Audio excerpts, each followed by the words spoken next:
Zeus screens light up justice calling from sweet and cold and Great Lakes falling. Educating fools, real talk streaming. Truth and laughter, crime redeeming. Raise your glass to law and jest. Trials not just pain and stress. Teach the world, grind the gears. Through the humor, through the tears. You can draw cutting sharp like ice.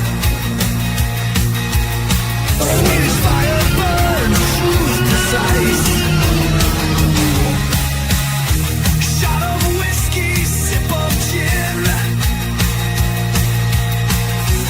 Rules of justice we begin. Raise your glass to law and jest. Trials not just pain and stress. Teach the world, grind the gears. Through the humor, through the tears.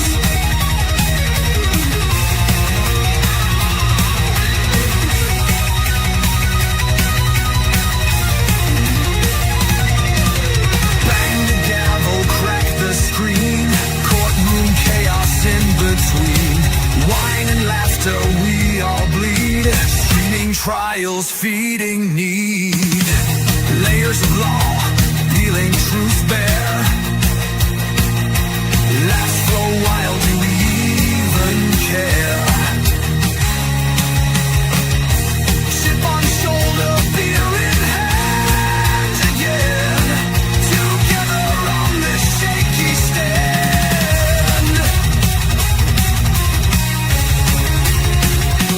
Raise your glass to law and jest. Trials not just pain and stress. Teach the world, grind the gears. Through the humor, through the tears.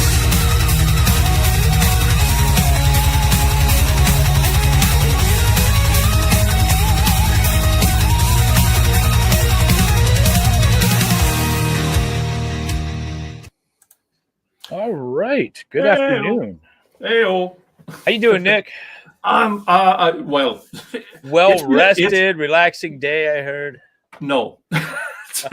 I got home an hour ago, got some food in me, and when I say food, cookies. Cookies? All right. Cookies are good. Cookies satisfy for the moment, I suppose. But hey, let's see. Woody M. I got to pronounce that right. Mads, welcome, guys. Heyo.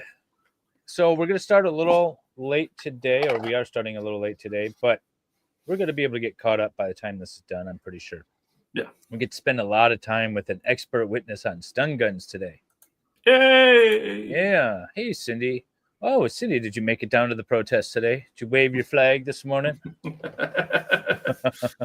Oh, yeah. I mean, expert on stun guns. I mean, hurt end, not hurt end. It's how much can you actually talk about a stun gun? He's being called by the state, so I have to imagine he's going to say it doesn't incapacitate you. It doesn't like unalive you, right? There's no risk to great bodily harm, nor a realistic risk to death. Now, they used to call them non-lethal, but they call them technically less than lethal because sometimes they can be lethal. So they've had to change the terminology that they use because it can be lethal. We'll see how this expert goes. But yeah, so that's who we got. It looks like it's going to be a lot of technical stuff. Now, my understanding is, oh, by the way, the judge came out on the record first thing and said that the jury question from yesterday was just, can I have a break? I need a 5 or 10 minute break. So that's why she didn't ask it of the doctor, because it really wasn't a jury question for the doctor. And then she just called it early. So there's been no jury questions actually posed yet. Just I'm not really interested. Can I take a break? Sort of question. But so that's where. So, but what I was getting at is that the judge made a comment that leads me to believe there might only be 3 more state witnesses. In theory, we should be done with the state's case today. Oh, and that would be interesting if we are. With a little luck, they will be done before lunch or just after lunch. Then you have, the defense case. It's going to be a lot of experts, according to the opening statement. Yeah. If needed.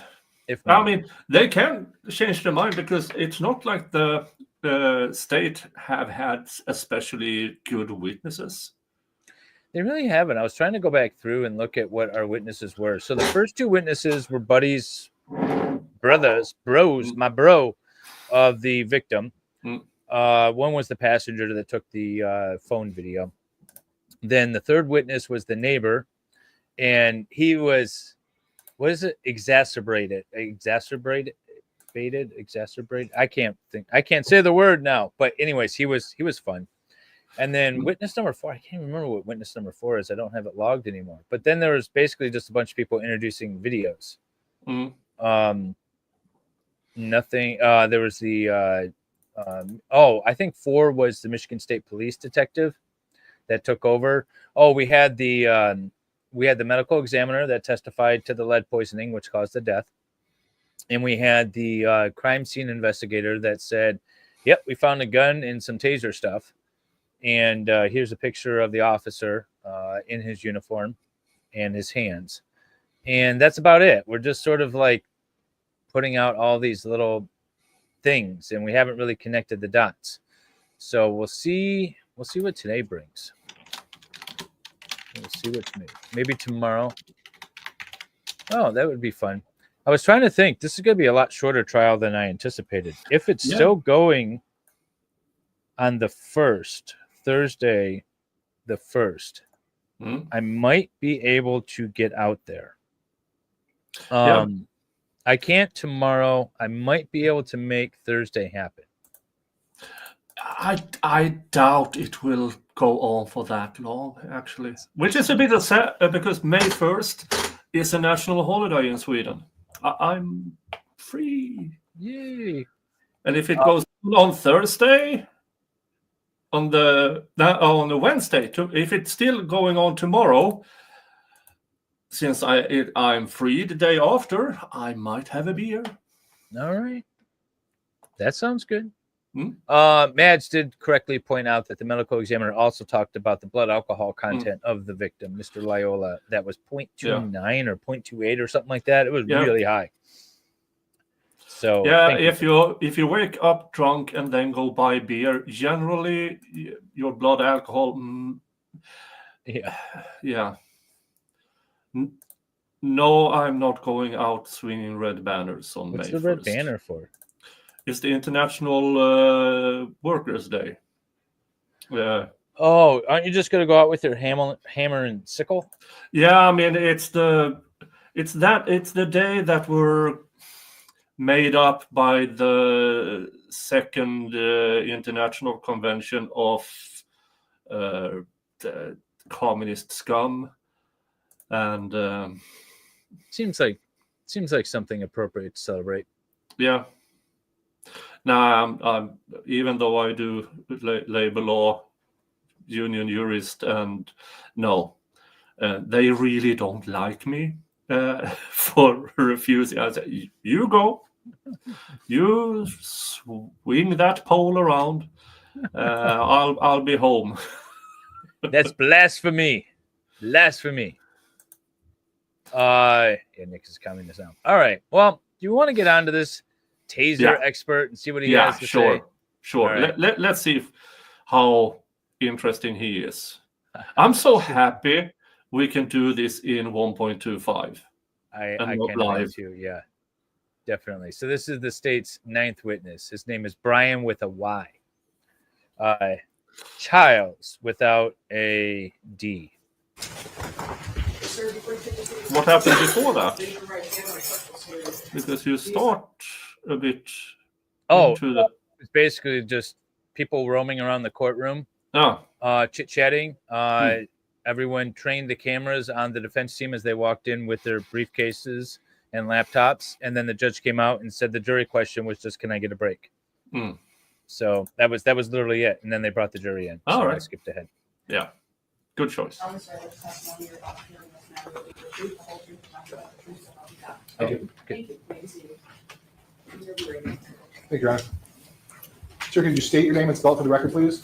Yes, my name is Brian Childs, BryanChiles. What do you do for a living? I am the Senior Manager of Axon Forensics at Axon Enterprise. What is Axon Enterprise? Axon Enterprise is a technology company for law enforcement.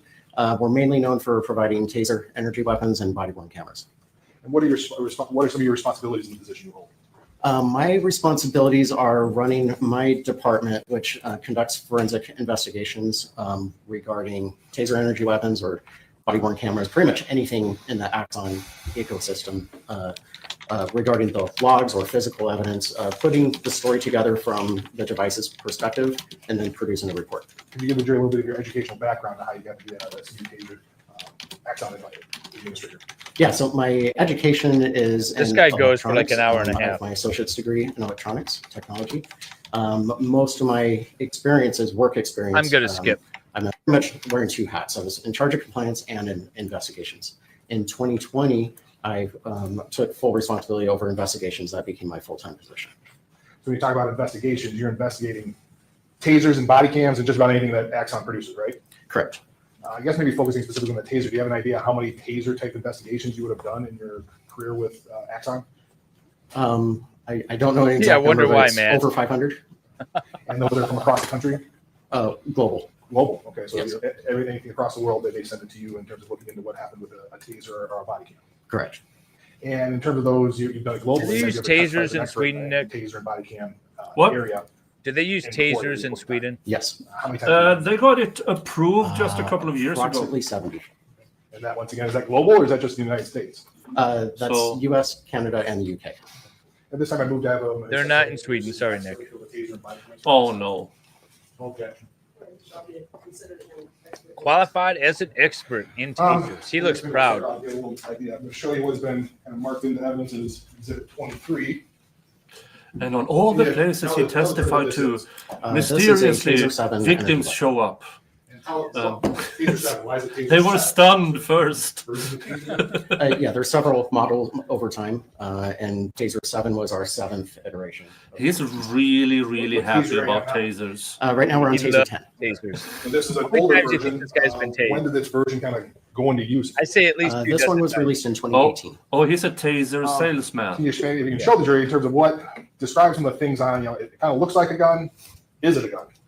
It is not a gun. That would be my question It if is I was not a on the jury. firearm. How many times, sir, have you been It is tased? a handheld device, the shape of a gun for the look and feel of it. It has a grip. This part is where the battery pack will go in. It has rechargeable batteries. Has a safety switch, which is ambidextrous, so it can be used left-handed or right-handed. And then a trigger switch here. And then also on each side, there's a button on the side that is called the arc switch. I'll get into more technical what each one does.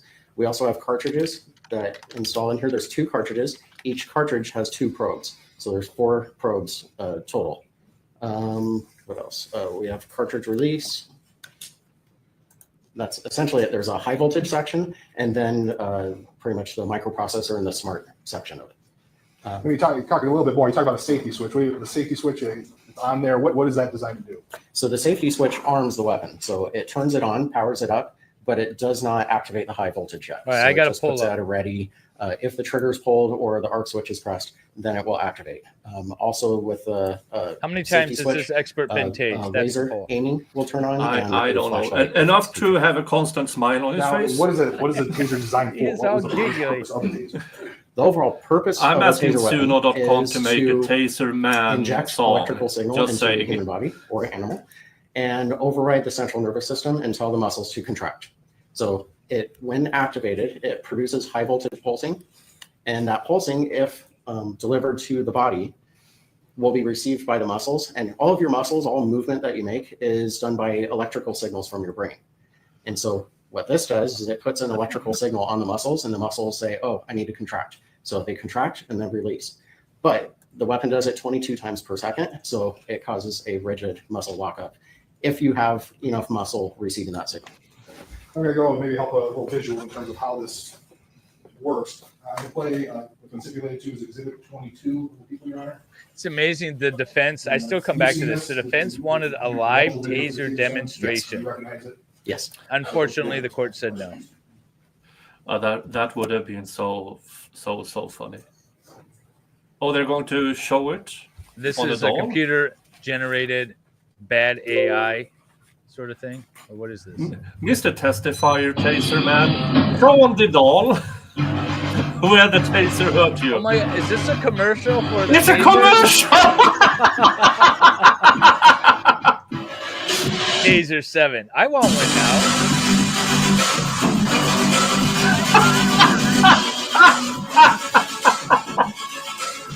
Oh, this is amazing! This looks so cool. Salvador, if I come to Arizona, can I get one of these and tase you? Oh,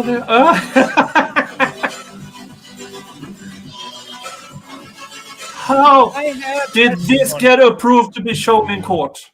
I don't know. It's like the commercial yesterday for the graduation video. Yeah. 12 to 22 feet. Green laser. Safer lockup. Dock and walk. Smart battery. Oh. What is that? That was a promotional video. That's why I got that kind of cool music and everything, right? Yes. Now going back a little bit, I think there's some things that the jury. Well, I have testimony. You can show a promo video. Jesus. I did not have this on my bingo card. Can you describe, when you talk about these cartridges, you got the probes, if you will. Can you tell the jury what they're looking at here? So what we're looking at here is the probes coming out of the cartridge. How that works is inside the cartridge, there's a nitrogen gas capsule. Excuse me. About 2,500 PSI of nitrogen gas. When triggered, there is an electrical signal sent to a primer, which that explodes internally, and that creates pressure and pushes the gas capsule into a puncture pin. That ejects the air, the nitrogen gas, out of the capsule, going down these channels, and pushes those probes out. So it's not gunpowder as a typical firearm. The probes are launched via compressed air. The wire in the probe, the wire is actually wound inside the probe. So the metal pieces there, the wire's coming out of them, spooled inside them. And it's tethered to the cartridge, which is electrically connected to the weapon. And then the wire is attached to the probe tip. So in terms of these probe tips, that's what's got to go into the person, if you will. Is that a fair statement? The design is for it to go in, but the whole point of the high voltage of a taser weapon is to be able to arc to the skin, to jump through the air to the skin if the probe is close enough. I have a high voltage. So even if it taser doesn't weapon on my penetrate the chest. skin, it can still make a connection. I just want to say for the record that you're testifying from the 19-second mark on Exhibit 22. What did the judge just You say? go here a little bit. Hold on for the record, 34 seconds on the exhibit. I think right around here, they talk about cross connect. Can you describe what this cross connect is? And it looks like a probe is missed. Another mistake. Can you describe what cross connect is and what this video kind of part of the video shows? Yes, so adaptive cross connect is a technology. Previous versions of the weapon, the X2 mainly, had 2 cartridges, but it had a chance to cross connect, but it was pretty much due to the laws of physics. It could happen or couldn't happen depending on what's going on, where the wires are, how far the probes are from the skin, stuff like that. With the Taser 7, we designed adaptive cross connect that forced that cross connect to happen. So if a probe misses, like in the image here at 34 seconds, one of those probes missed, but we're able to cross connect from one cartridge. Well, let me back up. Each cartridge, say you deploy one cartridge, the top probe is the plus of the circuit, and the bottom probe is the minus of the circuit. You always have to have a connection between plus and minus in order for electric current to flow. With this, we allowed, say for instance, if you missed with the bottom probe of the second cartridge, the top probe of the second cartridge would connect to the bottom probe of the first cartridge. So that's cross connect.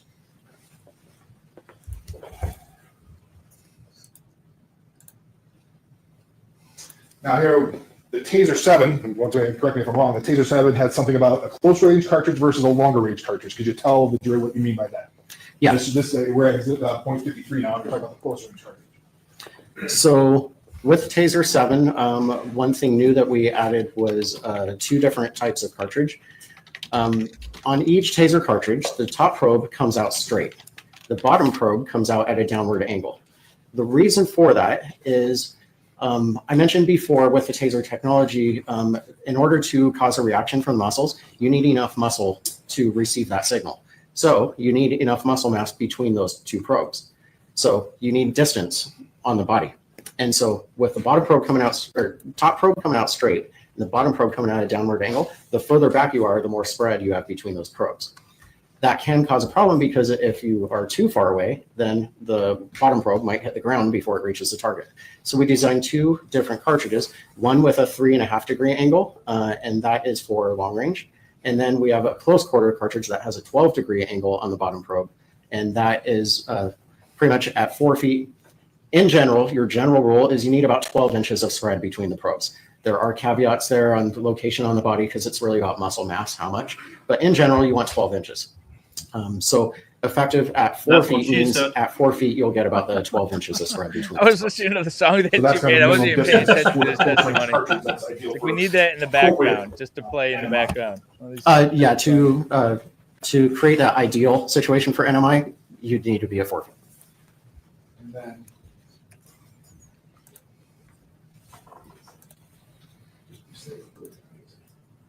so it can go this way. I think there's one. We're talking about 111 now. It can go up to 12 feet. Is that the maximum distance, if you will, for the Taser 7? For Taser 7, actually, the maximum range is 25 feet. Okay, so this is even a little bit closer than 25 feet. It can go further back. Correct. The weapon, is a weapon designed to be with this distance then? In terms of that's the ideal way you should use it? Ideally, we create it so that an officer can create distance between him and the subject. But we made the close quarter, so if you can't make distance, then you have those 2 options. I'm trying to, I'm going to get away from this now. Now, in terms of what you talk about high voltage. That sounds like you're putting a bunch of electricity into a person. Can you go into that and describe that? What do you mean by that? Yeah, so the weapon's designed with high voltage, but really the only point of that is to be able to jump a gap, jump an air gap, and you have to do that with high voltage. If you've seen in science class in high school, they have the Van de Graaff generator, or small Tesla coils, and people put their hand on it and their hair raises up. That's millions of volts, or tens of thousands of volts. Voltage is not dangerous. You see danger high voltage everywhere, but it's really the electric current that is dangerous. Now, high voltage on your utility lines, providing power, that's dangerous because there's potential for a lot of current. But on some electronics that limit the current, high voltage is not dangerous at all. It just allows the electricity to jump from one point to the other through the air. And that's called an electric arc. So in terms of jumping through the air, what is going? I guess you can't really hear it with this. I like this song. My taser salesman is the kind of guy, he gets so excited. When they call him in to testify, he says, yeah, I'm invited to show and tell all about the tasers that I sell. Oh, my business fell. He's proud to give the word, he's happy as a songbird. My taser salesman has got all the toys, he's a big time vendor. If you want a high voltage device, it's actually electric current that's going in. It's actually electrons that are flowing. The flow of electrons is electric. Voltage is just the potential for current. Picture it this way. Picture a water analogy. If you're at your hose outside, the water pressure is like voltage. So if you turn on your hose but you don't have water pressure from the city, he's water's not proud going to to flow. give It's the the water pressure word, that allows the current to flow. he's happy as a songbird. Water flow acts like This guy's so excited testifying about this. I'm so going to make a video with just him doing all this thing. That'd be perfect. There are no long-term impacts. The impact of the physical impact. Well, there's of the also weapon is your death, muscles sir. contract and Death then could be release. a result. So I mentioned we do it 22 times per second, so it's a rigid lockup, but the cycle lasts for 5 seconds automatically. It can be turned off early, but as soon as it turns off, as soon as it turns off, your body completely recovers. And so every pulse goes in one probe and out the other. So that's the lasting effect on the body. It's in the microseconds. I think the Taser 7 is around 45 microseconds, 45 millionths of a second for each pulse. So it goes in and comes out, and it doesn't build up. That's what she said. Like poison or anything like that. It's just, So it goes in. most about tasers can be Now, when dirty. you say when it goes in, the 5 seconds, you say it's automatically, so if somebody holds the trigger down, it's going to shut off at 5 seconds even though you hold the trigger down? That depends on the settings. So Well, we have now- agency settings. now I can't listen to him. By design, it's held in and, He might as well have talked about vibrators. Some agencies have settings that limit it to 5 seconds only. Now, Yeah. when you talk Let's the talk about contractions, tasers you're not or, electrocuted, does it knock pacemakers, you out right? completely? Is it you're knocked out when this happens? No, you're fully aware of what's going on. You can hear everything and feel it. This guy has been tased so many times. You talk about, He's Where are we with constantly happy. I mean, there's certain things, in terms of if you don't get it, you talk about the 12-inch spread, if you don't get it, the full 12-inch spread, can you describe what happens then? So if you don't get 12-inch spread, we call that a short spread, then the muscles don't respond. You don't have muscles responding, but you do have sensory nerves that are reacting, and that causes the potential for pain. If someone's on mind-altering drugs or numbing drugs and they can't feel, or really drunk and they can't feel pain, it's not going to be effective on them. That's why we created the technology to lock up muscles. But if you can't get the spread, can't get enough muscle between those probes, you're limited to a pain response. So if you don't get the spread, it's Part just of it, painful. when a taser new version is sent out, part of it is training people how to use it, so correct? Yes, And one of the things you do is a PowerPoint presentation, correct? correct. Sorry, let me turn this Pull back. up now. Exhibit 24. This is one of the exhibits that's been admitted. Actually, part of the training documents that are admitted. I can go through the whole thing.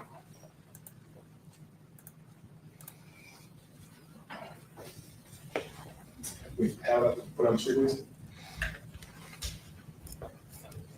Are we gonna get to see the commercial again?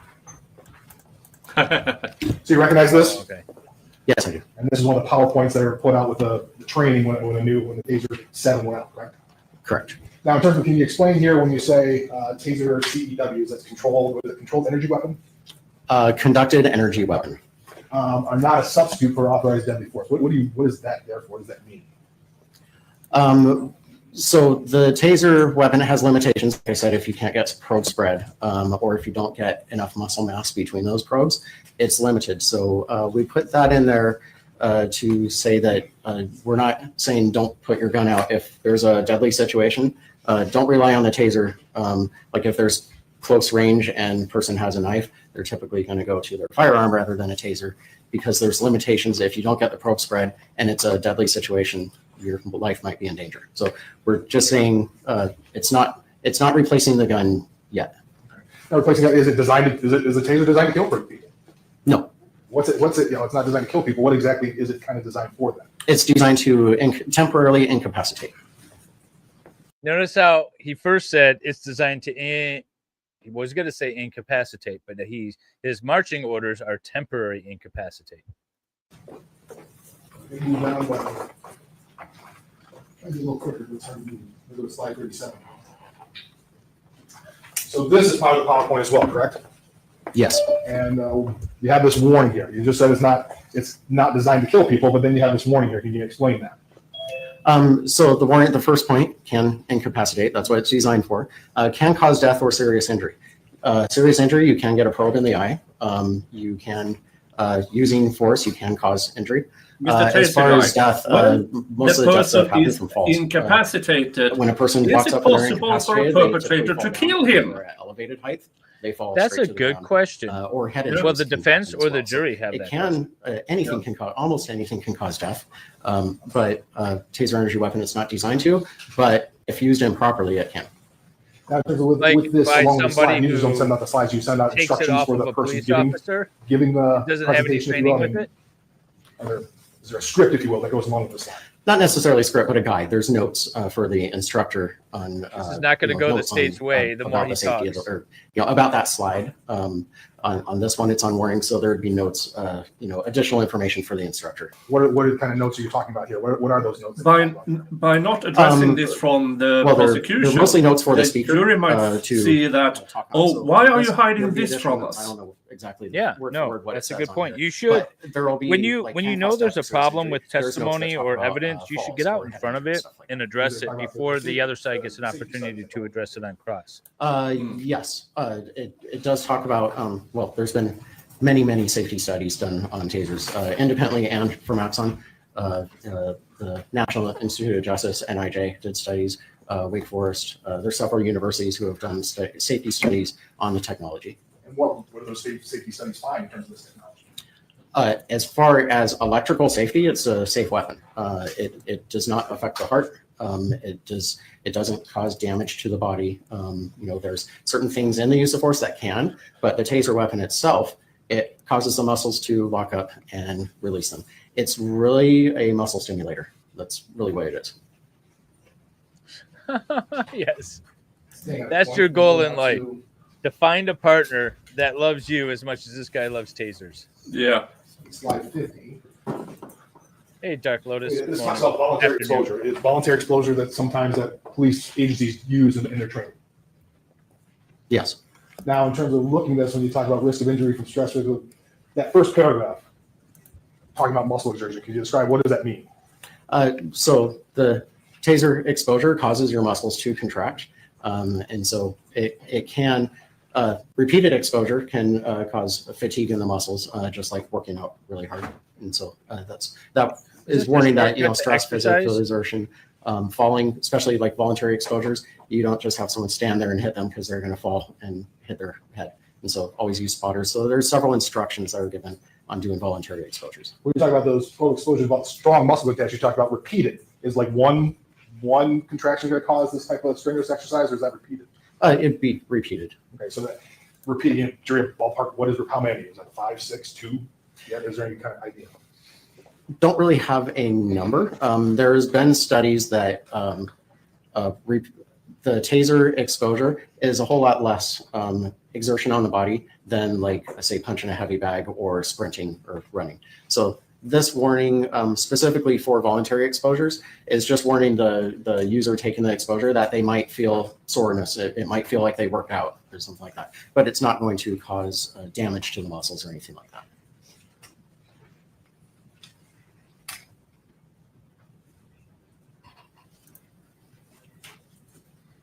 Next question, I'm going to please. slide 61 now. Key safety guidelines. You talked about this a little bit, but why is this list? What is this list here for in the PowerPoint? This is to warn users to pay attention to the surroundings before a taser is deployed. If a person is up on a ladder or up on a roof or on scaffolding at Does it some talk type about of what height, to do if you deploy the taser and they get the muscle effect, they're going to fall off of that. So pay attention to that.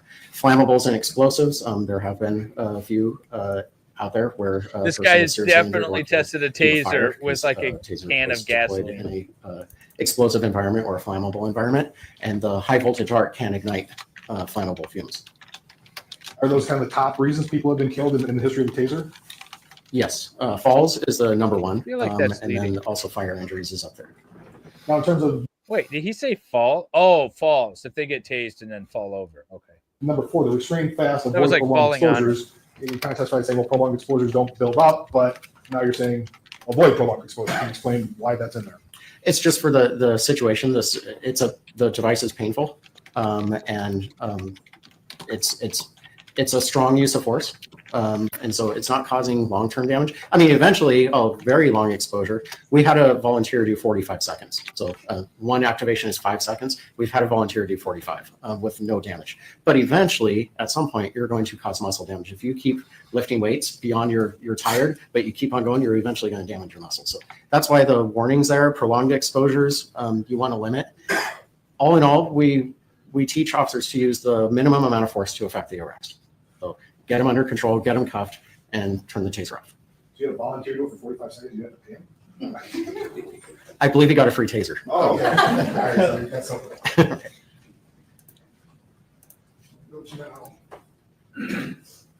It's now 64. If I get a little bit out of here. Make sure a little bit. You're talking this in terms of, once again, this is a training. Can you give the jury idea why these preferred target zones? What is this for?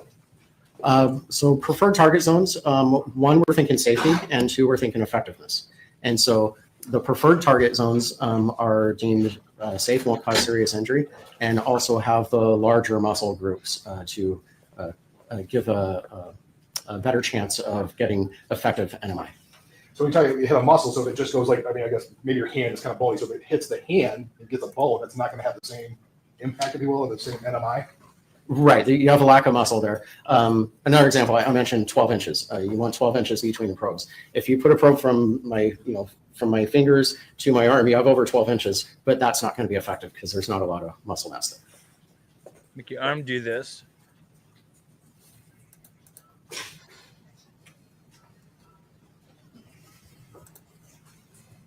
I can't believe this guy's on the stand for an hour and a half. Can you talk about this? You mentioned a little bit, but you actually put this in there. What do you, the fighting or fleeing? How did taser put this in there? What did they rely on here? So there's a medical condition, and I can't go to, I'm not a doctor, so, but I know it from the doctors, but there's a medical condition called acidosis, and that's where your body is shutting down due to exertion. And it has to do with the pH levels in your blood.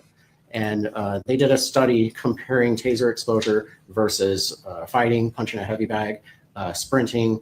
There was even a dog attack. I bet it gets your adrenaline going. And the taser energy weapon was very low on that scale of causing that amount of stress. The number one was fighting, and number two was sprinting, fleeing.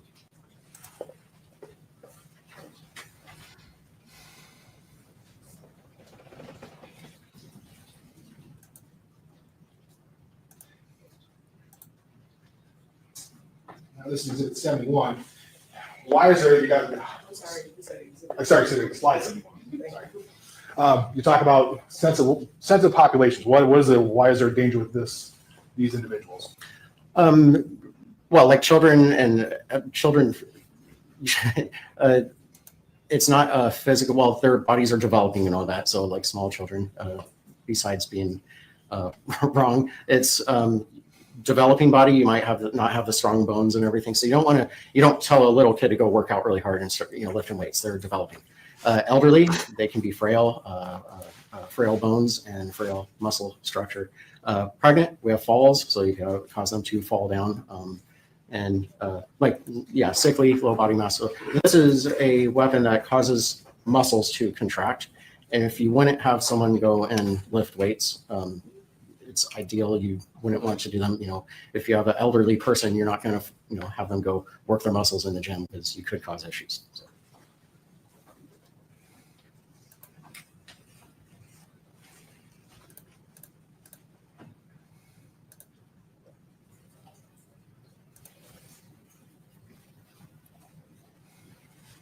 That's right. Argue with the judge in the corrupt system. Here, you talked about some of these, we repeatedly talked about elevated Corrupt system that says it's unlawful to operate a vehicle without a proper plate and be intoxicated.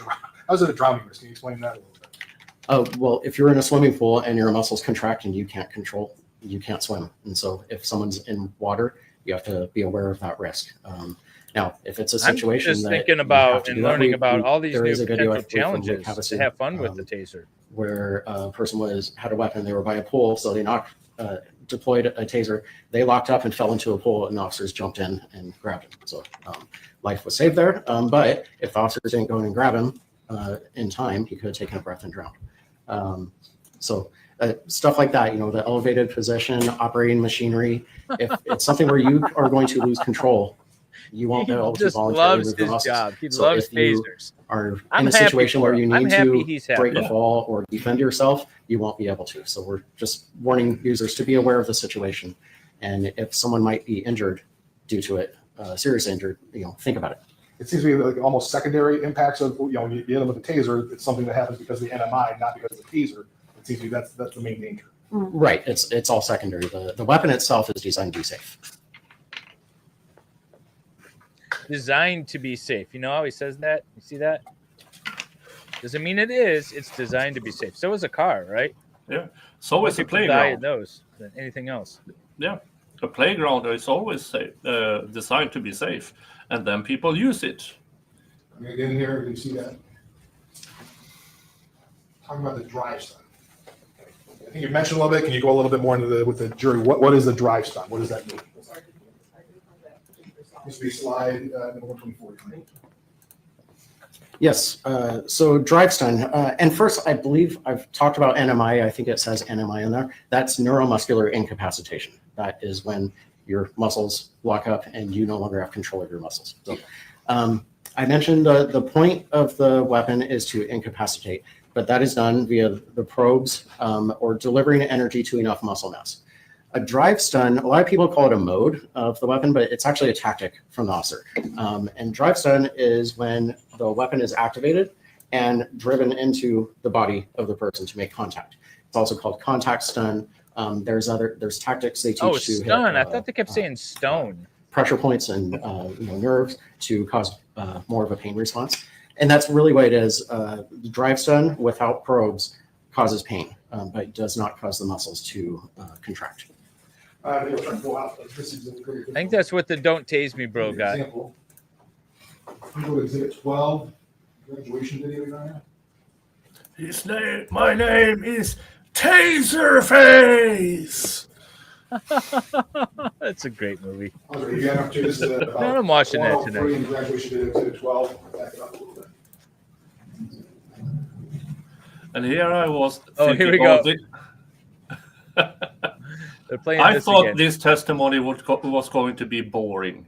I know. When we talk about this drive stun, is this what you're talking about here? Yes, this one is actually drive stun with a probe deployment too. So this one has potential to cause NMI. If you don't deploy the probes, then it's purely pain response. Why would you do in a circumstance like this, the probe deployment with a drive stun? Why would you do this? What's the purpose of this?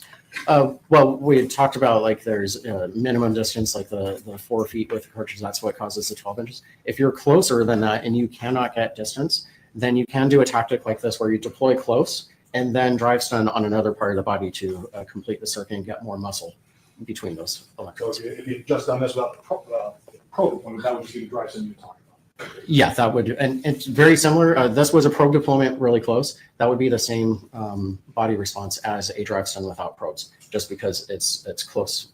There's little spread between those probes versus on a drive stun, it's just the energy coming from one electrode to the other. Yeah, I was worried about the highway to the danger zone. Now, in terms of the drive stun, Or you have, something, once yeah. again, you have kind of a sensitive areas. What are the sensitive areas? Why is that here? We have the groin, very sensitive area, and also we say to avoid the neck because you can't. It's a weapon putting pressure. So you And can he points it to himself. But that's not necessarily drive stun. He just pointed at himself. Right. It's just because you're applying the force. It's not really That's a the movement weapon. he's And, awfully you want to avoid familiar the face. with. You don't want, an electric arc across an eyeball. Probably Not in the applying groin, this. not Yeah. in the You neck, avoid but the face nipples and are okay.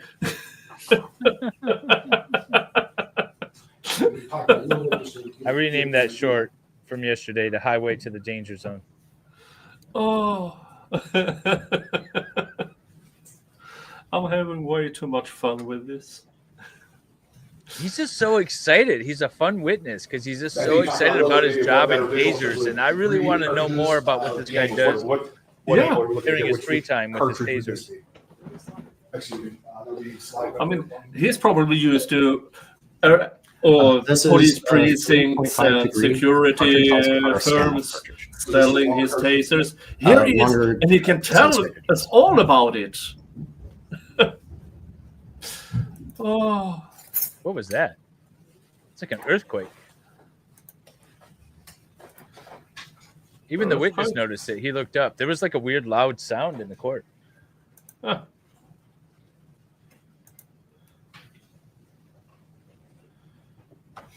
He doesn't waste his Friday nights at Once home. again, you talked a little bit about, but this is a visual demonstration that the spread you're talking about that you're looking for in a closed cartridge spread. 160, right? Yes, so this is showing the 12-degree close quarter cartridge, which has more spread on the bottom probe. So you can be closer to the subject and get more muscle mass between the probes than if you had the standoff cartridge that only has 3.5 degree, and you would end up, if at only 4 feet, you would only have a few inches of spread.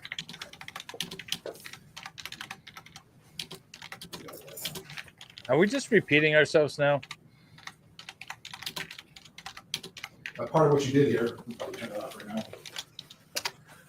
Oh, he Let's also show- examined the taser from Yeah, the scuffle, the tussle. That's how the witness described it yesterday. The tussle. The tussle. Got 23 Tussle on the there. line. I'm sure 25. What is 25? This is also a Taser 7 energy weapon. Exhibit 25, would that be the actual weapon that you performed the forensic exam on after this incident? It looks like it, yes. In terms of what do you do when you get a weapon for a case like this? What do you do? We can call it the So tussle trial. any agency or law firm or anyone can request a forensic analysis. We'll arrange with them to ship the evidence to my headquarters in Scottsdale, Arizona. I usually ask them to ship it either FedEx or UPS, one of the carriers that does tracking and on critical evidence to keep it sealed evidence. So when I receive it, I will photograph the packaging and show that all the tape is intact. It hasn't been opened. Unpack the evidence, show how it was packed, unpack it if the evidence is sealed, take pictures of the seals and show that it was still sealed. Then I open it and photograph the weapon and any other evidence that I'm going to need to use. The reason I say that, sometimes something is sent to me that I don't need, so I typically don't even open that piece of evidence. But the pieces I'm going to use, I photograph close-up photos of all 6 sides, the weapon, the battery, the cartridges, probes, wires, anything relevant to what I'm investigating. Take close-up photos, do an inspection. This cameraman is insane. And then I go and do an initial download. Talking about download, the weapon has a memory chip inside and it's recording information in it. So you can download that information to the battery pack, plug in the battery pack into a docking station, and upload that evidence to our servers, ADD. which then produce logs that we can look at and tell part of the story. Now, in terms of that, when you got this, you talked about taking pictures. I saw you 2 pictures earlier today, Yes, and you recognize those pictures as pictures you took of the taser that was used in this incident. yes. I would give you additions, it's 23 and 28, 29, right? Objection. 28 and 29 are not admitted. 28 up there.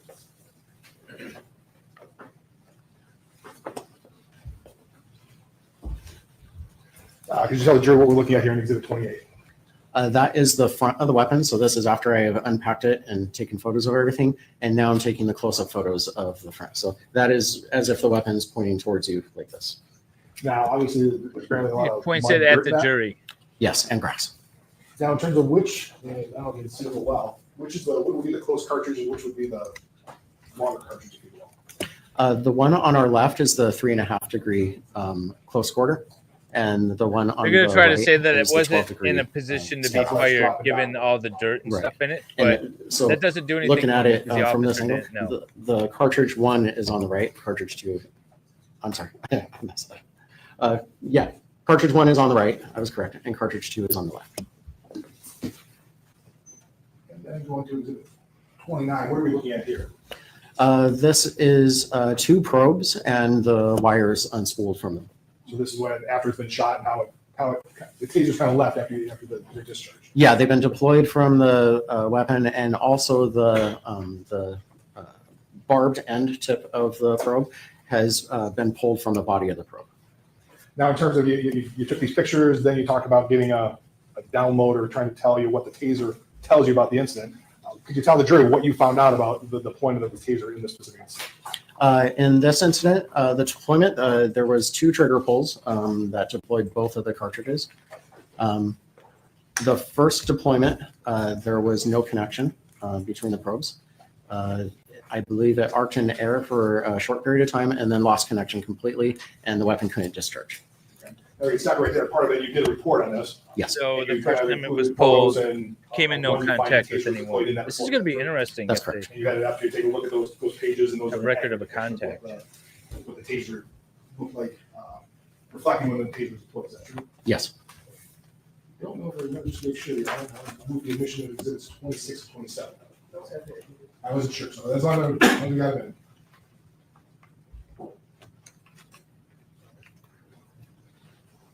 Yes, get an interview, Dolly. So this is exhibit 26. You're just talking about it a little bit. Can you tell what we're looking at here? Yes, so this is page 19 of my report, and I include screenshots from the body-worn camera from Officer Schurr. And this shows the reason two screenshots is to kind of show the movement. But you can see this is right when the weapon is being deployed the first time. So cartridge 1 is being deployed. And the subject, you can see his hand pushing. So he pushed the weapon away right before it was deployed. So the probes did not hit his body. So you can tell it didn't hit anything. How can you tell that? How does it register? Yeah, I would object calls for There's speculation. a few different ways. One is looking at the probes. The steers were bent. Analyzing Typically, of if the they hit flash, event. they don't bend. So they hit a hard surface. We don't know what that surface Okay, was. so but this is they my hit. issue with this. He's saying, all right, so there's no record in the computer chip saying that the probes hit anything. Okay, testify to that. And then he's looking at the video and he's saying this is when it was first deployed, and the suspect is pushing it away, and so that's why it didn't make contact. No, he's not in a position to testify to that. He's in a position to testify that the memory chip says that there was no contact from the probes. That's what I don't like about this. That's what I would be objecting to, speculation. That's something hard. And the second way is the weapon records in a pulse log. Every pulse, I mentioned the 22 pulses per second, every single pulse that it tries to generate, it records the output charge that it delivered and the voltage across the capacitors when it was discharging. And those tell a story of what the weapon discharged into. On this first one, the pulse graph showed that it was arcing in open air for the first second, I believe. Don't point it at the jury. Arcing open air, that would be it's arcing across either the wires in front or just across the electrodes in the front. And then it lost connection completely and it was unable to discharge. So it's charged up, it's trying to discharge, but it can't because there's no electrical path. I'm going to 27. Tell you what we're looking at here. Yes, so this is page 20 of my report. In figure 4.5, that's an image from a civilian cell phone recording.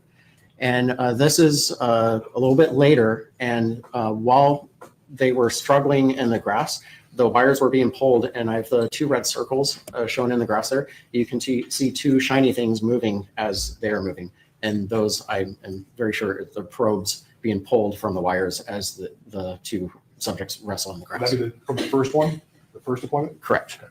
Was there a second deployment then? There was. When was that? That was, I believe, shortly after the screenshot was taken. And it was done pretty much with the muzzle of the weapon in the grass. And so the probes just went directly into the wet grass. How can you, is that, once again, can you tell that just because of the video, or is there anything that registered on the pulses that you were talking about?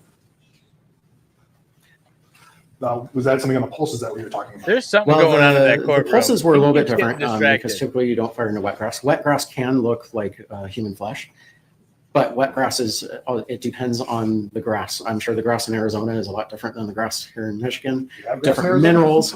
We have a little bit of grass, mostly cactus, but the resistance or the impedance of the material. So you have different minerals, the different resistivity of the water. So there's a lot of differences.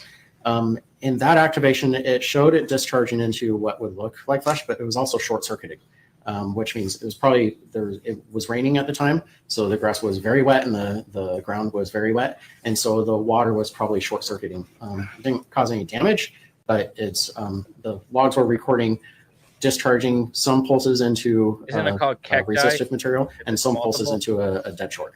And that activation actually stopped early because the weapon sensed the short circuit multiple times, and so it stopped. Now, part of your analysis also, when you were talking about this photo wasn't, but the one before was from the body cam, you did an analysis of the body cam in this instance as well. Correct. Could you tell the jury what happened with that? Because at some point in time it turned off and we stopped seeing anything. Could you tell the jury what happened with the body cam? So the body camera, well, I won't say turn off because it's powered on, but it can be put in recording mode or it goes into buffering mode where it's buffering video into a temporary memory. It started recording automatically due to, I believe it was the light bar in the This guy's an vehicle, expert on tasers. started the body talking camera about body recording. cams. And during their struggle, well, Well, let me back up. Is he You can qualified? start a video by double tapping the event button. If you press the event button, which is a big button in the center, if you press that twice within a second, that starts recording. It can also start via a Bluetooth signal. So this one started via the Bluetooth signal. To end a recording, you press the event button and hold it for 3 seconds. During the struggle, I gave a detailed, there was like 16 times it was pressed within a 3 second period, but none of those were 3 seconds. But at the when the camera turned off, the button was held for 3 seconds and it turned off. Analyzing the video at those points in time, it was always when the video was blocked because there was a body right in front of it. So it makes sense that as they were struggling, the button was being pressed, but the last time it was pressed for 3 seconds and by design, it stopped recording.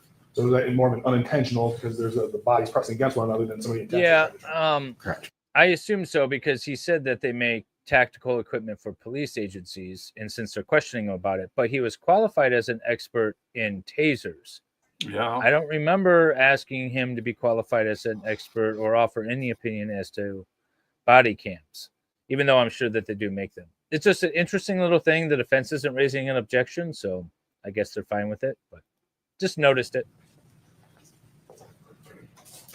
One other thing I kind of will finish up in terms of the drive stun. Can you show where is the drive stun? What on the taser? Use the either one. What are the probes? What comes out for the drive stun? If both probes are just deployed, how does the drive stun work? What is that on the? Yeah, so if probes are deployed, picture we have 4 wires coming out here and probes over there. If you were to do a drive stun, there's electrodes, one electrode here and one here, one on the bottom over here and one on the top over here. And so if you do a drive stun, it will discharge that electricity into the skin and the sensory nerves. Okay, so it's just those 4 little points. Yeah, it's just these 4 points.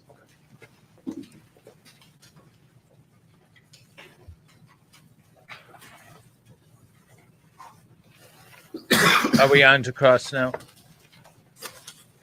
I'm ready for your. All right, let's see what Cross has to bring. He's got like another hour.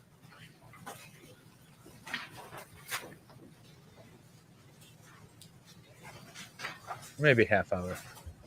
Good morning, Mr. Childs. Good morning. So you did a great job of explaining that as in basic terms as can be, but it's not necessarily intuitive to everyone, so I just have a few clarification questions here. Sure. So for the most part, everything you testified to as far as the taser, how it's designed, the PowerPoint, is it fair to say that's in the hands of a trained person? Yes. And Axon's classification of a taser as a less lethal weapon, is that in the hands of a trained person? Yes, there's a lot of caveats and warnings that need to be gone through and thought about during a deployment or even before a deployment. So yeah, I would classify it, it's really built for a professional or for a person who's gone through training on that platform of weapon. Okay, and I want to get to that training in just a moment here, but in the hands of an untrained person, would Axon market this as a less lethal weapon? It's designed to be less lethal, but in the hands of a person who's not trained on it or someone who has ill intent, it could be dangerous. Now, as far as training goes, can you just give us a snapshot? Yeah. How Okay. is Axon, do they start the In the training hands with an officer of a ultimately non-trained person, it can be very dangerous. Yeah, all right. Yeah, and that's what he was alluding to even on direct. That's why I said I'm not sure this guy's going to be the best going forward. I think what the state is going to argue is that because the 2 probes were deployed and the only thing that was left available was the direct contact stun, that's not going to incapacitate the officer. That's going to only hurt the officer. And therefore, he was never in danger of being incapacitated. Yeah, but I don't think that's correct. Well, that's based off of this testimony. So based off of what he said on direct, that's what I would argue if I was the state. Yeah. within their department? Can you just, if you're aware? Yeah, so overall, how it works is Axon develops their training program, but each agency is responsible for their own training. Typically, an agency, depending on the size, they'll have one or a certain number of instructors. So they are responsible for teaching the users, the ones who are going to be carrying the weapon. Those instructors, they are taught master instructors who are taught by Axon. So Axon trains the trainers who will eventually train the users. And do oftentimes does That's the how you department separate designate liability, someone folks. to go meet Axon for training to become what's deemed a master taser instructor? Yeah, master instructor goes through a week-long course, and it includes PowerPoints, but also practical drills as well. And then that master taser instructor goes back to their department and trains their officers on what they learned. Correct. Now, Axon, as we've seen here, they developed their own materials, PowerPoints, and whatnot that explain the device and how it's designed and intended to be used. Correct. And that includes warnings, is that right, about the device? Yes. Mr. McFarland, could you please put up that PowerPoint back up there?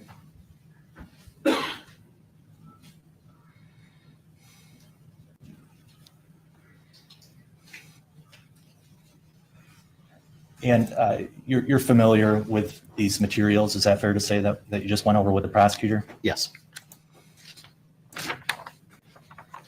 I don't plan to go into the whole PowerPoint, but just on a few topics here. And I think it was already pulled up.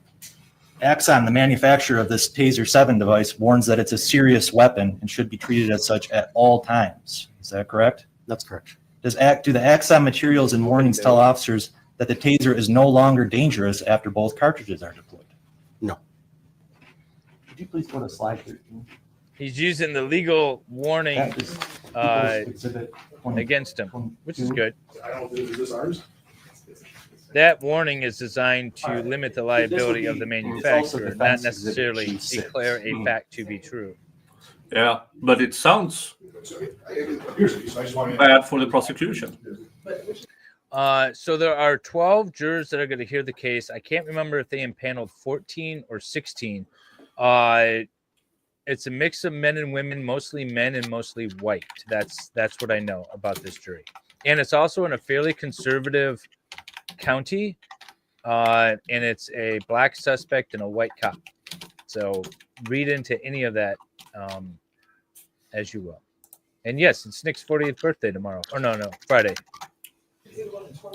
It's my birthday party on Friday. Ours is This is the week of my birthday, but I don't reveal the actual date because Sweden has this thing where Are you our familiar with social this security PowerPoint? number Yes, is I am. connected to our birthdays. Yes. It's stupid. I still found you though, and your tractor. Yeah, you did. I'm not that. If you really want to, I'm not that hard to find.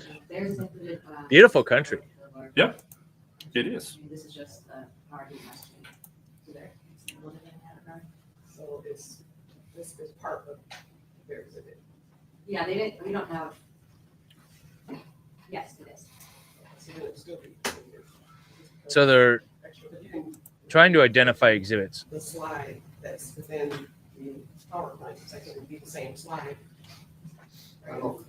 I'm sorry. I don't think the numbers might not be the same. You recognize it's completely different, but because it's a larger package and a smaller package, if he's referring to something on the record as slide 12, it might not be the same slide. Let's check that out. Which slide is this for you? It's gonna be different because our. Just ours identify does it as say a new sheriff, defense some trade exhibit, stuff, Judge. so Yeah. there's Even if it's identical, just This is identify it. technically a separate. Well, okay, so what they're arguing about is the defense is trying to show a slideshow, and the judge is confused, saying, well, why don't you just use the state slideshow because it's already been admitted? And he's like, well, it's a bigger packet, so it has more pages. So this is a new exhibit. And the judge seems to be giving a little pushback on this.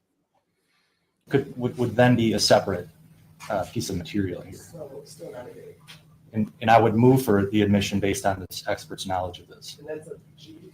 G6. Okay. All right. Is there any objections to G6? Okay. See, all that rigmarole for nothing. Thank you. I once had a trial where I was putting everything up on a projector like this, and I had it as a secondary monitor. So I would just drag the exhibits over because you have to show it to the witness and have them identify it and then move to admit before you can put it on the projector and show it to the jury. So that's what they were doing here. And I accidentally slid one over before I moved to admit it and before it was admitted. And the judge had a conniption. And then we went back and forth for like 10, 15 minutes. And then after all of that, the other side was like, yeah, we have no objection. It's like, see, you judge, you just like wasted a whole bunch of time and sent the jury out and sidebars and all of this stuff when nobody cared. Slide number 13.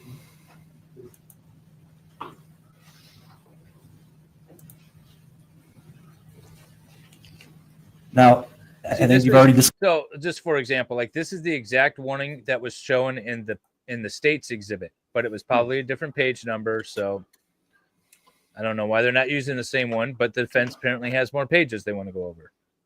Discuss this on direct examination, but the Taser 7 is warned can cause serious injury or death, correct? Yes, And the device as a whole has the ability to incapacitate human beings, correct? correct. The device What has the about ability to cows? immobilize. Have we tried it on Is that fair to cows? say? Yes, it causes their muscles to contract and they cannot control them. Now, you mentioned studies. Is that often discussed that for a police officer in particular, if they're immobilized, if they're incapacitated, that gives the subject an opportunity to take their firearm? Is that often discussed? Yes, if a person's incapacitated, they can't defend themselves or their equipment. Now, besides incapacitation or immobilization capabilities, it's also capable of causing serious injury, or I think you even mentioned death, if just by directly targeting it on certain areas of the body. Is that what's warned? Yes, And are those, I think it may have been mentioned in one of the slides, that those areas are often are referred to as sensitive areas to avoid. yes, Yeah, it comes and goes. Risk of serious injury or Right. death with these targeted know. areas, targeting areas that are sensitive. Can that occur in both probe mode or in the drive stun, the contact mode? it could happen in either mode. Even if the weapon's just armed, there could be danger due to the laser. So that can cause eye injury without even activating the weapon. All right, thank you. So proper training is critical to try to avoid these potential serious injuries or perhaps even death. Is that fair to say? Yes,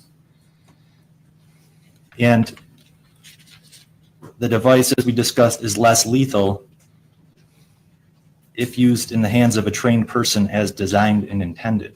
Is that fair to say? yes,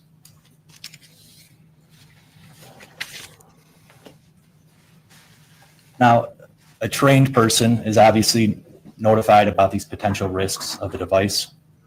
yes. Correct. They go through not only the PowerPoint classroom, but they also go through practice. Let me push back on this a little bit, because as he's just saying here mid-sentence, that the officers go through training on this.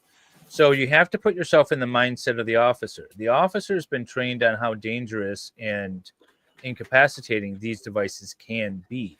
So even if the user doesn't know it, or the jury doesn't know, or didn't know before the trial anyways, the officer's mindset could be impacted by this training and everything that's going on. Yeah, because he probably had this tested on him as a part of his training. He knows what will happen.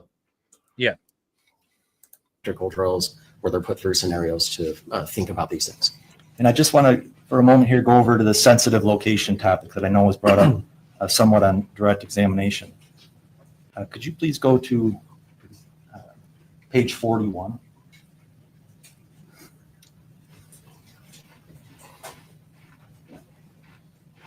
Does that train the user on the preferred target areas frontally? Yes, we looked. Wait a minute. The preferred target areas are in which color? Wait, hang on. Which color are the preferred? Okay, I'm hoping it's the green and not the yellow. Do not intentionally target head, eyes, throat, chest, or genitals. But the nipples are okay. The nipples are just fine. Earlier at the rear view, the rear of the body, which was mostly most of the body except for the head. And then on the front, we include the groin area, the chest, and the face and head. And there's mention of That's a superhero costume with a cod piece. Start to heart safety margin. What's that? So the dart to heart is there was a study previously where the heart could be temporarily affected by the taser, but the dart had to be a certain distance from the heart, and it was like millimeters or a centimeter. I forget the exact number. And so to remove that risk, we remove the chest as a preferred target zone. There's typically some muscle there, but not a lot. So we didn't lose much from just removing that from there. But to get the probe that close to the heart, it would have to be a very skinny person, very small chest, and the probe would have to penetrate right over the Which heart the officer and kind of discharge is. right to it. And it's clear to the user, do not intentionally target head, eyes, throat, chest, or genitals. Is that right? Correct. And I believe you mentioned use of the taser probes to the eyes could cause blindness. Yes. And you just brought up the heart. Now, is the neck and the throat also put as an area to avoid? Yes. And also the genitals? Yes. And would an untrained person intuitively know to avoid these areas to potentially cause serious injury or death? They would not. And I want to clarify, you said something about probe to the eye, but I believe even discharging electricity into the eye without the probe, like for a drive stun, or even I mentioned the laser to the eye. So it's not probe to the eye, the only thing that could cause blindness. There's several other factors. Okay, and I was going to get to another one of those that I think you brought up on direct examination already, but let's just take the cartridge, the probes, the wires out. The training that we saw with this particular case shows them getting tased in the back, at least when it was an actual person. So I don't know if they tase them in various places. Out of the equation. You brought up that the device still has the ability to administer a drive stun. Correct. And it's that also delivers an electrical charge onto a subject, has that ability, correct? Yes, that would discharge into their body. Could you just hold up the exhibit there? What is that exhibit? 23. How do you ignite the drive stun function on the device? First, the weapon has to be armed, so the safety switch has to go up, which is just move it with your thumb or finger, and then press it for pure drive stun without probes. You press the arc switch either on the left side or the right side. That's all it takes to have the drive stun ignite is pressing that switch. Correct. And if used by a trained person as designed, is the drive stun meant to cause localized pain? Yes. How far from the subject do you have to be then to use the drive stun? It's contact, correct? Yeah, it's arm's length. Okay. And if I use the drive stun, press the drive stun against somebody, how long does that last? That the drive stun's working? The activation, or Yes. if that's depends. If no cartridge has been deployed, the activation will go for 5 seconds. But if probes have been deployed, I'm sorry, I have that backwards. If probes have been deployed, press an arc switch will activate for 5 second cycle. Okay. That's And a long time. the drive stun alone, I believe you mentioned all by itself, drive stun, that does not cause this NMI, this neuromuscular incapacitation by itself. By itself, without probes, no, there's no NMI. But the drive stun is very painful. Is that fair to say? Yes. And does the drive stun run He's got a smile on his face. How many memories did he just rack through his brain in that split second? risk that it has the ability to immobilize someone? Does it hurt? Without probes deployed, there's no chance of NMI to immobilize for What? muscle. No chance of It can enema? temporarily What? jar someone because of the pain. Sure. And depending on the person's condition, could that immobilize the individual? It could temporarily. Okay. Oh. The dry stun could immobilize an individual temporarily, at least for 5 seconds. Yep. Now, I think you already had mentioned the drive stun itself to sensitive areas. Have you ever been drive stun before? Yes, many times. Has anybody ever deployed it against you? Yes, once. Okay. Would you let somebody drive stun you in the eye? I know. About the throat? Throat, no. About the genitals? Yeah, absolutely not. Could it cause serious injury? Just Yes. my wife. But nipples Just are to okay. clarify, that's cartridges out of the equation. Ask Just about this the drive stun nipples. contact, correct? Correct. You mentioned drive stun to the throat. The pressure could collapse. Hey, KT. Collapse here. I'm sorry, what was Trachea. it? Trachea. So that could be even worse than a serious injury, correct? Yes, I mean, the electricity itself is not going to do anything except for the pain, but pressing on a sensitive area like the trachea, a person typically doesn't sit still when a drive stun is applied to them. They're trying to move, so it's easy to crush the trachea in that situation. And just on this prolonged or repeated use, I think you had talked about that. Axon warns to avoid prolonged or repeated uses. Is that right? Yes. And Would an untrained person have that knowledge? No.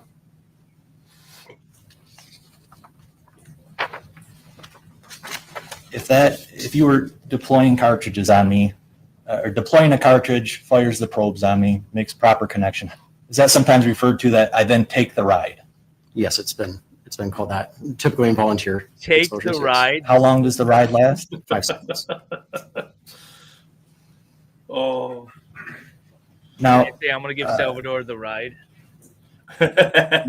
you've explained as far as when you deploy the cartridge, how do you deploy the cartridge? Cartridge deployment is done via the trigger switch.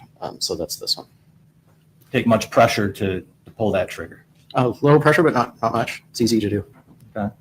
And if you deployed and there was a live cartridge in there, it would then essentially send the probes through the air towards me, correct? Correct. And the probes would stay connected back to the device by the wires, correct? That's correct. Now, as far as the wires go, are officers often trained to avoid making contact with the wires and probes when possible? Yes, we train them to cuff under power, which means the weapon is active, and so they're under the power of the neuromuscular incapacitation, but we warn them to avoid the wires and the probes because they could receive some of that shock. Now, the probes, and I think we see them right in the exhibit there, it has a sharp end to it, correct? Yes. And does that have some type of barb on it? Yes, on the Taser 7, there's 2 barbs on it. Similar to like a fish hook. Is that fair to Similar. say? Now, and you had mentioned that in order for the probe to have an effect on an individual, it does not necessarily have to penetrate their skin. Is that right?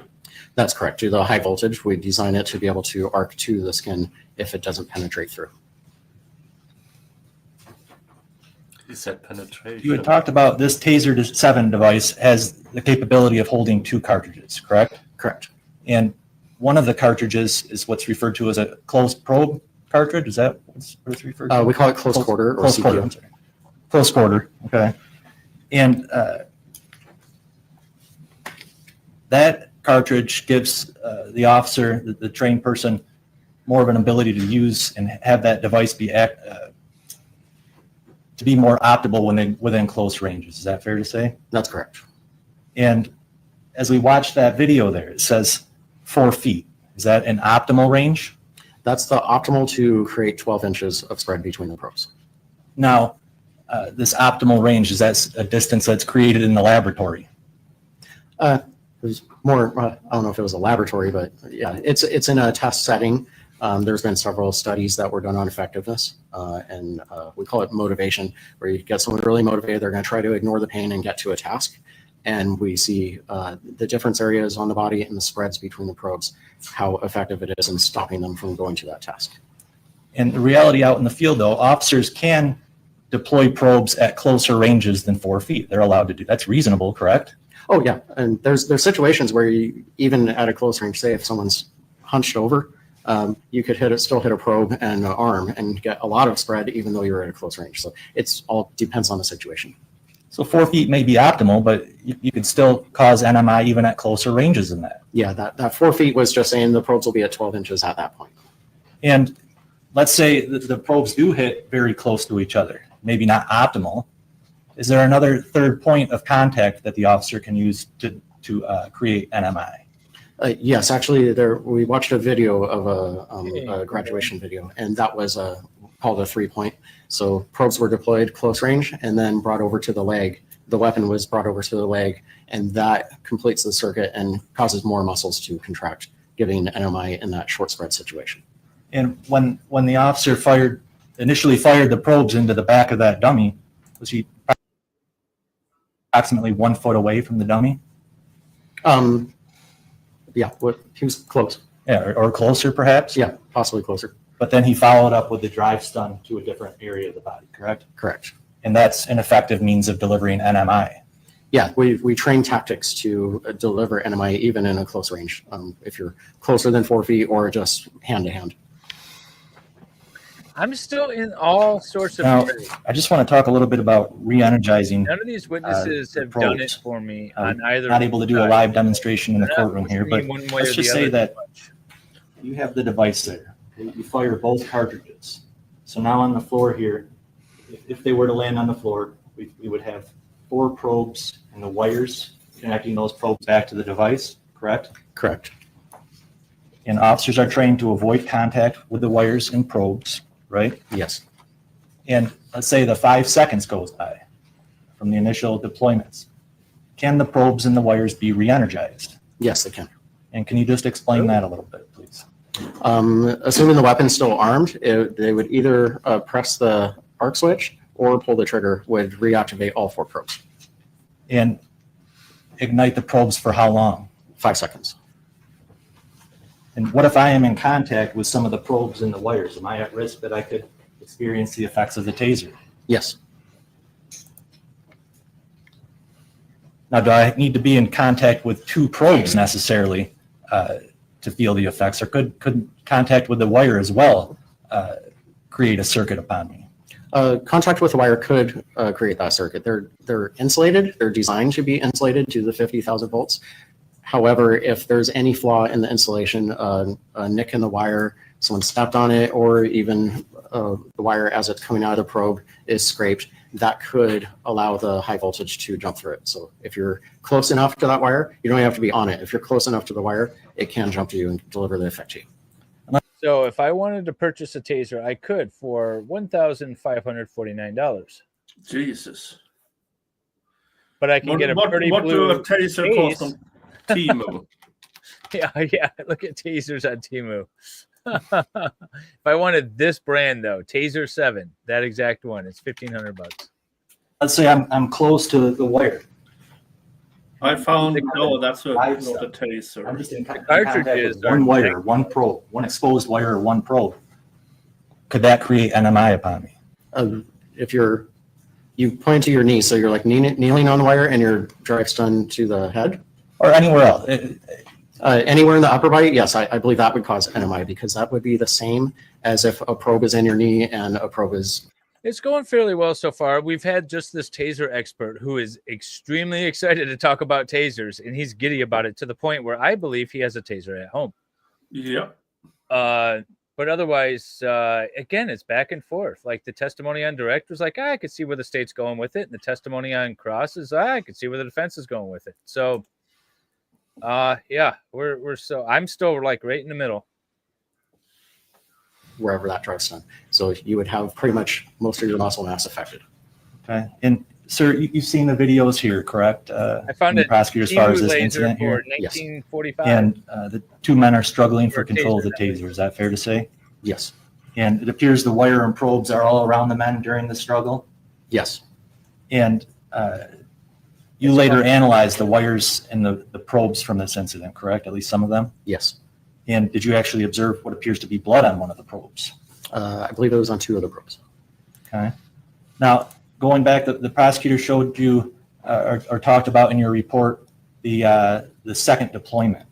And were you later able to find from the computer data and watching the cell cam video that there was a second deployment that had taken place? Yes. I'm sure they could try, And Salvador. I'm You not mentioned sure that it appears the taser was pressed into the ground when the second cartridge deployed, Yes. but that this second deployment was short-circuited?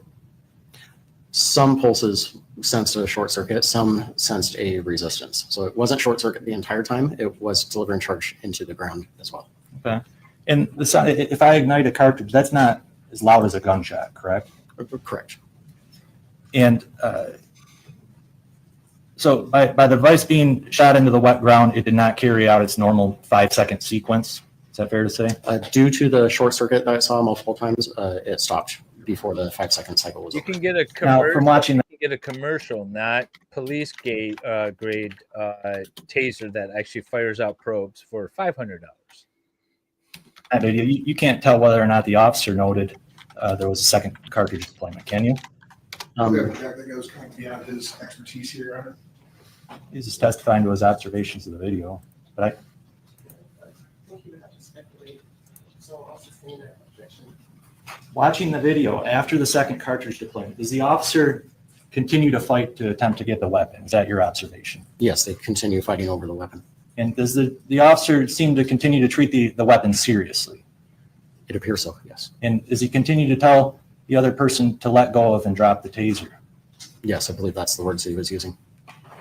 But now we know, based on the benefit of a video and data, that there was a second cartridge deployment, correct? Correct.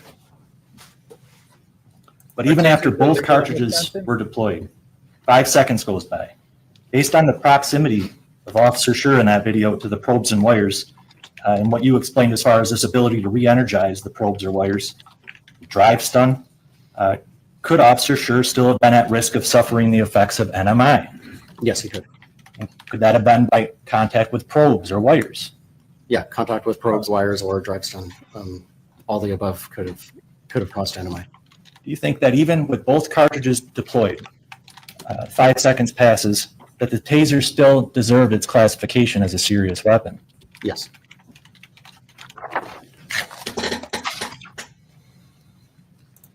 You Now, have to have a license. as far as the fact that the grass was wet, okay, and we've got the wires and probes amongst the parties, if the device was activated again, what could the wet grass have any effect as far as somebody perhaps feeling the effects of the device?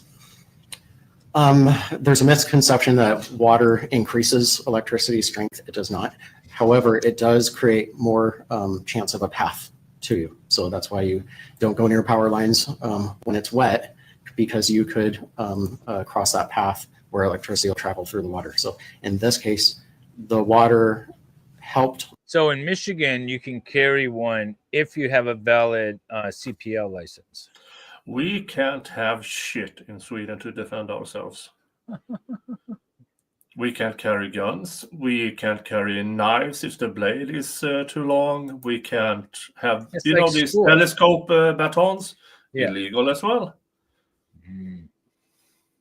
He is very increase the excited. risk of the electricity traveling He's to so either of happy them, to be here talking about tasers. laying in the wet grass and activating a taser.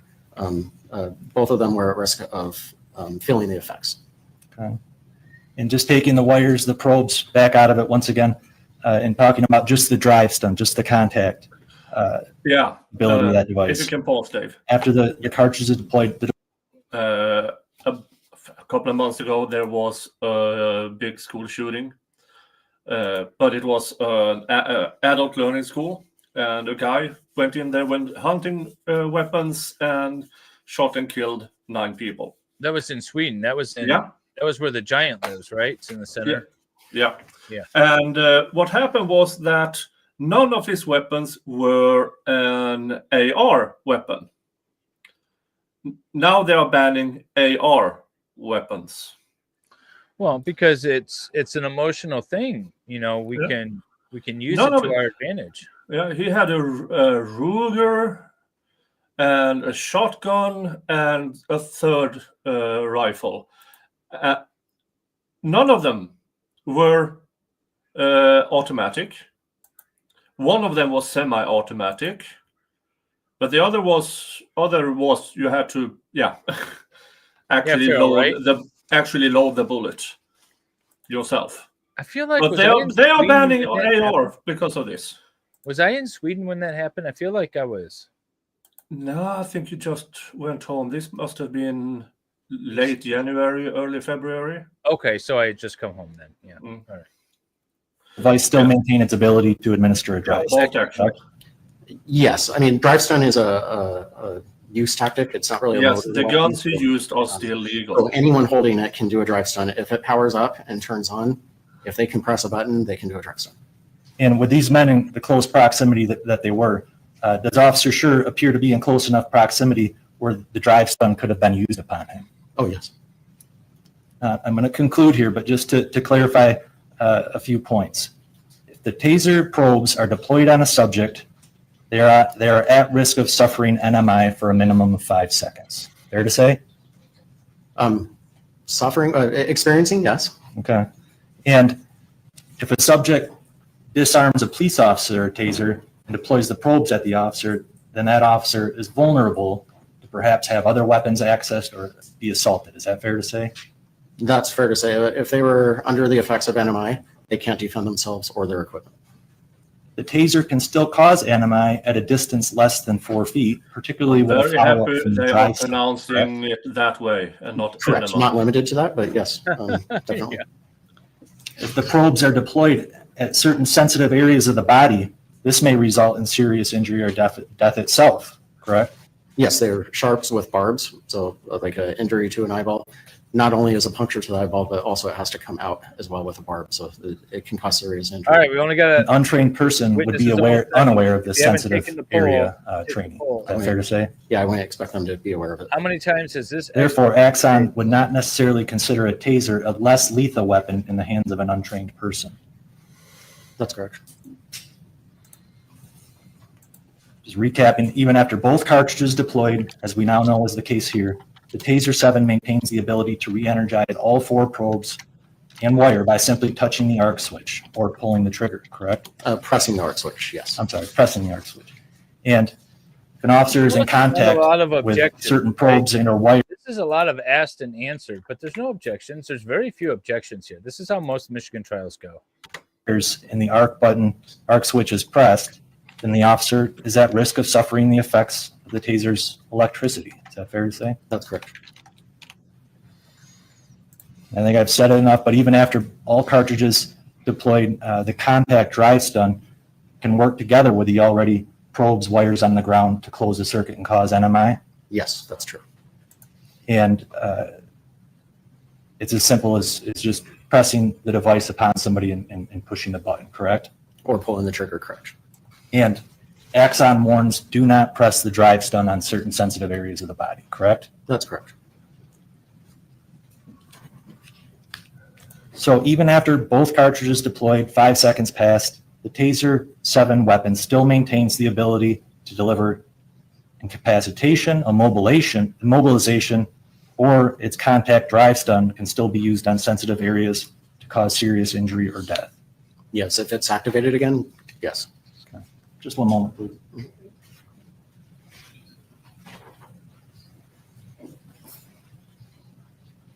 The drive stun, does it make some type of I went too far.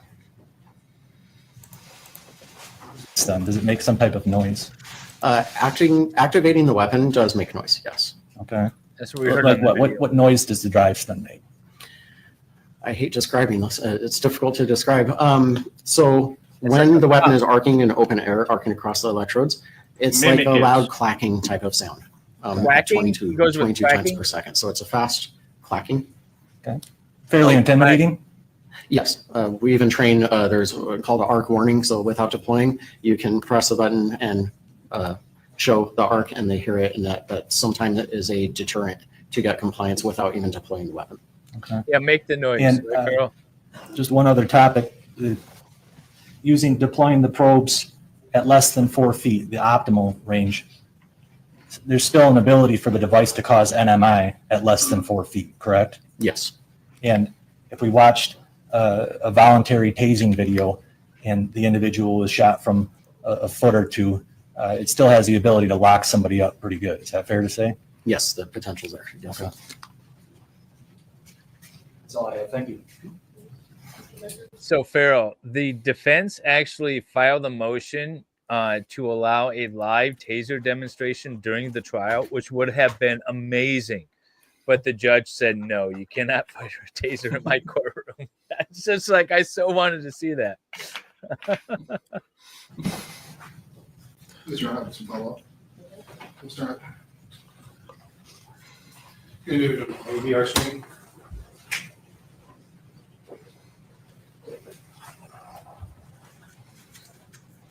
Okay, go to exhibit 1. You've seen this, obviously, you talked about in your testimony. The cell phone video? Yes. Okay. It's more for noise, but you can also watch it too.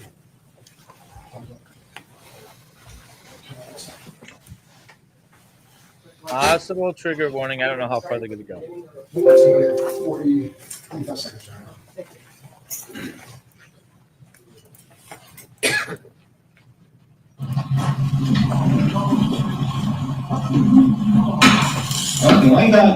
There's more of the sound there. What was that pop? The initial pop was the cartridge being. So that's the shot, if you will, the air, the gaseous air that makes you gas. Correct. That tinkling after that, what is that? That's the loud clacking I was describing. Okay, that's what you hear for a drive stun. So drive stun is a tactic. So whether you're using a drive stun or not doing drive stun, the activating the weapon and it's arcing in open air, it's going to make that sound. So that can happen on a probe deployment or drive stun. Okay, that's what I showed you get. That's what you're Right. talking about in terms of clacking. Yes. So I'm going a little further here.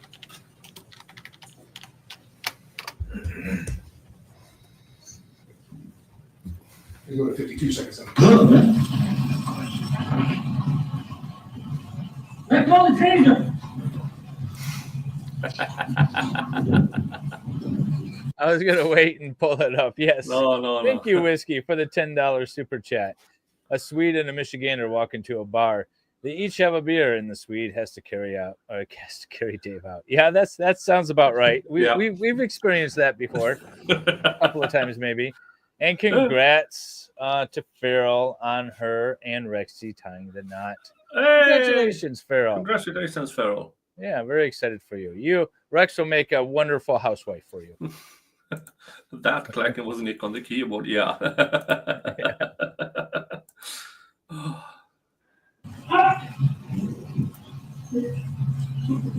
Let go of the taser. No, like Okay, you heard that, the pop there. What was that? That was the deployment of cartridge 2. You didn't hear the crackling there as you described it. But why not? Is there any particular reason? The difference there is that the probes were going into the wet ground and conducting through. So the sound is made by the high voltage arc jumping through the air. In that case, there's some arcing going on, but most of the energy is conducting through the ground, which is quieter. Now they asked you some questions about this clackling noise. Did you ever hear any other clack other than those two? Did you ever hear any sort of clackling at all through the rest of the video? No. When you talk about when you're going to an untrained person, okay, first of all, my understanding first, an untrained person wouldn't have to know there's a safety switch, right? To be able to operate it. Correct. And if you pull the trigger for a drive stun, that's not necessarily going to work, is my understanding. Is that what you said? No, the trigger will activate the weapon. But we'll do the drive stun, if both cartridges, I guess, maybe both cartridges are gone, is it simply pull the trigger? You said the side one had to be used, I thought. No, so, and that's what I'm trying to explain. The drive stun is a tactic. That is you driving it forward. So that's your action. You activate the weapon and then do the drive stun. So you activate the weapon via the switch on the side or pull the trigger. So that would, the pulling the trigger does all of those? Yes. So they'd have to know the size or something different then.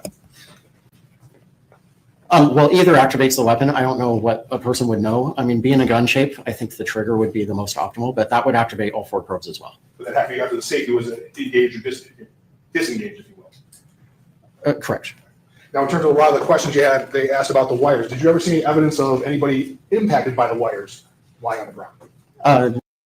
There's nothing that showed somebody was suffering from mental, they were being shocked. The wires had any impact on anything that happened here. Not during those 2 activations, no. It's always possible, but nothing showed through this entire incident that there was any wires that were impacting anything here. Yeah, there was no view of effect during those activations, but the potential was there. Yes. There was potential, that's it. Right. Thank you. Anything further? Jury questions. So there's potential, there's still risk, correct? Yes. It's something that should still be potentially feared. Oh, I hope correct? jury questions are, how many times have you tased yourself? Quieter than the first deployment, is that fair to say? Yes.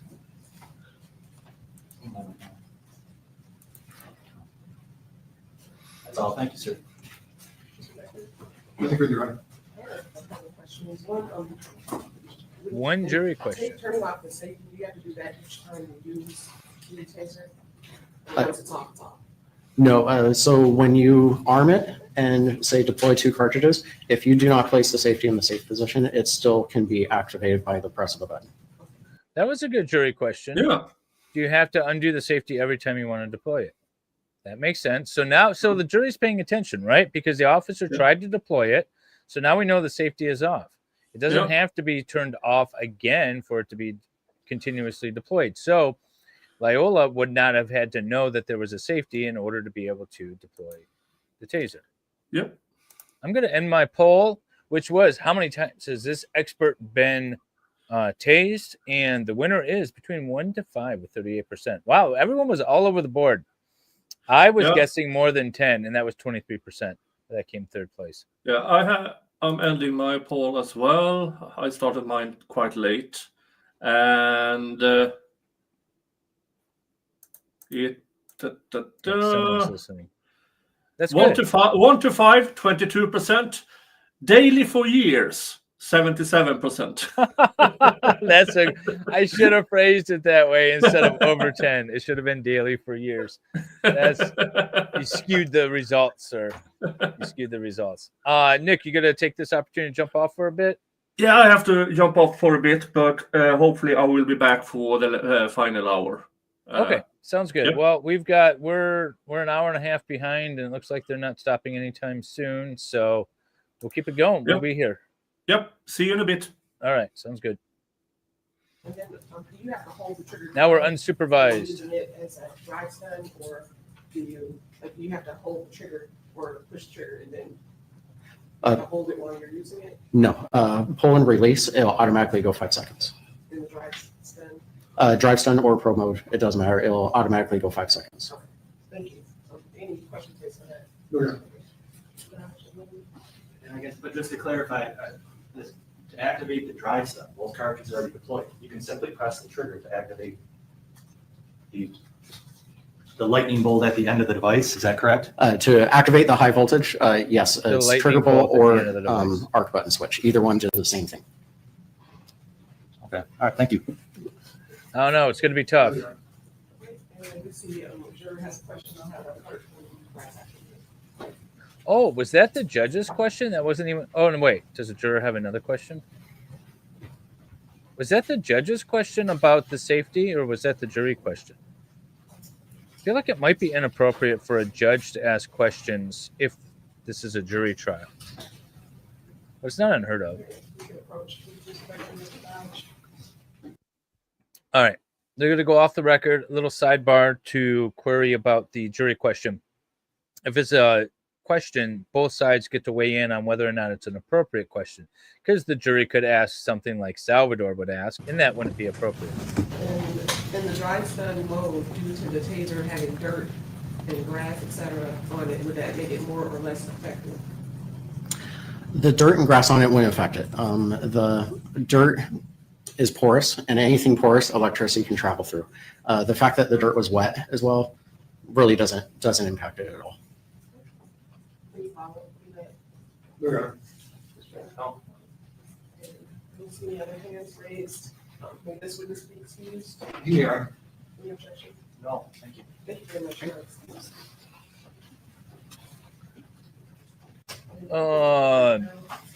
The officer is looking at 25 to life. He can get life in prison, but it would most likely be a term of years, probably starting at around 25 years. So he's 33 now. So if he was convicted, he'd get out when he was like 58, almost 60. 2045. All right, we're gonna speed past the break. No, we do. The next one is, yeah. For this portion of the questioning, Mr. Stoughton, so see, I'm ready. And so, Your Honor. And this lodge will be taking a question for this person. So you're gonna people call Professor Seth Stokes. Good morning. Morning. We have Professor. Sir, before you take your signature, please raise your right hand like clerk will say you did. Do you solemnly swear that the testimony you're about to give in this matter will be the truth, the whole truth, and nothing but the truth, so help you God? I do. Thank you. You may be seated. Thank you. Good morning, Professor Stoughton. Good morning. As you heard the judge's opening, we are here for a bit of a focused inquiry, so this will be a bit different than a general expert voir dire, but Okay, so the jury's not in the room. This is a voir dire outside the jury's presence. Interesting. we will focus in as necessary. Sure. Are you present in court today to potentially offer testimony as an expert in police use of force tactics? Yes. And did you prepare a CV in anticipation of testifying in this trial? Not specifically with. It looks like this is a defense expert witness, and this is voir dire with regard to whether or not he would qualify as an expert and be allowed to testify. So this would be outside the jury's presence. This trial, but yes, I Provide to counsel. keep the Hey, CV on hand. Yes. Welcome. Your Honor, just for purposes of expediting today's hearing and jumping over qualifications, his resume updated version has been provided to defense counsel previously. Would you like a copy? We don't need a copy, and we understand we have a copy. May I approach the witness? Does this appear to be the most updated version of your CV? Yes, it does. And in Michigan, I don't know if in other states, it's called a Daubert hearing in Michigan. So that's what we're listening to. Your Honor, the people would provide the court, just for purposes of this limited evidentiary hearing, with a copy of the expert CV. It's not marked as an exhibit. We don't plan to report it to the jury. Probably do a Roman numeral 1 for it. With the evidentiary hearing. And is there any objection to it being admitted for that purpose? So the Roman numeral 1. Okay.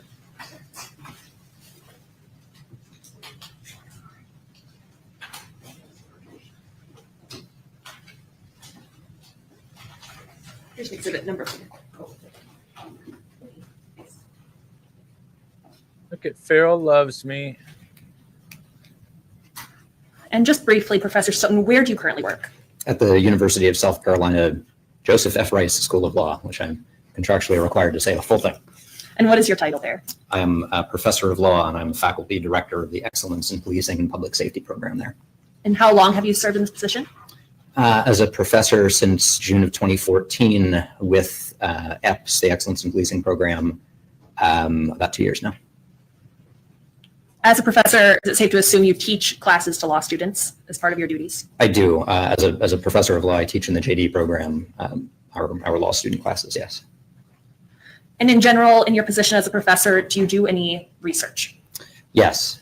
Do you do any writing for publication? Yes. And I assume you research and write on a variety of topics, but does your work specifically include research? So what you do is you propose, you create a witness list. There's timelines to create the witness list. This gentleman's name apparently appeared on the defense witness list as an expert in police self-defense tactics.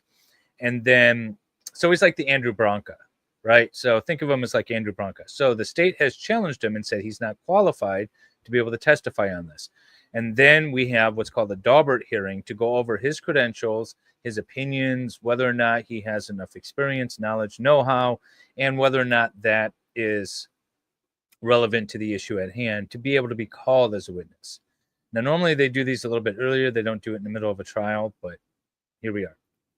On the topic of officer-created jeopardy. I wouldn't call that a specific topic. I research in the area of police tactics, and officer-created jeopardy is a concept within the field of police tactics, yes. Oh, maybe he's a state's witness. So your research and on the defense police is challenging tactics involves the theory of officer-created jeopardy? Yes. I'm just going based off of the title of officer-created jeopardy. It sounds like they're going with an argument that the officer created the situation. Even calling it a theory might be a little grand, but yes, certainly that concept.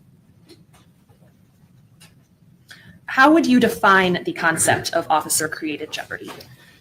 Officer-created jeopardy is really just a term of art that's used to describe unjustified risk-taking.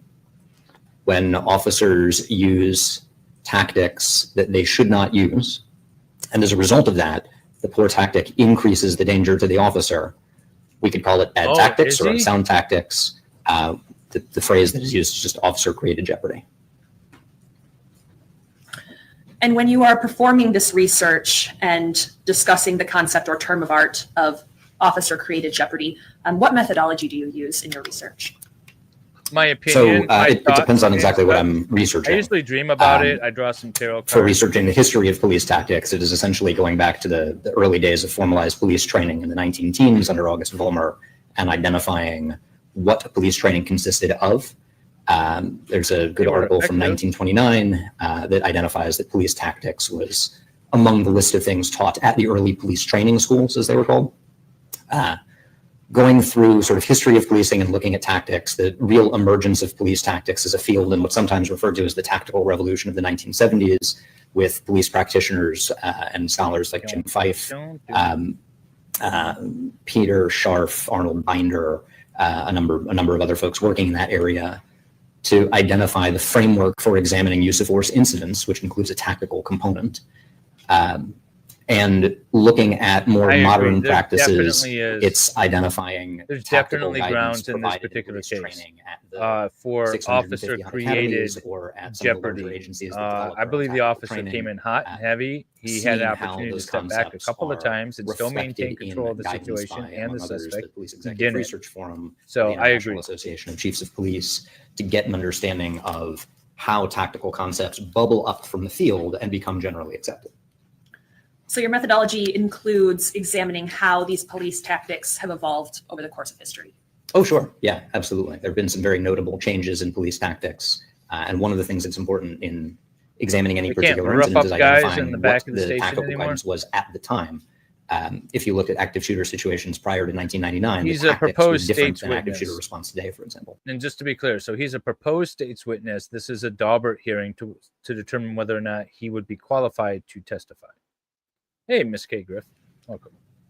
And at what point does your research reveal that the concept or term of art officer-created jeopardy entered this police tactics discussion? Yeah, again, it's just a term of convenience. It's a term of art. That started in the 1990s, mid-1990s with the Savannah Police Department. They're the ones who first introduced that concept. Or I should specify, termed that concept officer-created jeopardy. There were discussions of the concept well prior to that, but that wasn't the term until the Savannah Police Department introduced it. So the concept has existed historically, but the term originated approximately 30 years ago. So Yeah, that's about right. And when you're researching in the area of police tactics, what are the sources from which you draw your conclusions? So again, it depends on exactly what I'm researching. For historical practices, it's historical training documentation. I don't really do qualitative work in this area, so I'm not interviewing people about what tactics used to be like 30 years ago. I'm usually looking for tactical training manuals. Most of those resources are not academic in nature. Most of them are practical or practitioner resources. So some of the early publications by Caliber Press, like Street Survival or the like, that sort of channeled popular understandings of tactics in the 70s and 80s. Hey, I watched Dirty Harry. I know what a cop can research, do. Looking at police agency policies, looking at organizations, again, like the International Association of Chiefs of Police or the National Police Foundation or the Police Executive Research Forum, to see how they are writing and describing practices that have bubbled up from the field. Along with looking at training documentation, agency policies, there's some use of But it still say comes down popular to your police opinion, media, sir. so You've never been a tactical police officer, articles right? on You've never websites like been Police trained. Magazine or the like, not to identify any of them as a definitive source. They are not, no one article is a definitive He's a source. law But when professor. you see the same sort of baseline message of this is the scope of professional practices at this point in time, that's how you identify generally accepted practice. So do That's you why women should not be police survey officers, all right, of these different Gigi? publications to source your eventual what you're saying? research conclusions and opinions? Yes, both the academic literature, the professional organization literature, and the practitioner literature, yes. Are these sources nationally recognized among the expert community? Yes, yeah. I mean, the International Association of Chiefs of Police, for example, which publishes a lot of model policies and discussion papers, as well as a national consensus policy and discussion paper on the use of force. They are the largest and oldest police organization in the world. Police Executive Research Forum and National Police Foundation are both extremely well known in the police practitioner as well as the research community. When you talk about individual articles, academic articles, they may not have the same degree of penetration into police practice. There can be a pretty hard line between where police agencies get guidance and what academics are working on. But within the academic communities that look at this, yeah, I'm looking at well-published articles by well-known scholars. And as we've covered, you're a professor, correct? Yes. Are you also an attorney? I am. I'm a non-practicing attorney in the Virginia bar. And does your experience also include experience as a law enforcement officer? Yes, it does. Oh, And with your educational and professional background, does that I give didn't you testify to that earlier. a unique perspective, as you've said, on all of these resources, be it academic, legal, law enforcement? I wouldn't want to say it's a unique perspective. It's not particularly typical. There are a number of law professors who focus on policing, hosting a conference for them in June, as a matter of fact. There are a number of criminologists who focus on policing. Some number of them are former officers. Relatively few are former officers turned law professors who focus on policing, but there might be a couple others. So you mentioned how you collect your research and your methodology. Beyond researching, do you write and publish yourself? I do, yes. Does this writing and publication include discussion of this concept, officer-created jeopardy? Yes, it does. Have you published books that cover this topic? The book, very creatively titled "Evaluating Police Use of Force," talks about it in Chapter 5, the Tactical Considerations chapter. Yes, I've also written book chapters in other books, consolidated books that have talked about it. How about any law review articles? Yes. Any other articles or publications that come to mind where you've discussed officer created jeopardy? Those are the main categories. Amicus briefs, perhaps? Amicus briefs, yes. I've done amicus briefs that have talked about officer created jeopardy, not from the perspective of an expert applying tactics in a case, obviously, but in the context of an amicus. I'm trying to remember if I write in both law and criminology, and I don't remember offhand if any of my criminology articles get into officer created jeopardy. Do you recall in what courts you have filed amicus briefs on this topic? The United States Supreme Court, I think the Fifth Circuit Court of Appeals. I think those are the only courts I've done amicus briefs in on this issue.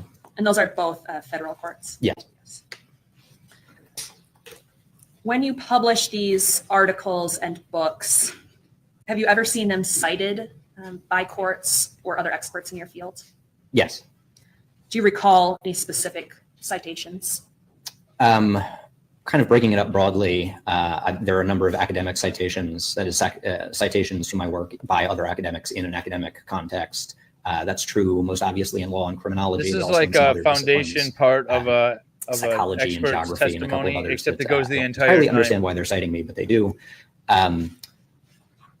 Outside of academics in police practices, my work is cited or used fairly heavily in training on reviewing Mention police Kim use of Porter. force, in front of state organizations. The one speaker sent me a slide about some of my work from the Pennsylvania Organization of Municipalities or something like that, the sort of blanket body for cities that have police departments. My part of the book on tactics was just cited by the 11th Circuit Court of Appeals, the Federal Circuit, focusing on a couple of tactical principles from that same chapter, Chapter 5. And Chapter 5 was the chapter that discussed the officer created jeopardy that you mentioned? Yes, as part of the discussion of tactical considerations. I don't understand how this guy's going to be Are able to there testify. other experts in the use of force? He's going to testify that my opinion is that the officer created this situation, therefore he isn't able to use self-defense. Community who Is that- also is that research the plan officer here? created jeopardy, or is it just you? No, there are a number of us who either research it or use that description of unjustified risk-taking in various aspects of our work. And have you ever testified as an expert in court before? Yes. Do you recall any of the court, state, federal, state Oh, courts specifically that you've testified in? Yes. I testified in state courts in Minnesota, Ohio, Georgia, Nevada. Minnesota, he says. I'm sure there are some other ones. Federal courts. South Carolina. I testified in federal courts in South Carolina, North Carolina. I would have to look at my Autocorrect CV added to remember amazing. I think right now. that's a awesome. sufficient list, and the court has your CV for its review as well. Could you ballpark about how many times you've testified as an expert witness in use of force tactics? Probably upwards of 24 at this point. If you include depositions, it would be more than that, but with actual trial I'm testimony. going to skip up to the 20, 24, maybe a little more. cross-examination. Unless there's And an has objection. your from the guy. expert testimony ever covered the concept of officer created jeopardy in court? Yes, frequently. Have you ever testified or provided this officer created jeopardy discussion in police use of force cases specifically? Yes. About how many out of your 24 times would you estimate it was a police use of force case? Thank you. So I want to get something very important out first. Is it Stoughton or Staunton? Because I think I screwed that up several times. I've always pronounced it Stoughton, Stoughton. but I'll take anything at this point. I'm either Borgula or Borgula, and I answered both because I think when my grandparents came over here, it was changed completely anyway. Yeah, All right, so I feel your pain there. I want to talk about officer created jeopardy, Sure. and That's what I want to hear. I'm going to start because I want to get a definition that you state in your report specific to this case. Sure. So officer-created jeopardy is, in essence, a manner of describing unjustified risk-taking that can increase the likelihood of injury to officers and can, correspondingly, increase the likelihood that officers will use force to protect themselves from a threat of physical harm that they were in part responsible for creating. Yes. So you agree with that? And I think you kind of compared it to like a standard of care. Generally accepted practices, I would describe as sort of a professional standard of care or common norms of professionalism. Officer-created jeopardy is one of the concepts that is generally accepted. Did someone say amicus brief? An amicus brief is did he file amicus briefs? So if there is a case out there pending that's talking about various legal topics, the most recent thing that I can think of is the Onion, the satirical newspaper, wrote an amicus brief and sent it to the U.S. Supreme Court involving a case that involved freedom of speech, First Amendment arguments, and things like that. And so when there's third parties that are interested in the outcome of a case, they can file these amicus briefs. They're from outsiders just saying, hey, this case could affect something that I have some particular stake in or knowledge about, and I'm going to file this amicus brief. And it can be used by the court, doesn't have to be, but that's what that is. But sort of generally accepted principles and practices broadly are what I would describe Take as care, more like a Gigi. standard of Have care. fun with the baby. And so I want to, the officer-created jeopardy, you say, is generally accepted. And that's a term that gets thrown out a lot, especially by experts as yourself in the use of force category, right? Yeah, either the term or the concept underlying it, yes. And it's kind of the lens through which you're going to view whether or not an officer acted reasonably or unreasonably. Is that fair? When assessing the tactical decisions, yes. Yes, because you have to compare it to something. You can't just look at it and say, well, I think that's unreasonable for any good reason. It has to be, I think that's unreasonable because he didn't follow generally accepted police practices or tactics. Correct. Fair? Okay. All right. And so you define generally accepted principles as refer to those concepts and theories that are widely known, acknowledged, and relied upon in the field. Is that fair? Yes. And generally accepted practices refer to protocols, techniques, and procedures that are widely known, acknowledged, and relied upon in the This is field. what is going to Yes. potentially I'm convict getting all this out of the the report, officer. so I just want to get to where we're going with officer-created jeopardy. Sure. And so they become generally accepted when well-educated, well-trained, and experienced professionals would agree that it is conventional, customary, and reasonably standard. Correct? Yes. And you indicate But something new and novel doesn't fall into that category, even though it might not be a officer-created jeopardy. that there are various organizations that believe officer-created jeopardy, the consideration of whether or not an officer put himself at risk is generally accepted. Every police organization that I'm aware of pays attention to an officer's tactics. So yeah, an Sure. officer who uses poor tactics may be subject to at least counseling or retraining, if not discipline, on the grounds of officer safety. Yes. Okay. And so there are certainly Whatever the outcome of this sort of case, post. if this guy says this particular defendant shouldn't be a cop, I will agree with that. I don't agree with his tactics at all. I think his tactics from jump were horrible, and there were so many opportunities for him to get out of the way. Does that rise to the level of overcoming self-defense, like an imperfect self-defense, or not even an imperfect self-defense, but basically puts him in the wrong? I don't know from a legal standpoint. We'll see what the jury says. Action reviews of whether or not an officer acted reasonably. Yes. Yes. It happens all the time. Training. Sure. That's how we get good police officers, right? And how you continue to improve practices of your current officers. Yes. Okay. And so you say that the officer-created jeopardy is generally accepted because I think you mentioned some DOJ consent decrees.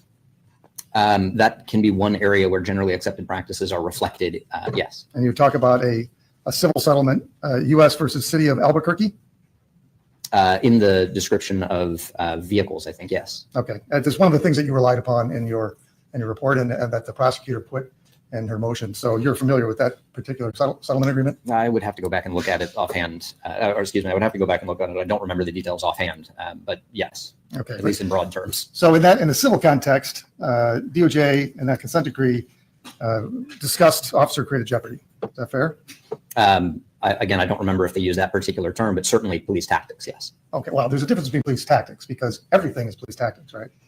No, not everything. Well, everything related to what the police officers are doing when they're making. I'm here to answer questions. So if you guys got a question, go ahead and throw it in chat. And if I know the answer, I will answer it. And if I don't know, I'll fake my way through an answer.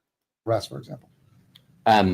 No, tactics have a very particular definition here, right? We're talking about how officers navigate or mitigate potentially risky situations. So there's a lot within police tactics, but not everything that police do is tactics. And when we're talking about generally accepted, I just want to understand here. You're saying with regard to officer-created jeopardy, certain tactics put them in an unjustified risk, right? Use of poor tactics can, yes, absolutely. And certainly all experts would agree that there are situations where certain tactics would create a risk, right? Yes. Okay, and that's what you're saying. Yes. And you're talking about, when you're talking about how it's generally accepted, you're just talking about organizations that are discussing best practices when using police tactics. No, it could be an agency that's implemented that generally accepted practice through policy or training. It might be an organization like IACP that's not presenting it as a best practice, but is instead just reflecting, for example, this is part of a national consensus. Yeah, they're against this guy. So the defense is doing the cross-examination right now in the Daubert hearing, and they're against this guy becoming a witness because he's going to sit up there and say that because the officer didn't follow proper procedure, he should therefore not be allowed to engage in self-defense.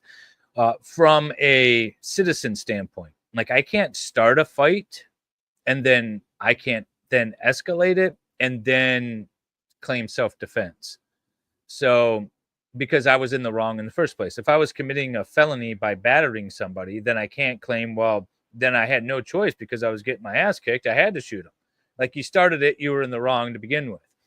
The police get to be the aggressor legally and still can claim self-defense because they're acting lawfully when they're the aggressor, so long as they had reasonable grounds, which this officer did, to stop him and to detain him and everything else. So the officer was acting lawfully.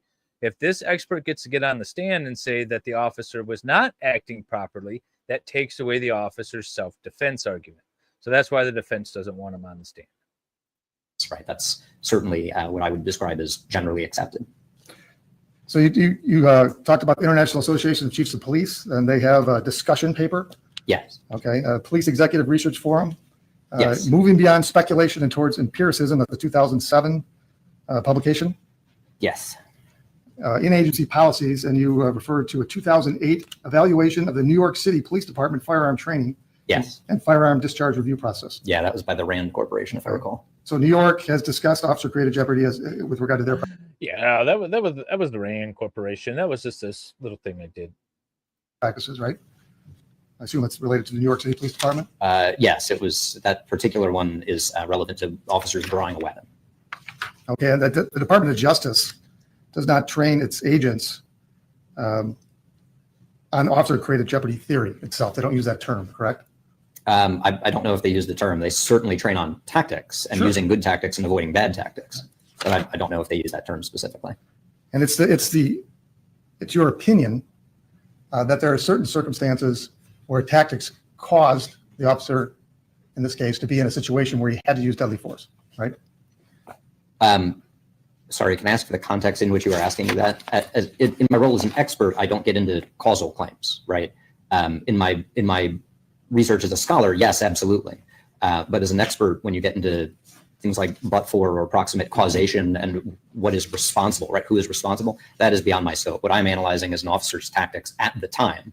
And regardless of what happens after, an officer can use a poor tactic that is officer-created jeopardy that creates an unavoidable and unjustified risk, kind of regardless of what happens after that. Well, I'll give you. No, so the immunity comes in the context of a civil claim. Like if an officer arrests you, you generally can't sue them. They're not personally liable because the king can't be sued. That it comes from that. And then there's been some exceptions that have been lifted. So there's a federal claim. It's US 42, 1983, that says that if an officer violates your constitutionally protected rights, then you can sue, but it's very limited. So in this sort of situation, if the court found that his constitutional rights were violated, then he wouldn't get civil immunity. But it doesn't apply to criminal because it's the state charging the state actor. So there's no immunity Some context, because you wrote a report. issue. You and Nicholas Bloomfield wrote a joint report. Yes. For this case. Yeah. And you have 7 opinions with subparts, right? Yes. Okay. Can you tell us which opinions you're going to be providing as part of your testimony? I guess that depends on which opinions I'm asked about. I would assume potentially all of them, but I don't know which opinions I'm going to be asked about specifically. It's my understanding that you're going to separate the joint report into different opinions. Is that not your understanding? I try not to get into issues of advocacy. I'm happy to talk about whatever is within the scope of my opinion and report, but I don't know specifically. I can tell you sort of in a broad sense. I don't know if that gets into You don't issues know of what discussions questions that you're I've had going to be with asked. That's the all you have to prosecutor say. or not. Okay. Well, and I don't want you to get into those. I thought you might have an understanding of what you're going to testify about, in particular to your report. Can you tell? See, here's the thing. So a Daubert hearing is used to determine, one, if the witness has enough credentials to qualify as an expert. Then the second part is their report, their analysis, or their opinion going to be relevant to a material fact of the case? Not law, but fact. So he has to be able to testify as to what opinions he's going to express. Otherwise, the court is unable to determine whether or not those opinions are relevant to a factual issue. So the fact that he doesn't know should be a concern for the state. Maybe they'll do some cleanup on redirect.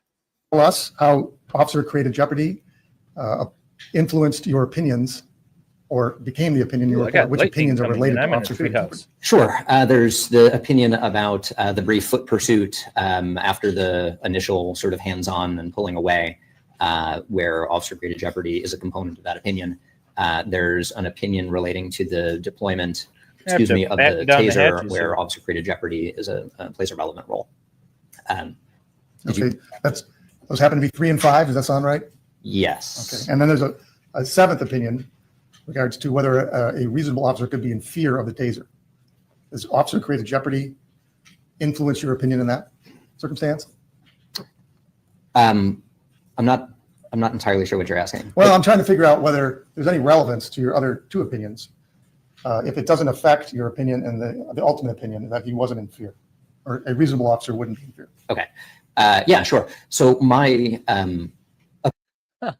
treehouse is grounded by it doesn't have a lightning rod. We'll say that. There is electricity running up here that is grounded. But the last year actually, I run an Ethernet cable out to the treehouse to run the internet. And that was struck by lightning last year. The Ethernet cable was, because it's run like overhead. But it looks like a small storm. It looks like it's mostly going to miss me. So we'll be fine. We'll be fine. Opinions on Officer Created Jeopardy are a way of describing or identifying when there is a problem with an officer's tactical decision. That is, an officer's tactical decision is problematic or inconsistent with generally accepted practices, sometimes because it constitutes Officer Created Jeopardy, right? That is part of the standard, part of why I am coming to the conclusion about an officer's tactics. When it comes to an officer's use of force, I will often note, as I believe I did in this case, this use of force came after some tactical decision that an officer made. But it's the use of force, in my view, like I'm not analyzing the use of force as. See, here's what the law says. The law says it presumes that you're in a lawful position, right? That you didn't start the fight or whatever. But it says, are you in fear of imminent great bodily harm or death? How is this guy going to talk about that? And it sounds like he's not going to. He's going to talk about the wrong act that the officer did. But if he's lawfully conducting business, if he's lawfully, doesn't matter if he's violating some policy or protocol or best practice, if he's lawfully doing what he's doing, then the self-defense should continue. It doesn't end just because this guy or anybody else says, but on this policy manual here on paragraph 12, it says that you can't get within 3 feet and whatever. It doesn't matter if he's lawfully engaging in his conduct. It's more or less reasonable because it was the result or not the result of officer-created jeopardy, if that makes sense, right? I'm looking at a use of force and saying, is it a proportional response to the imminent threat that existed at the time? And we can sort of segregate out the why did that threat exist at the time? Was it a result of officer-created jeopardy or not? That might be legally relevant. But that's in a case where I'm retained as an expert, that particular question is above my pay grade, right? It's not my job to figure out what is legally relevant. I'm just analyzing an officer's actions at different points and comparing them to this generally accepted principles and practices. Okay. And you were asked whether or not the foot pursuit was reasonable. And you gave an opinion Yes. in the report. Yes. And you anticipate you could testify about that. And you also were asked to give an opinion about whether or not using a taser in close range was reasonable. And you gave an opinion. Yes. Okay. Do those opinions have any relevance to the ultimate question for this court, whether or not Officer Schurr was reasonably in fear? That's exactly what I was just I'm saying. not trying to be squirrely on this. Again, I think that's a Exactly legal what question. The question of relevance is a legal question and not one that I'm in a good position to So answer, he can't right? Whether it's pontificate legally on relevant. that. So even if he's qualified as an expert with regard to police tactics and whether or not the police put himself into jeopardy, it's not relevant to the fundamental issue, which is, was the officer in fear of great bodily harm or death at the moment he pulled the trigger? I don't know enough about Michigan law to say. I'm not here to apply Michigan law. Could it be? Sure, there are definitely jurisdictions that apply an officer's actions prior as relevant using Michigan sort of standard doesn't. but-for and proximate cause As far as I know. concepts. But that's not my role as an expert to do. Okay. So you don't know whether or not it has any relevance. Yes. Okay. And you say you're not following Michigan law when you form those opinions. I'm not an expert in Michigan law. I'm not holding myself out as an expert or applying Michigan law to the point of saying this is criminal, this is not criminal. So he's not applying Michigan law. Would not Thank be you for answering the appropriate. question. Or even, right, this is consistent with Graham v. Connor, or this is a Fourth Amendment violation. This isn't a Fourth Amendment violation. That would be inappropriate for an expert. There's a whole Okay. bunch of other components. So like the method of your analysis has to be peer reviewed or scientifically studied or somehow reliable. So that's why he references the police manuals and things like that. And then it has to be applied in sort of a scientific manner to the actual facts of the case. You also have to be applying the legal standards when it comes to something like this. And he just said he's not doing it. So I don't know. We'll see where the judge ends up here, but I wouldn't let him in. And so you talked a lot about scholarly articles, making it generally accepted. You talked about 2 amici briefs. I never know, is it amicus plural or is it amici? I think amici is the plural. It sounds right, Amici. but I don't know if it is. So I'm- you filed 2. Amicus is 2 of them just in the Supreme Court that touch on Amici issues of briefs. tactics. I like one of them, amici the briefs. Fifth Circuit that touched on tactics to some extent, yes. The Fifth Circuit case was Barnes v. Felix. The Fifth Circuit case, but I filed that. So that's a Supreme Court case. The amicus was in the Supreme Court case. Did you file an amicus in the Court of Appeals as well? No, the Fifth Circuit case there, I think, was TIMPA, TIMPA. Okay, and that was a civil case, Barnes v. Felix. Yes. And there, I mean, the issue was the moment of the threat doctrine. Would you agree? Yes. Okay, and what you're looking I'm at still here. I just have to as stand to up whether or every not once in a while. the totality of circumstances includes, in this case, the officer jumped in front of a car. Yeah, That- jumped onto a car, yes. Jumped onto a car.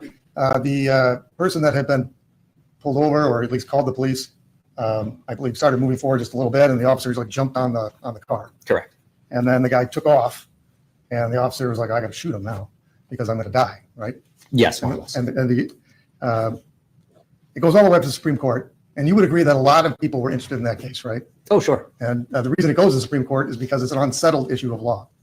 Yes, there is a circuit split on particularly this moment of threat doctrine. Yes. Right. And the Supreme Court, as they often do, they hear all this argument. They give amicus briefs. They got DOJ. Everybody seems to be involved. And did you listen to the oral arguments? I did. Yes. Okay. And the Supreme Court's like, we're just going to define this very narrow issue because they don't really want to decide officer-created jeopardy right now. Is that fair? Until the opinion comes out, I don't know what they're going to do. There Would was you agree with certainly my assessment? So Justice Kavanaugh seemed to be looking pretty broadly and wanted to talk about whether the officer's actions were reasonable. There were other justices who just wanted to, or at least were asking questions that I would take indicate they are more interested in. Could we just say moment of threat doctrine is not a thing settled without getting law, into so he any can't say broader definitively questions? that an officer who puts himself As in jeopardy always, loses self. the court is not an it, it's a they. So different perspectives, and I have no idea where that case is going to go. Neither do I. I can't predict the Supreme Court. I just listened to her argument as well. And, to the extent officer-created jeopardy came up, you had both sides saying, well, this isn't about officer-created jeopardy, at least because they wanted the case to go forward if you're the plaintiff and it's a civil case. Yes. And the defense, they were like, we don't want this to become the standard, justices, because that is not where we think the law is. And so both sides are arguing that. So would you agree with me that at least the Supreme Court has not decided whether officer-created jeopardy is settled law? As a matter of Fourth Amendment law, the Supreme Court has not clarified whether, for purposes of establishing the reasonableness of an officer's use of force under the Fourth Amendment, whether you include an officer's pre-seizure actions, that is, actions before the use of force, or not. Okay. Yes, I think that's fair. There's a roughly 8-4 split on that. This Barnes v. Felix may give us an answer. We'll find out. Yeah, I don't think so, but we'll see, right? So, and I did read your brief. There's a lot in there about officer-created jeopardy. By the way, this is not how the testimony the actions will of go the in front officer of in the the Fourth jury. Amendment context. This is all for the judge. And the we don't know judge whether or not is an that's going to attorney come out just yet. educated in the law. Now, and you've mentioned some scholarly but a jury articles. would be in I noted one by Professor Cynthia Lee. She wrote an article just 2 years ago or so on the issue. Yes, that was the most recent one. I think it was 2021. Well, time flies. Yes. Yeah, so, but in there, she's asking for courts and to be generally accepted this reform effort, as she put it, because it's not an articulation of the current constitutional or law enforcement standards. She's urging the U.S. Supreme Court to, quote, go above the constitutional floor and consider the officer's pre-seizure conduct to assess the reasonableness of deadly force. Yeah, I read her article to be arguing, particularly in cases of criminal liability, but liability more broadly, that applying these concepts of but-for and proximate causation, an officer's culpable conduct prior to use of force should be part of the evaluation for use of force. Okay. Yes, that's what I read. Wait, hang on. I want to listen to that again. The officer's pre-seizure conduct to assess the reasonableness of deadly force. Yeah, I read her article to be arguing, particularly in cases of criminal liability, but liability more broadly, that applying these concepts of but-for and proximate causation, an officer's culpable conduct prior to use of force should be part of the evaluation for use of force. Okay. Yes, that's what I read her argument to be. And you brought up criminal cases. There has been applications in other contexts where you sort of balance the negligence. It is like listening to a SCOTUS argument. That's why I wanted to pause and go back to it, because they're actually talking about a SCOTUS argument. They're talking about oral arguments. So the Supreme Court has taken up the case of whether or not an officer's conduct before the shooting should be taken into consideration with regard to a self-defense. It's an interesting concept. I don't know if it's there. He mentioned but-for and proximate causation. There's a great case that you all study in law school to distinguish between the two. The but-for causation is obvious. But for the officer even stopping the car, there would not have been any shooting, right? But that's not tenuously connected. There's a case involving a train station where a conductor allowed a man to run after a train that had already left the station, and the man's carrying a box. And as he's jumping up into the car, another usher's or conductor's helping up into the car, he drops the box. The box happens to have fireworks. The fireworks happen to go off, and one of the rockets shoots back into the train station, hits a sign hanging on the wall, and the sign falls on a woman's head. And so the but-for is obviously met, but for the conductor letting this guy run after a late train, or an early train rather, the woman when it had been injured. But is it foreseeable that one simple act would have led to this whole chain of events that caused this woman's injury? And that's the proximate causation. Is it foreseeable? So the question here, even assuming this expert is allowed to testify to this, the question is, was it foreseeable that if this officer ran after this particular suspect, tackled him to the ground, it would lead to the necessity of pulling the gun and firing, right? That's the proximate causation. Is it foreseeable that by this act of him jumping on this guy's back, that this is the end result? So I still think he loses there. You still have to have the officer in fear of imminent great bodily harm or death. But I think the proximate causation argument is weak. Recklessness of He the did officer get out of breath versus really fast. what the suspect was That's doing true. to sort of So determine whether maybe or if not, he knows his in the own totality of limits. circumstances, the officer's actions were reasonable, right? Like qualified immunity cases.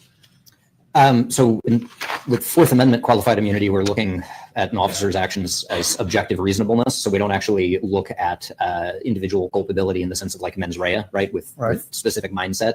We're just looking to determine whether their actions are objectively reasonable. In some states, under their civil or criminal standard, they might apply that particularly with reckless behavior that results in a homicide or use of force or something like that. Sure.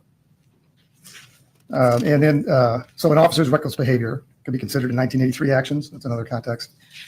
So that it maybe it can be, at least sometimes. It depends on whether let's say that there isn't a use of force and we just have reckless behavior. It depends on whether that reckless behavior is an independent Fourth Amendment violation or a violation of the ADA. That's or the something like that. 1983. That's what we talked about. The police immunity. It may not, right? It may not establish an officer's reckless behavior without, say, harm to a civil plaintiff might not amount to a Fourth Amendment violation where there's a plausible 1983 claim. Okay. And even in those contexts, there's a lot of learned discussion on whether or not that should actually apply in civil context. Is that fair? Sorry, whether you should consider the unjustified risk of the officer. Sure, exactly how that fits in or should fit into the legal framework is something that, scholars and policymakers discuss. Have you seen it in criminal cases where you're testifying about something that preceded the moment of the threat that doesn't seem to have any direct bearing on it, but we're asking the jury to consider the negligence or recklessness of the officer and deciding whether or not he was honestly and reasonably in fear of great bodily harm? Sure. So not, I like take cases that I've had some role in away for a second, like California standard, for example, for recklessness or negligence includes not just the moment at which force is used, but the actions by whomever, including an officer, right, that foreseeably create those conditions. And if someone's actions, I forget what case that is in California, but if someone's actions foreseeably create the conditions in which they shoot someone, right, then we say, okay, well, were those actions reasonable? Because if someone acted recklessly at point A and that led directly to them taking a life at point B, then... You know, when I had Andrew Bronca on, who is a self-defense expert last week, by the way, if you guys missed that stream with Nick and I and Andrew Bronca, you guys need to check it out. He was getting very technical, and this is very technical too. At the end of the day, though, this is not going to be a technical argument. The witness or the defendant is going to have to testify, and if he's credible, he might be acquitted, and if he's not, he might be convicted. That's my prediction. If he doesn't testify, I think he's going to get convicted because those videos are bad. And he needs to testify and say, I was in fear for my life at that moment. I was just trying to do my job. I was just trying to protect the community, and I was in fear for my life. And he has to come off credible. Otherwise, none of this is going to matter. The jury's going to convict him. Again, this is just a fairly straightforward application of but-for and proximate causation. Right. And you're in the California case. I don't know the name of it, what you're talking about either, but you're talking about whether the actions at the time deadly force was used were negligent, because it could be negligent homicide or something like that. Right? Sure. Yeah. Okay. How many cases, any cases in Michigan that you're aware of? No. All right. None. I'm neither aware nor not aware of any. Again, I did not research Michigan case law for this at all. Any second degree murder cases of which you're aware? In Michigan? Anywhere in the world? Yeah, Colorado just convicted an officer on what would be the idea was tactical errors early, and this is the conviction of Buen, B-U-E-N. That is a case that I worked on. So second degree murder, I'm not sure where this witness is going with this, but second degree murder, essentially, if we break it down to the three unalivings that are lawful or unlawful, you have manslaughter, which is you didn't intend to do the act and you didn't intend to cause the death, but you did the act accidentally or negligently or grossly negligently, I should say, and it caused the death. Second degree is you intended to do the act, but you didn't intend to cause the death. And first degree is you intended to do both. You intended to do the act and you intended to cause the death. So with second degree, he has to show that he intended to do the act but not cause the death. Well, what act are we talking about here? Are we talking about apprehending the suspect or pulling the trigger? The verdict certainly suggested that the theory was tactical errors that led to the use of force created that. And This is going to get everyone. So they all had a kinds verdict of form that confused. said that? I don't like No, this guy. it's the I forget what it's called in Colorado law, but it was it was not like the intentional. It wasn't the murder statute or the voluntary manslaughter statute. It was whatever Colorado has as their other version of that. Negligent homicide? I think it might have Yeah, I been think it was. whatever that something like that. In a self-defense case to murder, have you seen that? Yeah, Anywhere? sorry. Well, this is a murder case, and Officer Schurr is charged with second-degree murder. Right. I'm sorry. Intentional killing. I just didn't understand the question. Okay, the defense is self-defense. Okay, I see. Okay, so he was justified in using self-defense because he honestly and reasonably believed he was in fear. Okay. Okay. Have you seen an examination of the conduct that you might have believed or some other expert might have believed Maybe a fairly white conservative was unjustified and put himself in risk? Therefore, he could no longer argue self-defense. Yes. So that's like the aggressor component of I self-defense. knew that's what they were going and again, with. I'm not speaking of any one case specifically. And sorry. And in murder context. Yes. Yeah. So I don't testify. I don't take cases as an expert in like civilian self-defense where we see more of these self-defense cases. But in criminal law, I have taught self-defense, and one of the aspects of self-defense is unlawful conduct prior to the moment where self-defense is used can render someone an aggressor. That's not in the policing context, right? But it's certainly conduct prior to the use of deadly force that then affects the culpability of that use of deadly force.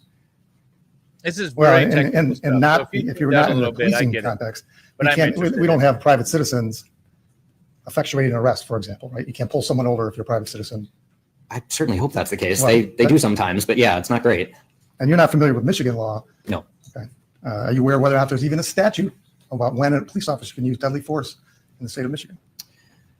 I'd have to go back to the knowing appendix of the my book because we standards pulled to all of the state apply statutes is and a cases. I big red think there's a flag. statute, but I have no idea what it is offhand. Not knowing the standards to apply to your analysis as an expert is a big issue. Okay. All right. So I want to talk about sort of the consequences of and relevance of these opinions that an officer might have been put himself taken unjustified risks to put himself in a situation. So let's say in this case you have an opinion that Officer Schurr should not engage in a foot pursuit. Okay. Okay. And It's getting windy time goes out. by, about another minute or two. He's in the position where he has to decide whether or not to use deadly force. Sure. If it's your opinion that he was unjustified in doing the foot pursuit, does that foreclose him from maintaining the defense of justification?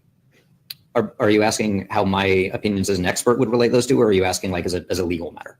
Because the answer to the latter is I don't know. That depends on whatever the law of the jurisdiction happens to be. I have no idea. Okay. And I think you said before, well, we could talk about causation because I promised you we'd bring it up. But I mean, courts have generally considered whether the officer's actions leading up to the use of force were reckless and whether those actions were immediately connected to the need to use deadly force. That's something that you said. Yes. Okay. So they considered whether there's basically proximate cause, right? Yes. Okay. So if you're finding that he shouldn't engage in a foot pursuit has no proximate cause, is there a cause between the foot pursuit and the fact that he had to use deadly force later on? Again, sorry, can I clarify? This attorney is reading my mind. We're in sync. We're in sync. All these things that he's bringing up is exactly what we've been talking about, right? Proximate causation. Is it foreseeable that chasing down a suspect is going to lead to the need to use deadly force at the end? I don't think it is. If you're asking about sort of the scope of my opinions, I don't get into proximate cause at all, right? I'm just analyzing separate points, separate decisions, separate actions separately. If you're asking legally, again, with the giant caveat that I am not an expert in Michigan law and would not want to testify about law, even when I did know what the law is. I know why they're calling this guy in. They don't want to call the local police. They don't want to call the captain or the local police because the captain testified at the preliminary examination that the officer was doing everything right. And who are we going to call in to say, what are the procedures? And did this officer violate the procedures? It's the local captain. It's the local chief. It's the local sergeant. And those guys are all friendly to the defense. That's why they're bringing in this guy. That's exactly it. Again, I think you're applying sort of normal principles of superseding intervening cause there. That is, you have an event that is culpable in some way, that is a but-for cause of the ultimate result. Is it the proximate cause? I don't think there's anything sort of special about applying superseding intervening causes. Okay, so That's like academic law professor answer. I apologize, but in terms of as an expert, I'm analyzing what happened, what the officer did at point A, what the officer did at point B, and I'm not saying anything about point B. Sorry, let me rephrase that. I'm not saying anything about point A when I'm talking about point B. okay, so you're segregating these opinions. I need a whiteboard. You're looking at with kind of red like string or something. sort of with blinders on. Okay, I'm going to look at the foot pursuit. Was that done properly? Yes. All right, and you actually broke it down into 7 opinions, 4 of which, or 3 of which, you thought the officer did act reasonably. Yes. The stop, Yes. the initial grabbing and pulling to arrest. Yes. Right? And then things went south, in your opinion, when he chased him. Yes. Right. And I'm summarizing here Yes. because we're not going to get into the opinions now. Okay. The question is for the court, what the court's trying to decide is whether or not your opinions matter to the jury. Sure. Okay. But you're segregating these particular findings of unreasonable behavior. Yes. So I mentioned in, sorry, I forget which opinion number it is. I think it's 4 offhand, about the sort of use of the empty hand strikes and knees, right? I mentioned that opinion that occurred because of the foot pursuit, but that's not what my opinion rests on, right? Like you could take the foot pursuit out of the picture entirely and still have that opinion. The ultimate opinion. Onto those use of force, yes. Okay. And the ultimate opinion, or the final opinion is I'm wondering if that the no judge objectively could reasonable ask officer, questions for this guy. presuming they knew that the second cartridge of the taser had been discharged, would have been in fear of incapacitation and therefore could not be in fear of losing their weapon and therefore could not be in fear of rape by the harm of death. I might say it a little bit differently, but yes. Probably better than I just said. I don't know about that, but yes. Okay. And you view those separately in and of themselves. Okay, so I want to talk about the standard or the burden for officer created jeopardy, because it seems to me that the opinions, opinion 3, opinion 5, suggest a negligence standard. He should have known not to chase. He should have known not to use the taser at close range. Therefore, his actions were unreasonable. Is that fair? No, I am not imbuing any mens rea at all. I'm just looking at what he did and comparing that to generally accepted police practices, and it was either consistent or inconsistent. The degree of culpability for that is not something like culpability is ultimately a legal determination, not I think an expert determination. So I can say this did not match or this did match generally accepted principles. This was or was not in alignment with generally accepted principles. This is or is not what a reasonable officer applying generally accepted principles or practices would do. But I'm not saying therefore there was negligence, recklessness, knowledge, intention. And you're saying unreasonable. Maybe, I'm not a civil practitioner. I used to be many years ago, but that has to be a sort of standard of care that he violated. A reasonable officer wouldn't have pursued him. Sure. I'd like to lodge an objection at this point. I think we veered away from the reliability and foundation of his opinions, and we're getting into a second, but again, we're cross examination. I'm not sure if you have any other. The officer created jeopardy theory is based on a standard. That's all. Everything I'm talking about is the officer created jeopardy theory. Okay, I think some of that stuff kind of exceeded the scope of that, like asking him further along. But if you can, I don't know how many more questions you have with respect to the officer created jeopardy issue. I'll try to wrap it up, Your Honor. Because I'm only trying to figure out if his opinions would be reliable. Okay. Reliably applied. You're not going to consider whether it's relevant to the jury's consideration? Are you talking about what the case is about or what this witness Matter of is fact, you about? mentioned that before we had him come on, that I've already determined that this has to be relevant. So you've already decided that the officer created jeopardy theory is relevant? I'm trying to find out if it's reliable or not. Okay. Well, I'll ask more questions on that, Your Honor. Okay. Did he say that the judge didn't make an opinion yet? All right. So, hey, John. All right. So this case is about Christopher Schurr, who was a Grand Rapids police officer back in April of 2022. He pulls over Mr. Lyoya, who has a license plate that doesn't match. As soon as he turns on his lights, Mr. Lyoya gets out of his vehicle, and the officer tells him to get back in the car. He doesn't get back in the car. and then begins questioning him about his driver's license and all that stuff. At some point, then Mr. Lyoya sort of just runs away. The officer chases him down.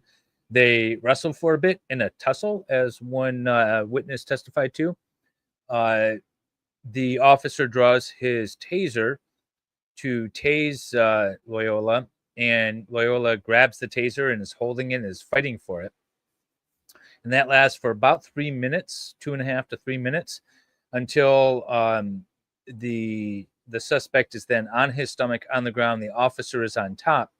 The suspect is apparently still holding the taser. I don't think that's in dispute. Then the officer draws his weapon and shoots the suspect in the back of the head.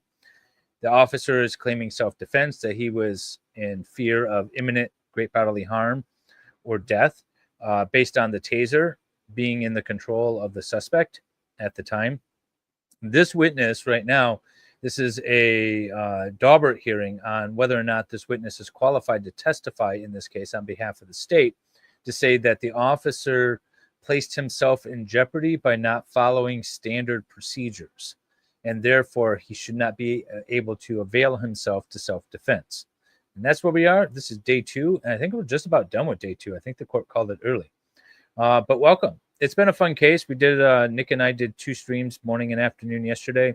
And then we have a stream last week where we talked with Andrew Branca about some of the body cam videos and stuff. So.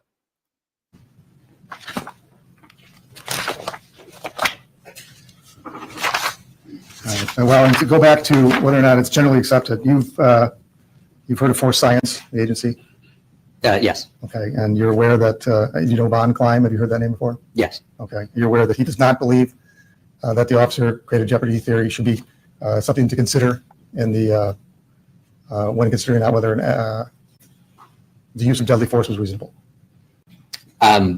So whether officer created jeopardy is legally relevant to the determination of whether a use of force is reasonable, yes, I understand he has an opinion about that. He's also talked about, including on podcasts, the importance of police tactics and how they can affect ultimate outcomes. I think he and I agree on that point. All right. You would agree with me that there are people that disagree with your opinion that officer created jeopardy is not reliable, or is reliable? I'm not sure I understand. Well, you've turned to a lot of scholarly articles, and and obviously Mr. Bloomfield probably agrees with the theory. I don't even know. I would hope, I can't speak for him, but I would hope he agrees with what's in the report. Well, right? You guys wrote it together? Yes. Okay. As far, did you consider, when determining your opinions, did you consider GRPD trainings? In assessing what may be reflected in GRPD or in how GRPD trainings may reflect the generally accepted practices, yes. It's not my role as an expert here to identify whether the officer acted consistently or inconsistently with the agency's standard, right? I assume the agency is an expert in its own standard. So I'm not going to talk about whether the officer violated agency policy or did not violate agency policy, but it was in the scope of things that I reviewed.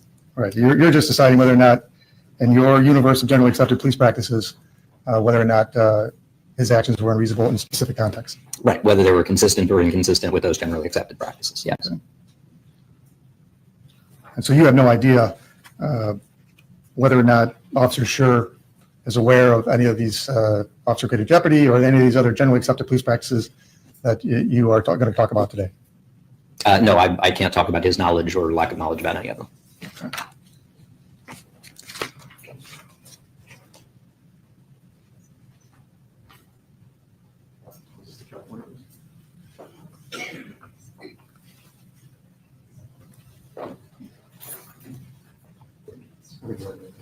Yeah. So, John, if you go back to last week, if you want to see just us talking about the body cam, there's body cam, dash cam. The passenger in the vehicle took a cell phone video, and then there's a security camera video. All of it looks bad for the officer. It really does. And John, let me just give you an example here. This is my thumbnail. This is the position the officer is in when he takes the shot. Right? He's like, it's just after the shot was taken. It looks bad for the cop. I'm kind of gearing towards not self-defense. Even though I'm a huge proponent of you're innocent until proven guilty. And then as soon as the state pulled out this video, I was like, he's guilty. I don't know what to say. I'm going to be hard pressed to say not guilty. This is my guy. And I'm hugely pro defense. I'm not usually pro cop. I'm fairly conservative. I'm kind of the type of people that live in that area. So we'll see what the jury says. But, you know, the question is, was he in fear at that moment? And I think it's going to take him taking the stand and convincing everyone. Thank you, Honor. Any other questions? No other questions from the people, Your Honor. I do have a brief legal summation if the court's interested, but no other questions. Yes, go ahead. I know that people have filed a brief legal memo with the court summarizing the law that we're operating under. And I would just want to emphasize that when considering reliability, the court is just making sure that the expert's opinion is resting on a solid foundation.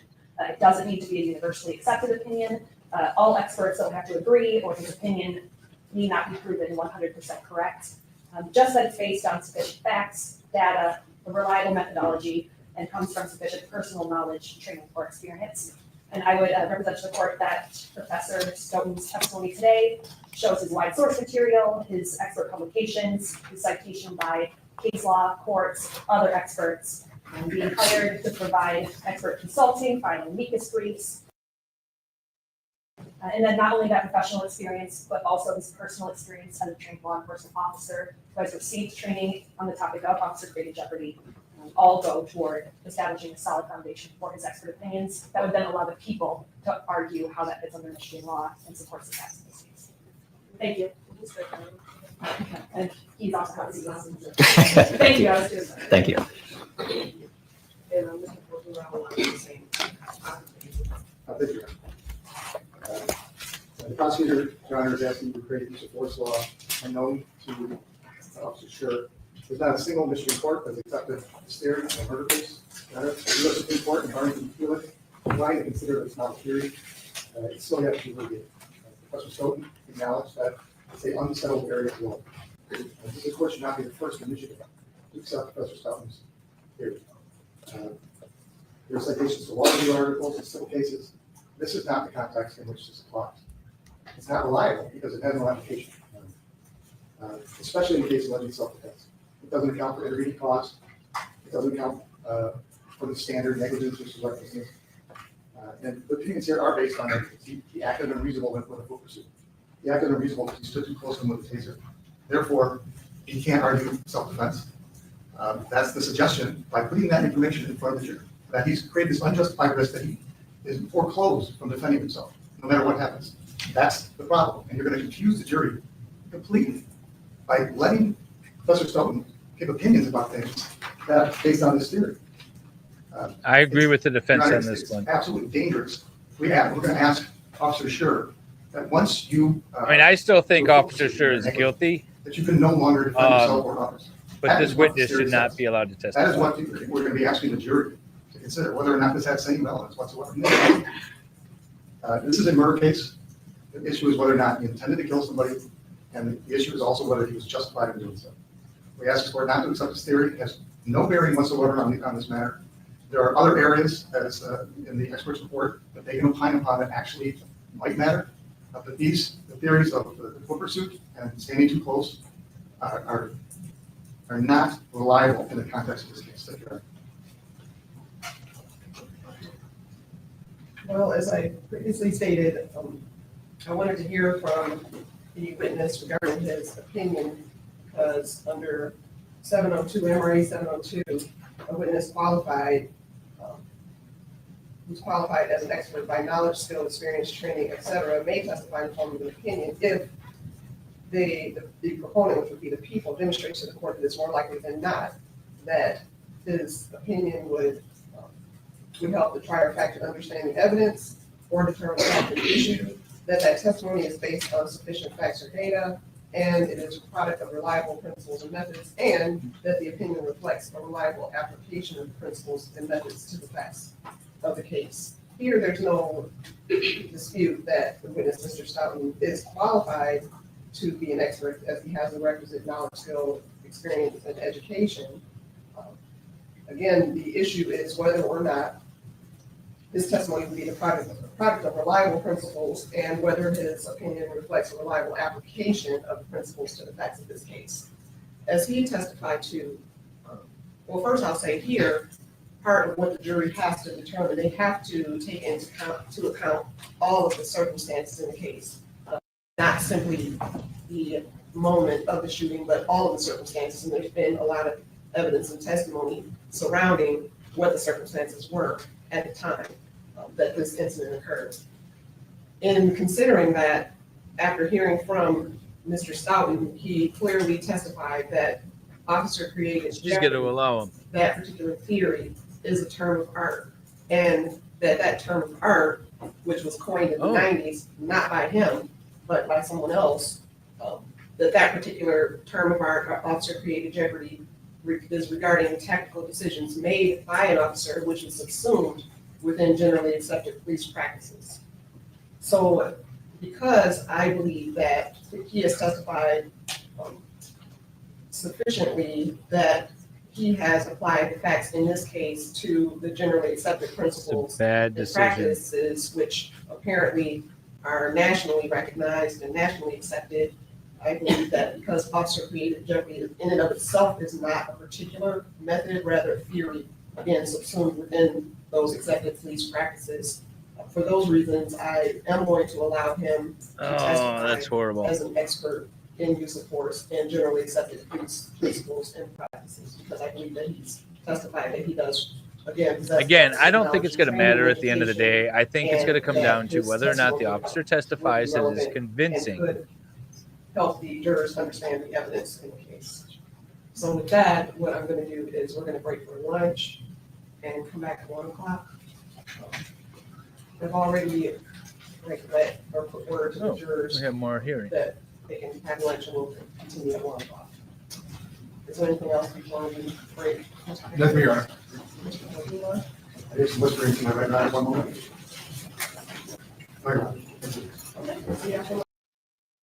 All right.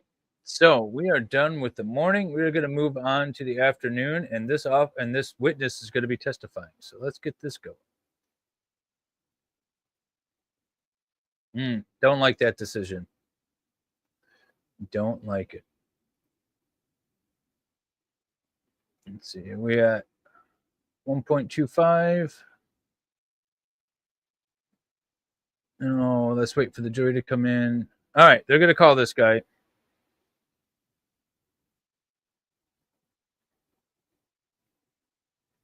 What was his name?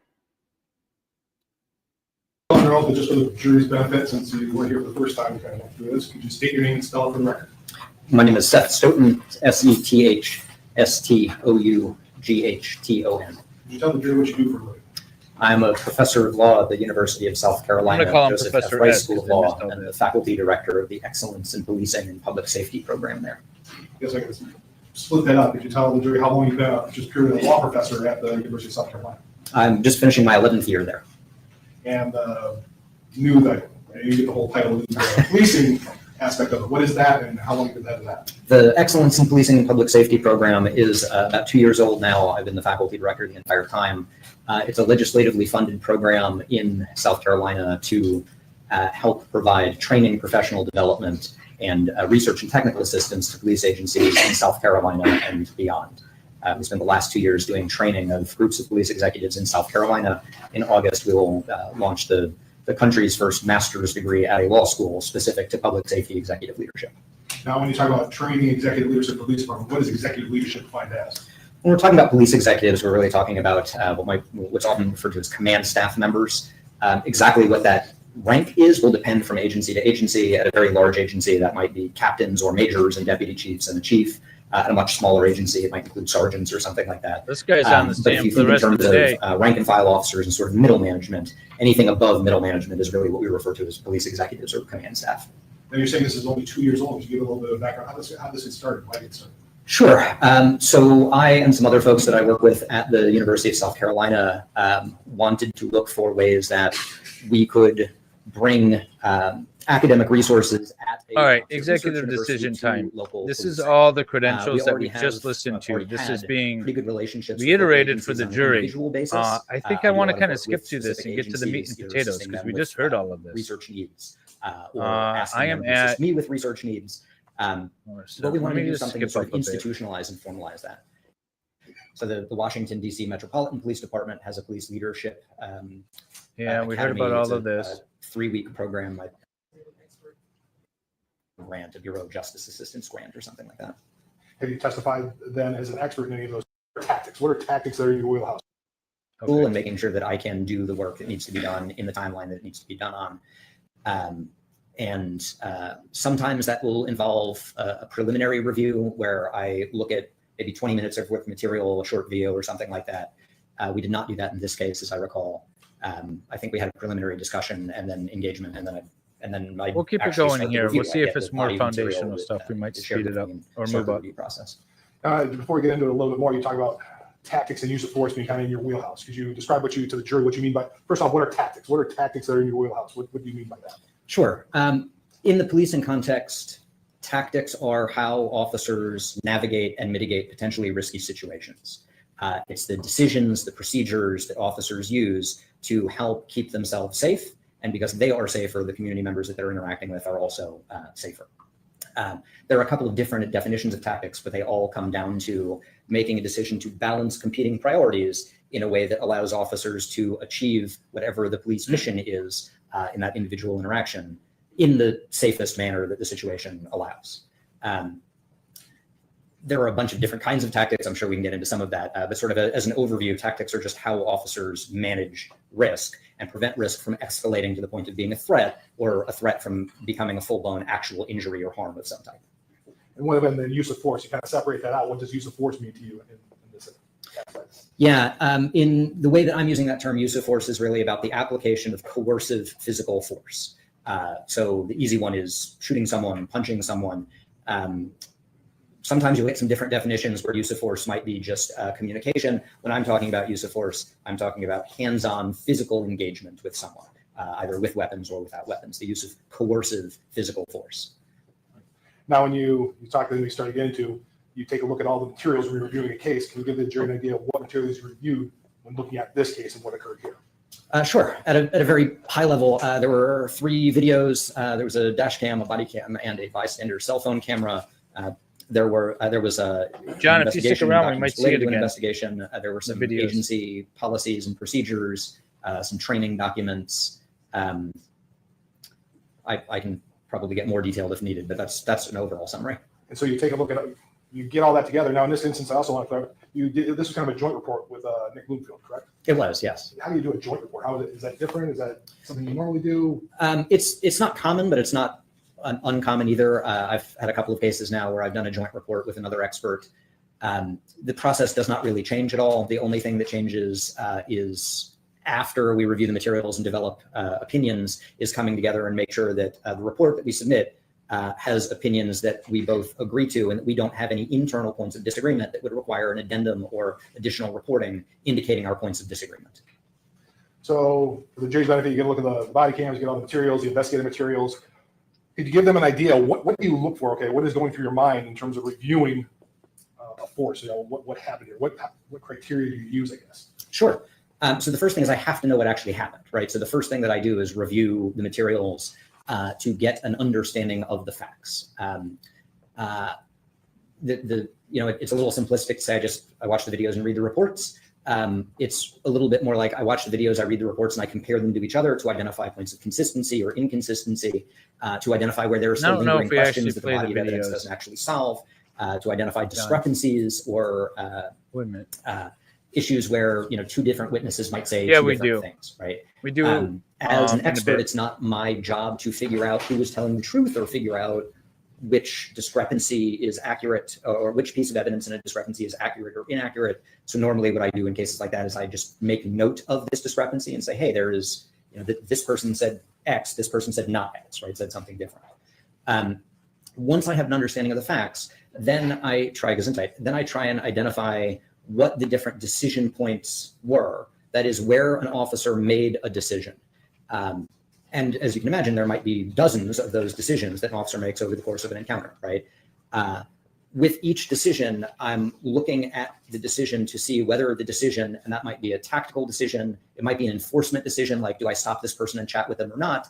It might be a use of force decision. What I'm looking at is whether that decision was consistent or inconsistent with generally accepted principles and practices in policing. Does it meet that sort of professional degree of commonality that we expect professional officers to be able to meet? Can you go into that a little bit more? What exactly is generally accepted police practices, and what does that mean to you and for the jury's benefit? Sure. Again, this is a little colloquial, but when we're talking about generally accepted principles and practices, and I can define those two things separately. What's up with this guy's hairline? If you went to a reasonably well-trained officer at triangle. any agency, pretty much anywhere in the country, and you said, is this more or less the way you do things? If they say, yeah, that's more or less the way we do things, that's probably a generally accepted practice or generally accepted principle. This is a little bit tricky in policing because we don't have a single authoritative body in policing that sets out what generally accepted principles and practices are, right? In accounting, there's something called the generally accepted accounting principles, and all accountants have to use that. We don't have that in policing. We have so you're making this up. 18,000 different police agencies. So if across a the police country, department some tries very, something very small, new, some very, very you're going to be large. like, nope. So when we're trying to identify generally accepted principles or practices, we're asking what has sort of bubbled up from below. What do all of these agencies, what do officers do? What is common and generally accepted as the standard for professional policing across agencies?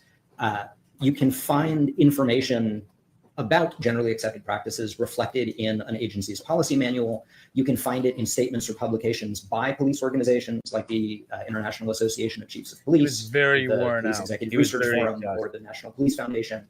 But it's not authoritative because the International Association of Chiefs of Police said it. It's easier to flip that and say the reason that the International Association of Chiefs of Police is saying that in something like a national consensus policy or national consensus paper on use of force is because it is so common that it is generally accepted. Now, can you get into a little bit in terms of what factors do you consider when you're looking at an incident? What are the factors as an expert you consider when reviewing tacticals or police use of force? What are some of the factors Sure. taking into account everything? The ultimate question for tactics when I'm trying to reviewing say them that is the really officer violated some what are the tactical procedure risks of what the officer is that doing, he loses and what is the self-defense. benefit of what the officer is doing, right? I don't know. Officers, as one resource puts it, officers work in risk soup. They're constantly in situations that are dynamic and maybe uncertain. So they have to make this series of decisions without fully accurate information.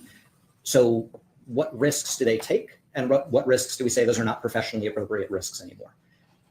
As that phrasing sounds like, it's very, very heavily fact dependent, right? There are situations that will absolutely justify officers putting themselves in grave harm, like an active shooter situation where we now train officers to run in and identify that active shooter to deal with the situation. There are other situations where that degree of risk taking would be inappropriate or unjustified, right? Where we don't want officers to unnecessarily take risks. And the way that we determine whether an officer is taking a risk appropriately, professionally, or unnecessarily is by basically looking at what's the tactical risk, what's the tactical benefit, putting those two things together, does it make sense? When I'm answering that question of does it make sense, that's not me as, Seth thinking, do I think this makes sense? That's where looking at generally accepted practices, looking at generally accepted principles across policing, applying that framework. Does policing as an industry, does policing as a profession think that this is a professionally appropriate risk or not a professionally appropriate risk? Now, you touched on it a little bit in terms of running into active shooters. What role does threat against the officer play? Does that play a role in any of your analysis? Yes, it plays a huge role, particularly as we shift from sort of the tactical question to a use of force analysis. So when we're analyzing use of force, we're again looking to see what the officer is trying to accomplish, but there's a slightly different framework for that. So officers can use force to deal with imminent threats, and I can define that term in a second. But when they have a situation that does not yet amount to a threat, but might still become dangerous, it's a potential threat, that's what we refer to as risk. So it's sort of a rule of thumb. Officers use tactics to navigate risk. They use force to address threats. So if somebody was, say, assaulted, say at a bar, all right? Someone comes up to you and punches you at a bar, and then you leave, and you go out to your car and you get your firearm and you come back in, you've lost self-defense because you're not in immediate risk. Or if you're the one that punches the guy in the bar, and then you proceed to get pummeled yourself, and then you pull out a firearm, you don't have self-defense because you're the initial aggressor. The initial aggressor standard doesn't apply to police officers because they're acting lawfully, presumably. What this guy's trying to say is because the officer violated some unwritten down policy that might not even be in this department's manual, that he loses self-defense. That's what this guy's trying to argue. And I don't think that's apples to apples. That's apples to oranges, apples to pineapples.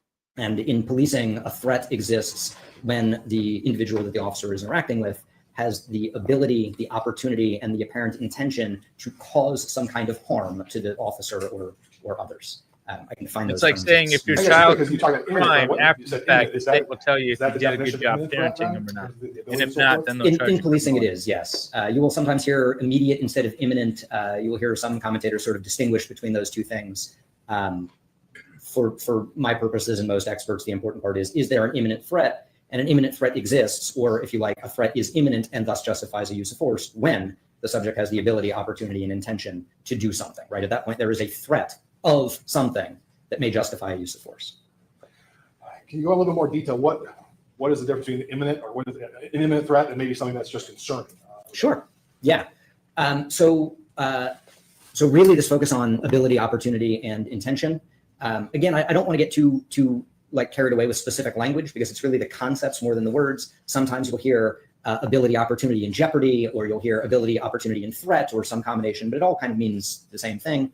When we're talking about ability, we mean the physical capacity to cause whatever type of harm we're talking about, right? If an officer is interacting with someone who doesn't have anything in their hands, then that person might have the physical ability to hit an officer with a fist, but doesn't at that point have a physical ability to swing a weapon, as opposed to someone who's holding a tire iron. Now that person has the physical ability, the capacity to hit the officer with a tire iron. Really? Because I know a guy that I went to school with that was punched once with a fist and died. Talk about opportunity, we're really talking about is anyone vulnerable to that particular type of harm. If someone has that tire iron and they have the physical ability, but they're 60 feet away, they don't have any opportunity to hit anyone. They might if they get closer, but they don't yet. On the other hand, if they're within arm's reach of an officer, there is ability and there is opportunity to now use that tire iron as a weapon. The last prong is apparent intention. Does it look like the person is trying to do that thing, right? From the officer's perspective, does it look like the person is going to do that harmful act? So someone who has a tire iron that's within arm's reach of an officer, but they're chit-chatting on the side of the road while the guy changes a tire, might be a situation of risk. The officer could say, sir, why don't you put that tire iron down? Or the officer could. Okay. So he was admitted as an expert to talk about officer placing themselves in jeopardy, but now he's testifying as to when it is and isn't appropriate to exercise self-defense. That's not what he is qualified to do. Where's the objection? Back away and use distance as a tactical concept, or the officer could interpose a vehicle between himself and the subject, but there's no threat because the subject doesn't look like they have the intention to use the tire iron as a weapon, as opposed to someone who is swinging the tire iron at the officer or cocking back as if to swing the tire iron at the officer. At that point, we have ability, opportunity, and intention, which means we have a threat that justifies the use of force. And so that use of force, it covers the spectrum in terms of could be throwing a punch all the way up to deadly force. It's kind of the same analysis then? It's exactly the same analysis. We're still looking for an imminent threat of something. And that's really important because there's no such thing as a threat. It's always a threat of something, a threat of escape, a threat of being injured, a threat of being seriously injured or killed or something like that. What's different with different types of force is the next sort of question. If there is an imminent threat such that some use of force is justified, then we ask, okay, what kind of force would be justified here? If it's a very high level threat, it tends to justify a higher level force. If it's a very low level threat, then it justifies a very low level force. In my world, this is referred to as proportionality, right? The use of the use of force has to be proportional to the threat. So the way that we That's how self-defense analysis works, is first asking, what is the nature and severity of the officer's use of force? Then asking, what is the nature and severity of the threat that the subject. But remember, the particular victim in this case, or alleged victim, Lyoya, wasn't standing with a tire iron or his fists 6 feet away. He had a taser in an ongoing struggle with the defendant. Subject presented, if any. And then once we answer those two questions, we weigh them against each other and identify the relationship between them to determine whether, as a matter of generally accepted principles or practices, policing would define that as proportional or not. And in terms of there's a reasonableness figure into that. Is that proportional? Is reasonableness and proportional the same thing, or is reasonableness a little bit different? Do you use that differently? It's effectively the same thing. Policing has adopted into its generally accepted principles the term reasonableness, which ultimately it sources from law, both Fourth Amendment law and state common law decisions. Incidentally, that's also where concepts of ability, opportunity, and intention come from. Those ultimately originate in common law doctrines related to assault, but policing as an industry has accepted those as the practices and principles within policing. So when you look at using the term reasonableness, does reasonableness come into play? You talk about intent, motive, and opportunity with a person the force is used against. Does reasonableness pertain to the officer then more? Is that you use that distinction, if you will? Yes, I'm looking at applying this framework. That is a framework that we use to analyze an officer's decision making. Right? Is the officer reasonable? Is the officer consistent or inconsistent with generally accepted practices? We have other frameworks to assess the other person. Right? The law in Michigan we might ask, did the other person commit a crime, for example, by doing whatever they did to the officer? But the frameworks that I'm talking about, and my role as an expert, I'm analyzing police actions, not subject actions. So I guess getting kind of in the meat now in terms of looking at this incident specifically. Did you come to any conclusions in terms of different types of actions that were taken by the defendant? Let me clarify my position. I think this defendant, this cop, is guilty. I don't think he has a self-defense leg to stand on, but I don't like this officer or this witness. During this interaction with Patrick? Yes, I did. I guess starting off the first thing, starting off with what happened at the beginning. What were your conclusions? So again, I'm looking at all of the decisions that were made. The sort of initiating decision here, the first level decision is the decision to stop the car, to initiate a traffic stop. Generally accepted in policing that when officers have reason to believe that there is a traffic infraction, that you can stop a car. My understanding is that there was a properly displayed license plate on the car. That's a traffic infraction. So stopping a car for that reason is consistent with generally accepted principles and practices in policing. So a reasonable officer in that circumstance would have done the same thing? Yes. What about your next analysis? I believe the next opinion related to what he's written about it. Officer Schurr's attempt to grab Patrick after he got out of the car and began to walk away. That use of physical grabbing, it's a use of force. It's a relatively low-level use of force. Comparing again the nature and severity of the officer's use of force, which is relatively low risk. That is, when we're identifying nature and severity of force, we're really looking at what is foreseeably likely to happen. And just grabbing someone is not foreseeably likely to do very much. So it's a fairly low-level use of force. Nature and severity of the threat that Patrick's actions presented there. He's walking away. There's a threat of escape or evasion. So balancing those two things together, grabbing someone who's attempting to walk away is perfectly consistent with generally accepted principles and practices in policing. So a reasonable officer in the same circumstance would have done that? Sure. What about the decision to chase him around the car? What about that? That's where we start to run into. So there could be some strategy here. The defense might not want to object because they don't want to appear scared of this witness, because this witness is going to hold a lot of clout with the jury. So they wait and they bide their time. Unless it's something really egregious, they won't object and they'll just do cross-examination. Issues. So they run around the back of Patrick's vehicle and then past the front of the vehicle. Doesn't know Michigan law. In that driveway area. This creates some tactical concerns. And the reason it creates some tactical concerns is because there is another individual in that car. And in policing, the goal is not just catch whoever runs away. The goal is to do so safely and efficiently. And if you run past a car, you don't know what else is going on with that individual in the car, what else they may be doing with any evidence that might be in that car.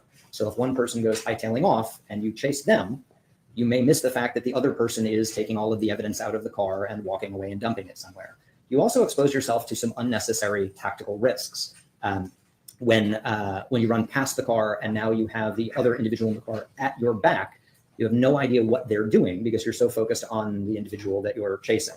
And that gives them an opportunity to, put it bluntly, get out of the car and attack you in a direction that you were not expecting. Remember earlier when we talked about but-for causation and proximate causation? The issue here is the proximate causation is foreseeability, right? Is it foreseeable? Is it foreseeable that chasing after somebody would cause you to have to use your service weapon and unalive somebody? I still don't see where that's foreseeable here. So this testimony is completely irrelevant. So going back to that sort of tactical framework, the tactical benefits of chasing someone are not nothing, right? There is some tactical benefit that I could chase someone and maybe grab them, but the tactical risks of doing so are substantial. And for that reason, there's generally accepted guidance in policing that says if there are more people in the car and someone goes running, you stay with the car. There's a pretty good chance that you're going to be able to identify whoever ran by talking to the people in the car. That gives you the opportunity to collect any evidence in the car. And if you can identify them and collect evidence by talking to the people in the car, you just get a warrant and catch them later. Doesn't mean they get away scot-free. You just may get them, later that day or tomorrow or something. And we say generally accepted police practice, specifically on foot pursuits. What is there anything, a background, if you will? What sort of things you're relying on to say that is a... So they've already objected to this guy being called as a witness in the first place. And the judge admitted this guy as an expert and allowed him to testify over their objection. So anything that this guy testifies to, unless it's something out of left field that was never brought up in prior hearings or the one we just watched, is preserved. And really what you're doing is you're trying to coordinate your objections to maybe prevent the jury from actually hearing something because you can't get the toothpaste back in the tube. And otherwise, you just focus on your cross. Tactically bad decision. Sure.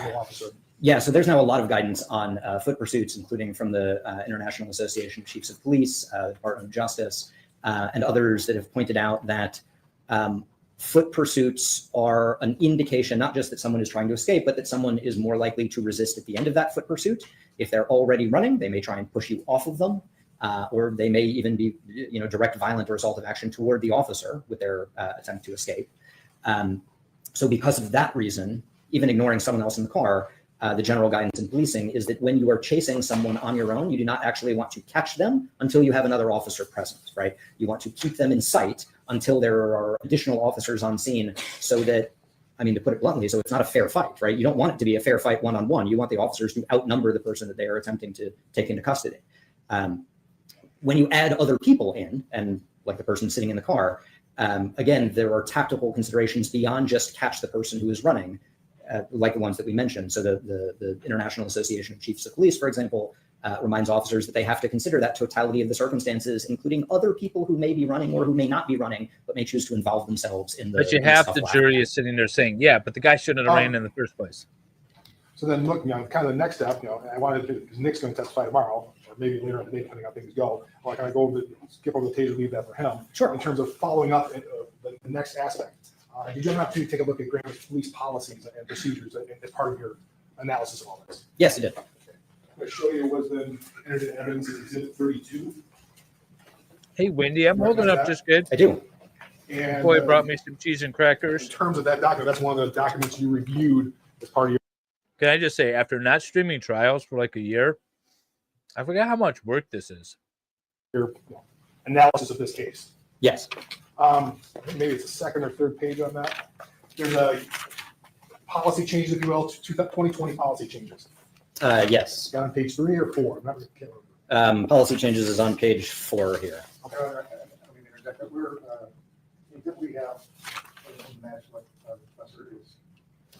Can I get a copy of Exhibit 32? Would you like to look at it? Yeah.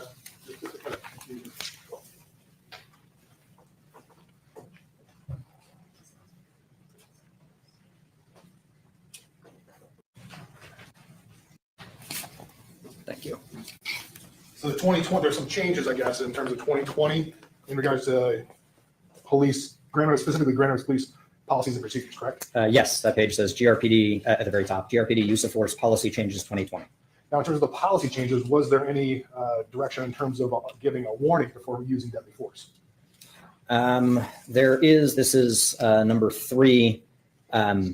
Wait. Number 3 says require a warning before shooting. Bro, don't tase me, bro. I got to warn you first that if you tase me, then I'm going to use my service weapon. Wait. Okay, now I warned you.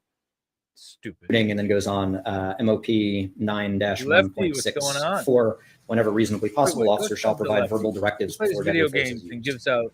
Now, in terms of you knew that, did that factor into your analysis in terms of when you're trying to make a decision on the use of force, the ultimate use of force that you're called into for in this case? Did that play a role in your decision? Sure. Yeah. In sort of 2 ways, right? One, everything that I looked at factors in, right? Everything in the You case need, file like, factors 36 into more the subs to decision get making, monetized? even if Everyone not go being sub to dispositive. Lefty. In this particular case, one of the opinions that Nick and I developed after reviewing the materials is it would have been feasible in this case to give a specific warning about the use of deadly force prior to that use of force. And why is that? Why was it feasible, or why is that? Because there was time to do so. There are at least several seconds prior, even while Officer Schurr is reaching for and. Thank you, Wendy, for the $20 super chat. Wow. Yay. MLS got his monetization back. I did. Thank you very much for that. Very generous. You didn't have to.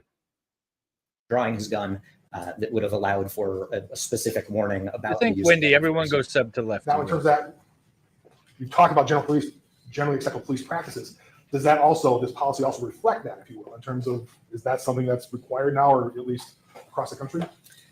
It does, yes. So it is certainly a generally accepted practice now that officers give a warning, and I want to emphasize when feasible, because the situation does not always allow for it, but that officers give a warning when a warning is feasible. When it is reasonably possible to give a warning. It's generally accepted in policing that they should give a warning prior to using deadly force. That actually got incorporated into generally accepted police practices after a Supreme Court decision in 1985 that sort of made the same point. Now, that was in a legal context, but police practices adopted it as a generally accepted principle or practice within policing. Now going into a little bit and further in terms of, I guess I'll go right here. I can use some of the stuff that we're introducing are procedures by the GRPD. We want to put those onto the media. These are policies that are already out there in the open, so I'll refer directly to them. This is still part of Exhibit 32. Sure. Looking at 9-1.1. Since you're here, looking at paragraph 3. You see paragraph 3? I do, yes. And this would be the use of force policy, if you will, for Grand Rapids Police. Yes. And you reviewed that? I did. What are your thoughts as an expert? Is this generally what's out there for other departments? Is this sufficient? Can you give them an idea? Oh my God, cameraman. We see the whole document. So this is a pretty casebook reflection of generally accepted practices in policing. Policing limits the use of deadly force to those situations where there's an imminent threat of death or great bodily harm. Policing typically says that there are two ways that can happen. One is immediate, one is to escape. And you see both of them sort of outlined in B3 there. Again, the wording might be ever so slightly different. Reasonable threat instead of imminent threat, but the concept is certainly is reflective of generally accepted practices in policing. Use of deadly force only to defend themselves, another officer, or another person against a reasonable threat of death or serious bodily injury, or to prevent the escape of a subject who is fleeing from an inherently violent felony crime. Well, we don't have that. When an officer has probable cause to believe that suspect poses a reasonable threat of death or seriously bodily harm, injury to an officer or others. But that's not the law. That's not the law. It says in fear of imminent death or great bodily harm to his person. That's what he's being charged with.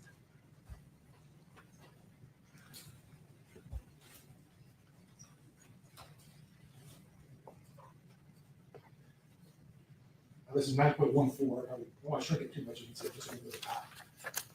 9-1.4. Okay. You have another definition of deadly force under C.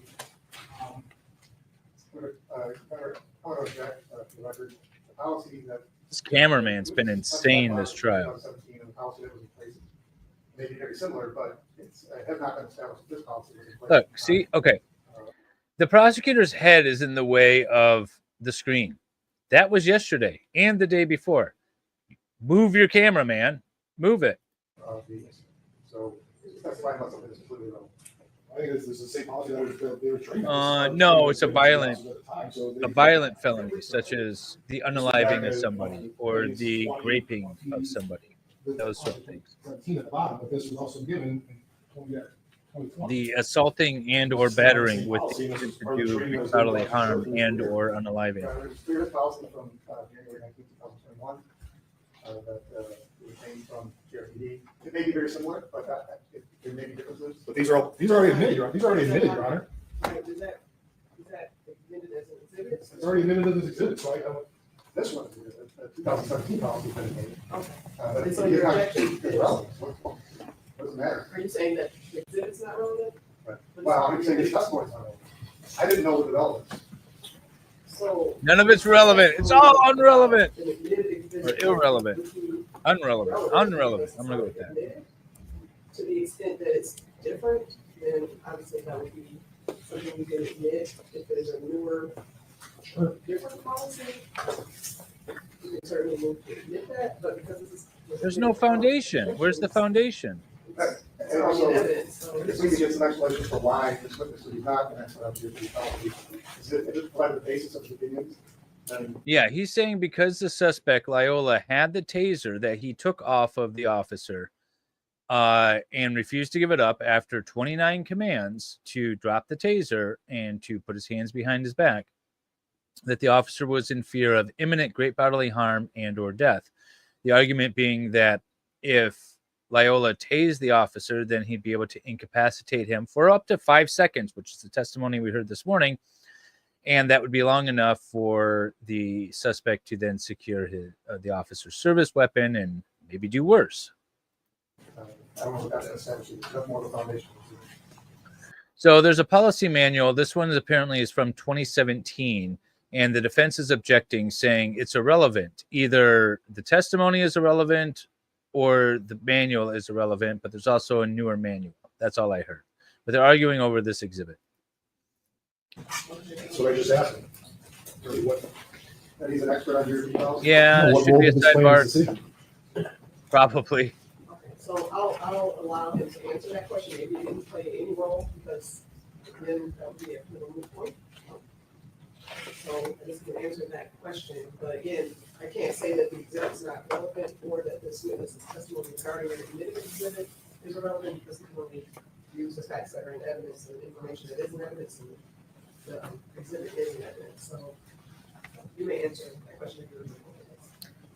Could you ask that question one more time? This was one of the things you reviewed as part of your analysis of this entire case. Yes. And looking at 3C, they talk about objectively reasonable When you had a control of the question. situation. Is that a term you're familiar with? It's 3C under 1.4. Yes. What is objectively reasonable mean? What if the officer was trained incorrectly? Is he still culpable? That's a good question, Wendy. Under this guy's assessment, if he acted outside the norm, then he's culpable. But what if he was taught outside the norm? Is he still guilty? That's a good question, Wendy. That's the problem with this whole argument, right? So the question isn't, is the officer acting lawfully in pulling him over and trying to detain him and trying to wrestle him to the ground because he's fleeing? You know, they're trying to say that it's not a question of was he lawfully acting, which is required for self-defense. You must be lawfully committing actions, right? You can't be unlawfully hitting somebody without, something else happening. So that's a good question, Wendy. That's a big flaw in this argument. It depends on the jury. Oh, that's actually probably a more fair statement. To you.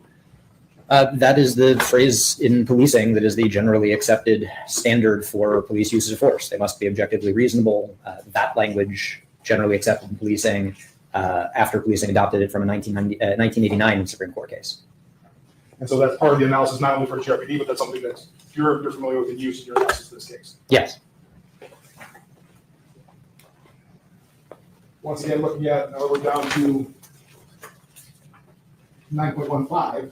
I'm sorry, what page are we on?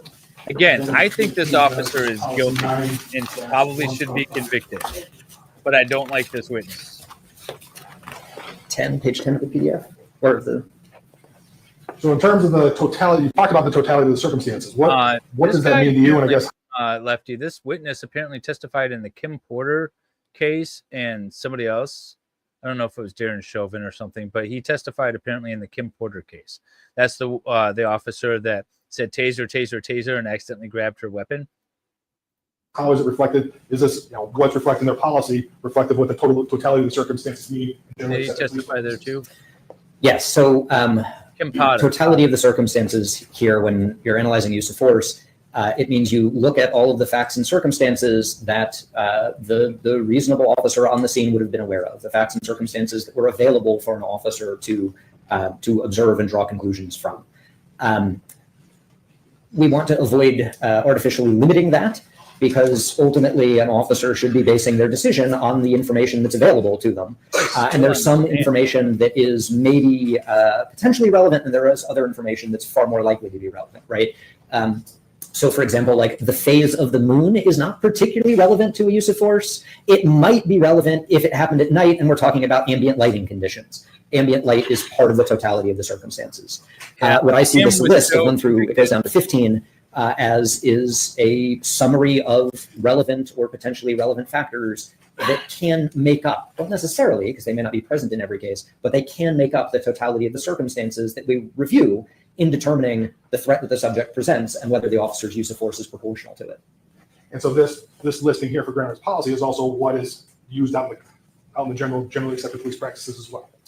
Sure, you don't always see it as a list. In our book, my co-authors and I provide a similar list. We break it up into 3 different aspects: a list of officer characteristics, a list of subject characteristics, and a list of environmental or situational characteristics. But they're all basically the same, right? I'm not saying like this exact list is something that you can find in every agency. But again, if you talk to officers at every agency and said, could this matter in the use of force analysis? They'll say, yeah. And there's probably stuff that's not on this list of 15 that could also factor in to the use of force analysis, like ambient light conditions, which are not actually on the list. Why would ambient light conditions? That seems like kind of a random thing.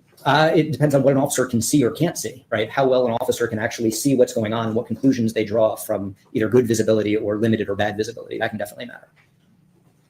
Maybe that one thing, going back to the 2020 changes, going back to, I think, page 4. Yes. Things we can't put on. Page 4, I'm there. Was there anything about reasonable alternatives being exhausted before use of deadly force? There is point 4 says require that all alternatives be exhausted before shooting. And the note is already in MOP 9-1 under escalation and de-escalation of force. So all reasonable alternatives exhausted before shooting, is that a generally accepted police practice? In this one gets a little bit tricky. In most contexts, yes.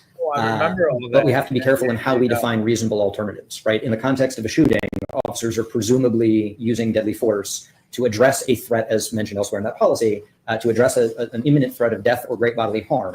So we don't, when we're talking about reasonable alternatives, we're not asking, is there something else that officers could have done? We're asking, is there something else that officers could have done that would have had a similar likelihood of addressing the imminent threat of death or great bodily harm? So as long as we sort of define what we mean by reasonable alternatives, yeah, that's fairly common.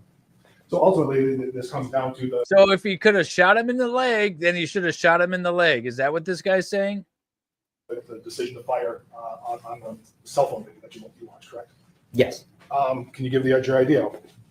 Was the decision with a reasonable officer similarly situated made that decision? Objection, Your Honor?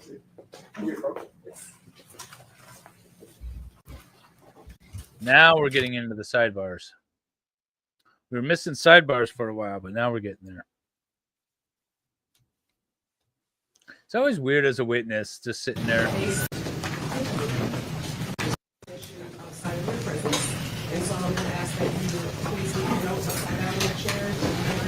They're exiting the Or maybe it's an objection to lack of foundation.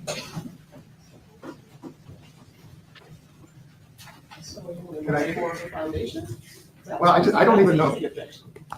And that's, I'm just confused, Your Honor. And the reason is, my understanding was that. I'm confused by all this witnesses nonsense, Judge. Opinion 7, Officer Schurr's use of deadly force against Mr. Lyoya was unreasonable, excessively contrary to generally accepted police practices because he supposedly didn't know that there was a second. He did know the second discharge had been fired, and therefore he wasn't in fear of great bodily harm or death, and therefore was unreasonable. And he hasn't gone through that. He's just saying, what do you think in general that this was excessive? And the report talks about why he thinks it's excessive. I think the question was, would a similarly situated officer have made the same decision? He hasn't talked about the situation is yet. I understand that Mr. Bloomfield is going to testify about this opinion. So then you just wanted to talk more about this. Mark, which expert are going to talk about this situation? Because he suggested that. I said that fleeing was not a federal offense. It's not a violent felony. Fleeing is not a violent felony. That's what I said. Mr. Bloomfield is going to talk about the ones involving the taser, and this one does. And then Mr. Stoughton is going to talk about, I think, the foot chase and the failure to give a warning. Sure. We can't say Officer Schurr did this. We've talked this over and over that a reasonable officer similarly situated, in his opinion, number 7, Officer Schurr. Directly to the page, sorry. This is page 63 of his report. Officer Schurr's use of deadly force against Mr. Lyoya was unreasonable, excessive, and contradictory to clearly cited police practices. That's essentially what I asked him, except I can't say Officer Schurr. I have to say a reasonable officer similarly situated. I agree with that. And if you let me finish, I'm sorry. I can, just because I'm starting out with that, and then I can say, can you explain why that is? He won't let me do that because I don't have to do my direct based on what he'd like to hear first. I agree, Your Honor. I'm sorry, but I thought Mr. Bloomfield was testifying about that. Because this is based on tasers. Right, but you didn't ask him about a taser. He's about to. Well, you didn't, so you're objecting about something that hasn't happened. Looks like that's what I'm supposed to do. Well, because he's going to give his ultimate opinion about the taser before we establish that he's a taser You're not expert. asking anything about it. It's still part of his opinion. I can not go into the decision. It's one of the things, but I don't have to get into his details of the taser. That's part of the whole thing. He's been testifying about the totality of the circumstances. But you're okay with that question? You can answer that. The question that you objected to. Yeah, I assume he's going to go into the opinion number 7. Does he want to go into opinion number That's 7? Judge, I want to I'm not going into details. But that's part of the basis. Or He did it jointly with Nick, and so they can say, okay, Nick is going to testify to that. Okay. You don't have the jurors come back and announce a short break for that. What can, should I be able to lie here? Professor Stoughton, whether or not he's a taser expert? That's the basis. And if he asks him a question that requires a response from the taser expert, then yes. Okay. But that question that he just asked, I don't believe does that.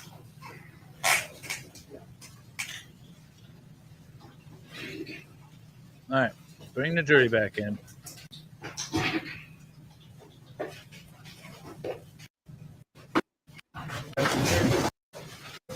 Fire in the circumstance. No. I will try to. When a reasonable officer, a similarly situated reasonable officer made the decision to fire in the circumstance. No. Part of that, what is the basis for you? Is part of that going to the failure to warn? No, failure to warn is a separate issue, right? A separate inconsistency with generally accepted practices. So why do you mention that in your opinion in terms of this failure to warn? I'm sorry? Why do you mention that in this opinion in terms of your failure to warn? As a separate opinion, there is like a tactical violation, right? There's some decision or Didn't action warn that is the not guy in ahead keeping of with time. generally accepted police practices. Failure to warn prior to the use of deadly force is one aspect, but is separate and distinct from whether the use of deadly force was professionally appropriate. That is, you could have one without the other, right? You could have a warning where deadly force is inappropriate, or you could have no warning where deadly force is appropriate, or any combination. What about the imminent threat? So, The imminent threat. so he doesn't have to give a warning, and this whole last 5-10 minutes of testimony was irrelevant. In this situation, was there an imminent threat? Not, in my opinion, one that justified a use of deadly force. Why is that? In order to justify a use of deadly force, it's generally accepted in policing that there has to be an imminent threat of death or great bodily harm. That is, the subject has to have, or to be entirely precise, reasonably appear based on the information available, have the ability, the opportunity, and the intention to cause serious bodily injury or death. In my opinion, that was lacking in this case. Oh, because So you that were is there. Your conclusion in terms of the unreasonableness of the decision to fire, a reasonable officer would not have done the same thing. That's correct. One more, Your Honor. Why don't you get a reasonable officer on the stand, not a law professor that's written a couple of books and was a cop 30 years ago? Hello, Professor Stoughton. Good afternoon.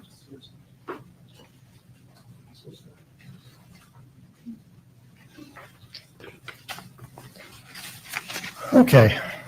I want to unpack a lot of what you said here. Sure.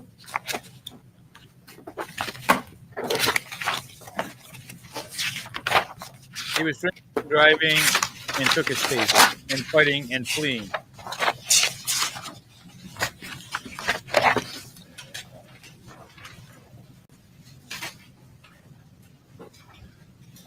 All right, so I want to let's talk about your background a little bit.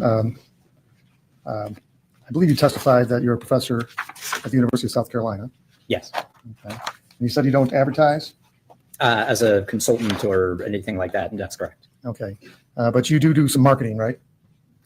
Not as an expert, no. I don't have a website or business cards or an email address or. How about to sell your book? Sure, I get the book was marketed. Sure. I didn't actually engage in any marketing, but I know NYU Press did. And in this case, you marketed your book based on the facts of this case in particular, correct? I don't think I ever used any specific case to market my book. Okay. Do you recall having an interview with Ken Coker from Channel 8 News? Yes. Okay, and that was shortly after this incident happened, right? Yes. And it was before you were hired by the county? Yes, that's correct. Okay. So he doesn't market his book, but he does interviews, and he specifically referenced this case in that interview while he was selling his book. Any further matter? Yes, you You should always be marked for identification as Defense Exhibit W. Oh, you got my best face. Oh, I'm sorry. I actually did try to get something decent, but the reason that this is a picture of you, Yes, it is. and this is when you were giving an interview with Channel 8. Sure looks like it, yes. That is not actually my name in the closed caption, but it's close. Oops, I didn't notice that. Your name's not Self? It is not Self. Okay, well, closed caption apparently got that wrong. A little wrong. Your name is Seth. It is. Okay. And this is a fair and accurate depiction. Maybe I'll not be right best like back, this, but that is actually you in this picture. Yes. You are to remove Defense Exhibit W as evidence? Objection. Okay. And so shortly after the incident, you were asked by the news to go ahead and give some opinions of the video. Is that fair? Yes. And you did that. Yes, Okay. And in the background, you have a bunch of books, right? I do. And there's only one book that's forward facing, right? Yes. Okay.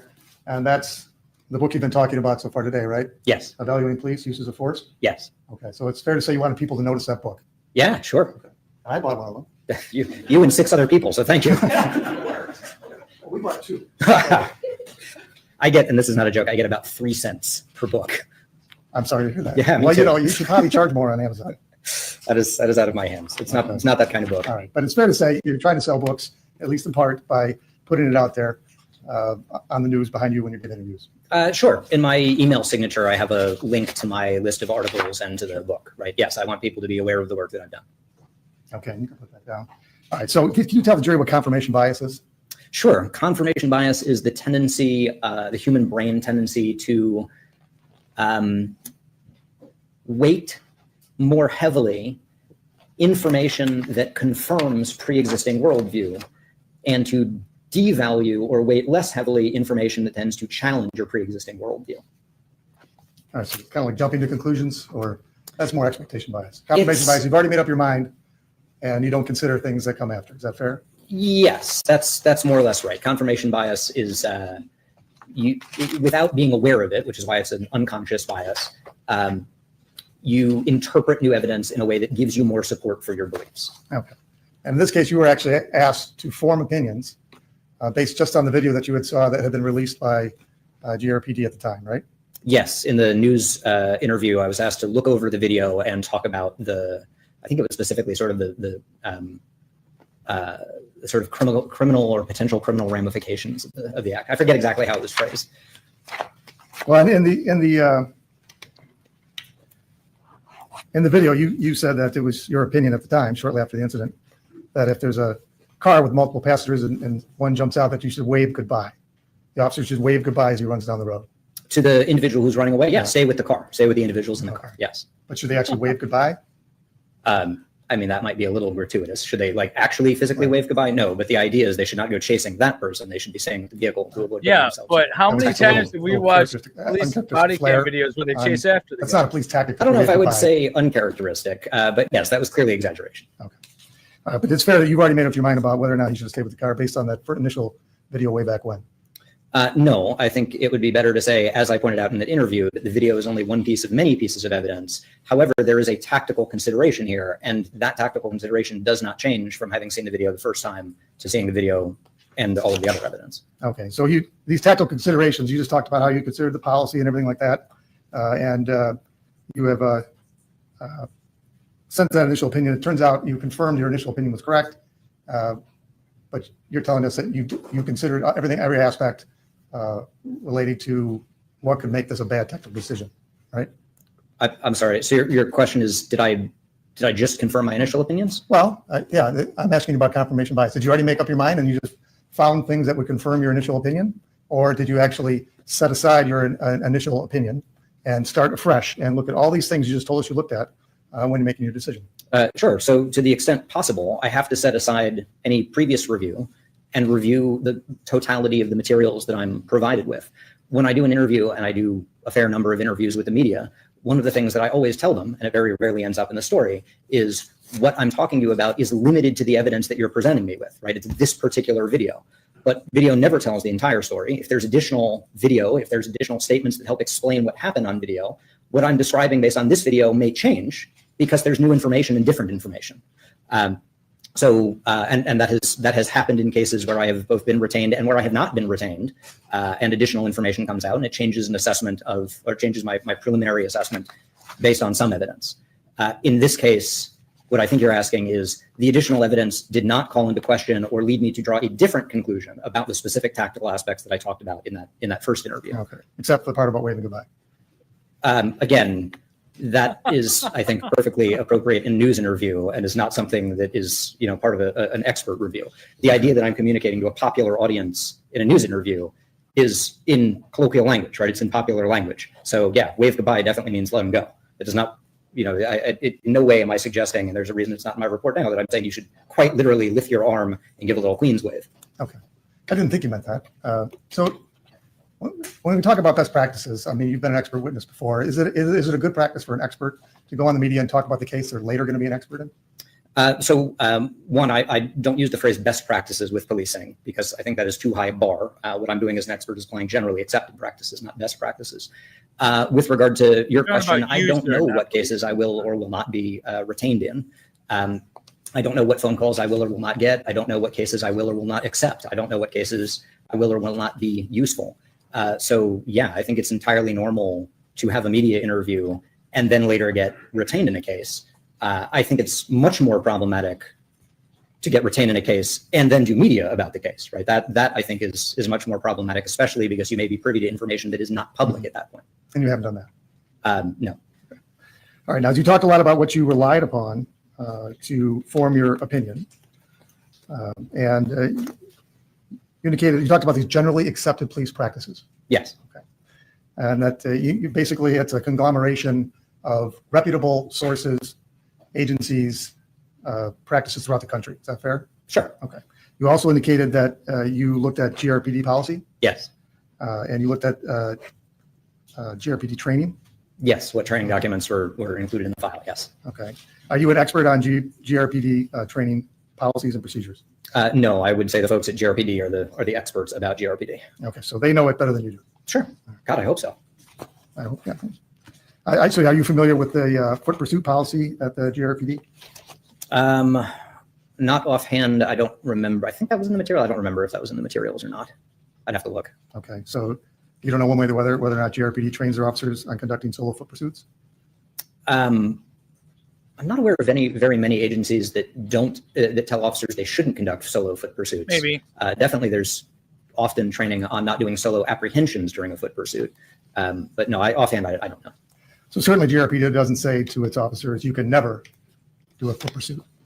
I would be very, very surprised if that was the case. All right, so let's talk about your opinion related to the foot pursuit. Sure. I think you indicated that no reasonable officer in that situation would have pursued Mr. Lyoya. Is it too fast if I do it at this like speed? he did? Yeah, past the occupied subject vehicle. Yes. Okay. And so you were calling him Patrick. You don't know the family or anything like that, correct? No. Okay. Or rather, yes, I agree with you. I do not know that. All right. So I think your opinion was the decision to chase by himself and away from a vehicle that he knew was occupied was unreasonable, tactically unsound, and contrary to these generally accepted police practices. Yes. Do you know whether it was tactically unsound and contrary to GRPD policy? Again, offhand, no. And I'm not applying I'm not applying GRPD policies. I'm not trying to figure out whether he violated agency policy. I'm looking at whether he's not applying agency policy. He's not applying Michigan law. He's just applying, well, this is kind of what everyone else is doing. He violated generally accepted practices. You're not an expert in GRPD policy. Which I don't agree with because I've seen enough body cam videos to know that police run after people quite often. Correct. And if we could, Mr. McFarland, I'm going to show you some of the video. Sure, Professor Stoughton. if we could go to RFA 3100 and exhibit 1, the thing without transcript, or A. What was the part again? 3100.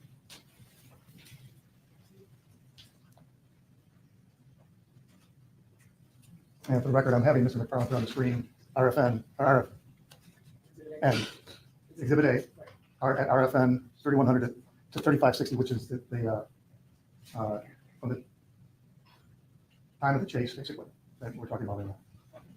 If you could go ahead and play and stop it at 3560 around there when it was made. I'm going to slow down for the video. This is normal speed for the video. All.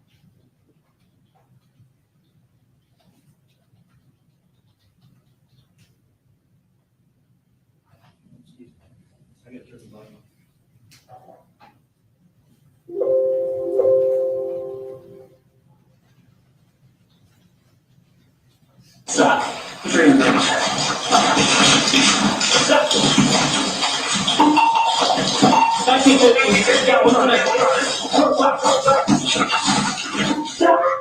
Okay.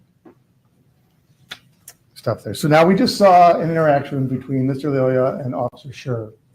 That started with something that I believe you said was reasonable and turned into something that was unreasonable. Yes. The first part when he tried to arrest him, grab him, hold him, and not let him get away, was reasonable. Sure. It was a level of force that was commensurate with what he was seeing. Yes, to the threat that Patrick or Mr. Lyoya presented, yes. And the part that you're saying unreasonable is the decision to chase him. Yes. After Mr. Lyoya broke away from him. Particularly the decision to chase him past the occupied vehicle. As we know, and I apologize, I would absolutely butcher his name, but the passenger in the car gets out and starts filming shortly after that. The reason that running past is tactically unreasonable because if he got out with a gun and shot the officer in the back of the head, the officer would not see it coming, right? So that is one of several reasons why you do not do exactly what we just saw. Okay. So now you are basing this based on generally. Uh-oh. What happened? Where'd it go? Bias. I think the feed went down for a minute. Okay, well. In hindsight, from the comfort of their chair, right? So hindsight bias is specific and technical, like confirmation bias. It is the risk of interpreting the reasonableness of an action at one point based on the results of that action at a later point, right? So when I'm doing analysis, I try and be very careful to say I'm reviewing the decision made at the time it is made without letting what happened later, whether it's good, bad, or indifferent, affect the reasonableness of that decision at the time. Excuse me, at the time. So what you do is you try to, it's a reasonable officer on the scene, right? Yes. Okay, so you basically, what someone who had the knowledge and training of Officer Schurr, in this case, would have thought based on the situation that was in front of them at that moment. The reasonable officer is sort of a construct, the reasonable officer in the actual officer's position. Oh, so this is a fictional person that we're measuring all of our standards from. Like the reasonable, prudent person. That's why I got Baker that shirt. Okay, so we have Patrick Lyoya, who is committed a felony by resisting instructing in Michigan. Do you disagree with that? I'm not an expert in Michigan law or applying it, so I'm happy to accept your description of that. Don't Sure. even. Okay. Wait. Are you familiar? He's supposed to acknowledge the totality of the circumstances. He testified all over the totality of the circumstances. Well, one of the circumstances is that this guy is committing a felony by resisting and obstructing an officer. You're not taking that into consideration? With the concept of resisting and obstructing in other states? Yes. Where were you a police officer? Florida. Florida. They have resisting and obstructing statutes? Both a misdemeanor version and a felony version, depending on how it's performed, yes. Right. And you saw, in this case, Mr. Lyoya break away from Officer Schurr. Yes. Okay. And that gives him the ability to run in the first place, right? Sure. So you mean for like in the concept of threat, right? Like applying that to those three prongs of threat, is that where you mean ability? Sure. How about the fact that you have somebody that's resisting about it, but right, he has legs and therefore has the physical ability to run. Yes, absolutely. Okay. And you're saying the decision to chase him was unreasonable? The decision to chase him in the context of this case, where you're chasing him past an occupied subject vehicle, where you have no idea who's sitting in that car, you have no idea what evidence is in that car, you have no idea what weapons are in that car. You are going away from sort of a, if not police controlled, at least police aware scenario. Okay, but that's a but-for analysis. But for him running after the guy, he would not have ended up shooting him. That's not a proximate causation argument, which is what you need to get to. Where you were standing at the car and looking at it, to now putting what may become an assailant at your back without even the ability is to not visual foreseeable. It's not the chase itself that's It may be possible if you let a guy run after a train that is going to cause a whole bunch of scenarios to the point that a firework goes off and knocks a sign into a woman? Sure, it's possible. It's not foreseeable. It's the context of the chase here and running past the occupied vehicle. It's the continuing of the chase. Yes. Okay. So if we could look at RFN 3367. What was that again? RFN 3367. All right, I'm going to slow this down again. Okay. So this is not when the unreasonable decision was made, right? No, I think, chasing him, it depends on where that chase goes. If the chase goes back behind the car, behind the police car, and keeps going down the street in the direction that Officer Schurr is facing there, you have the same problem.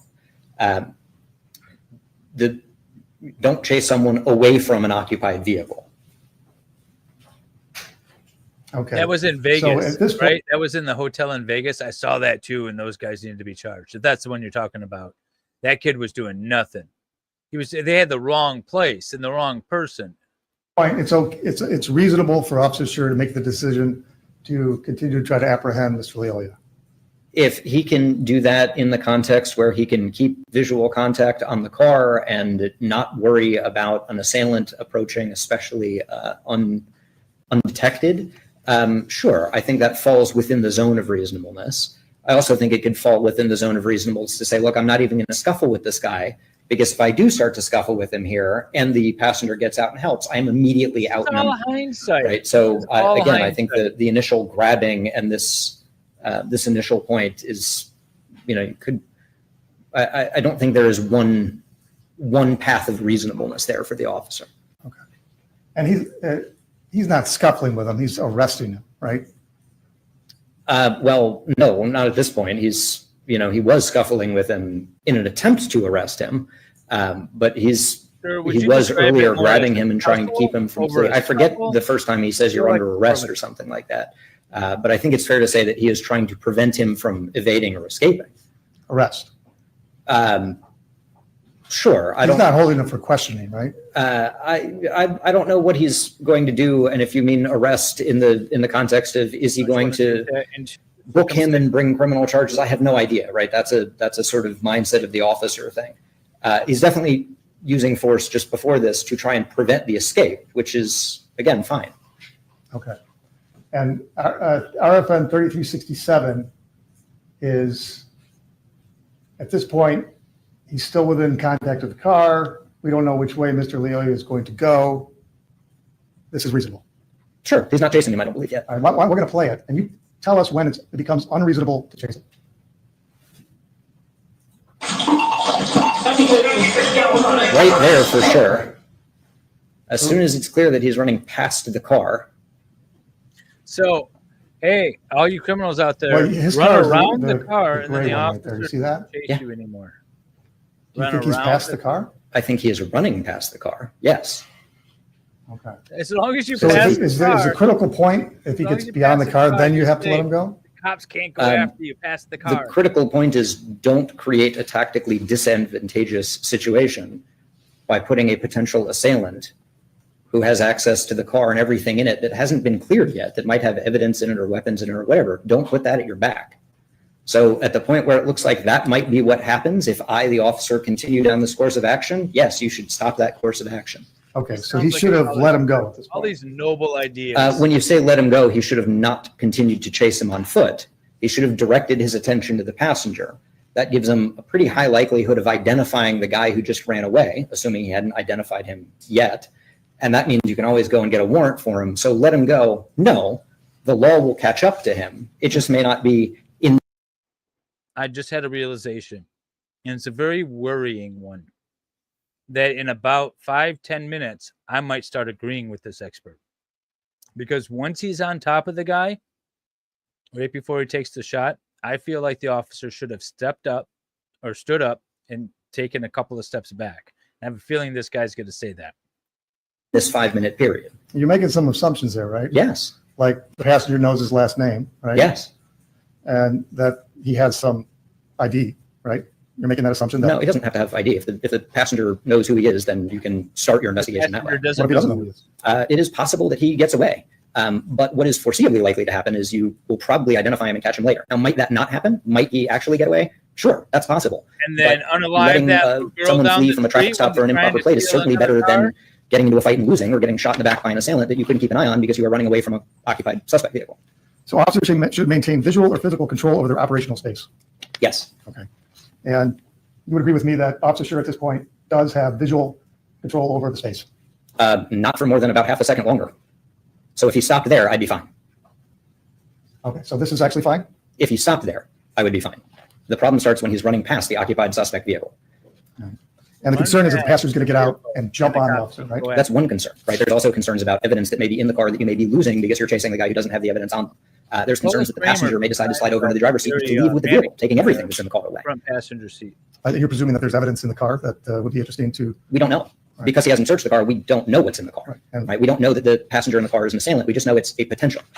We do know that when you run past the car, it creates a vulnerability that you cannot tactically address. okay, so foot pursuits are inherently dangerous. Yes. Okay, they're dangerous to Mr. Lyoya because he's about to be tackled, right? Sure. They're dangerous to police officers, and they're dangerous to bystanders. They can be, yes. And this is a neighborhood, right? Oh, that's because Yes. I turned up 8 the a.m. court. Monday morning.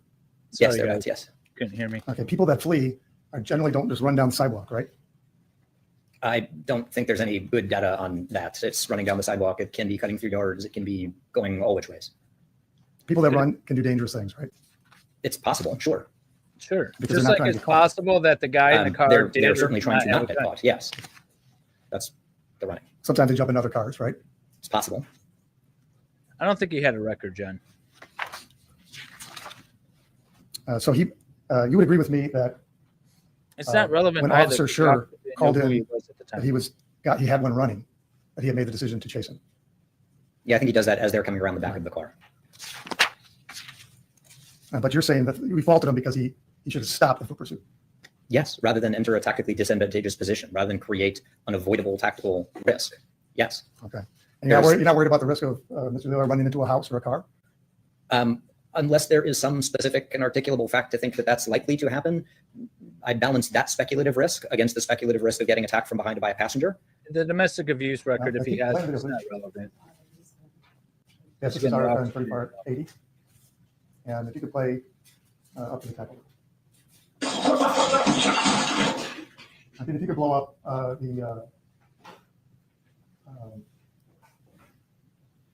on, thank you. This is RFN 3543.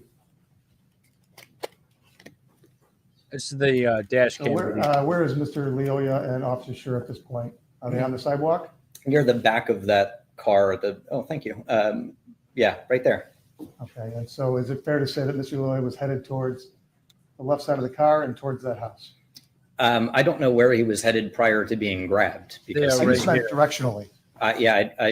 he was heading down the sidewalk and then got grabbed, and I have no idea where he would have been going prior to that grab or not. Okay, let's back it up. Yeah, this guy thinks you should have just let him run away.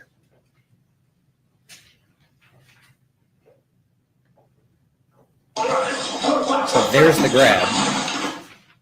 Yeah, the suspect's The grab not on- happens right as they're entering that grass. He's heading towards So witness I number have no 3 idea if house. Mr. Lyoya was going straight along the sidewalk absent that grab, or if the grab is what pulled him to the side into the tackle. I think it's pretty clear that he was running on the grass before the grab. Okay. So with regard to what you're considering, are you considering what the situation includes as far as what the officer knew at that point, just from the video? I'm not asking you to, based on an interview or something. The officer ran the plate, but the plate was registered to a different vehicle. So the guy was driving a Nissan, but it was registered like a Ford Focus or something. So the guy had no idea who was actually in the car. Officer Schurr. What was known to Officer Schurr at the time he made a decision to not stop the chase? I'm not sure I understand your question. So what does the video tell us that the officer knows I without know looking at someone's anything fleeing, else? right? Is there anything in the video that suggests that Officer Schurr knows who the driver is? No, at that point, I don't think so. I forget if Mr. Lyoya had identified himself or not. He had said, he had said something. It said he had his ID or driver's license in the car and asked the other gentleman in the car to get it or look for it or something like that. But I don't remember if he had identified himself by name at that point. I don't think he had, but I have to go back and look. So the video does not reflect that Officer Schurr knew who the person was that was running. Yeah, I think that's right. And you would agree with me, people run in order to hide something or to evade arrest. Is that fair? Sure, all kinds of reasons.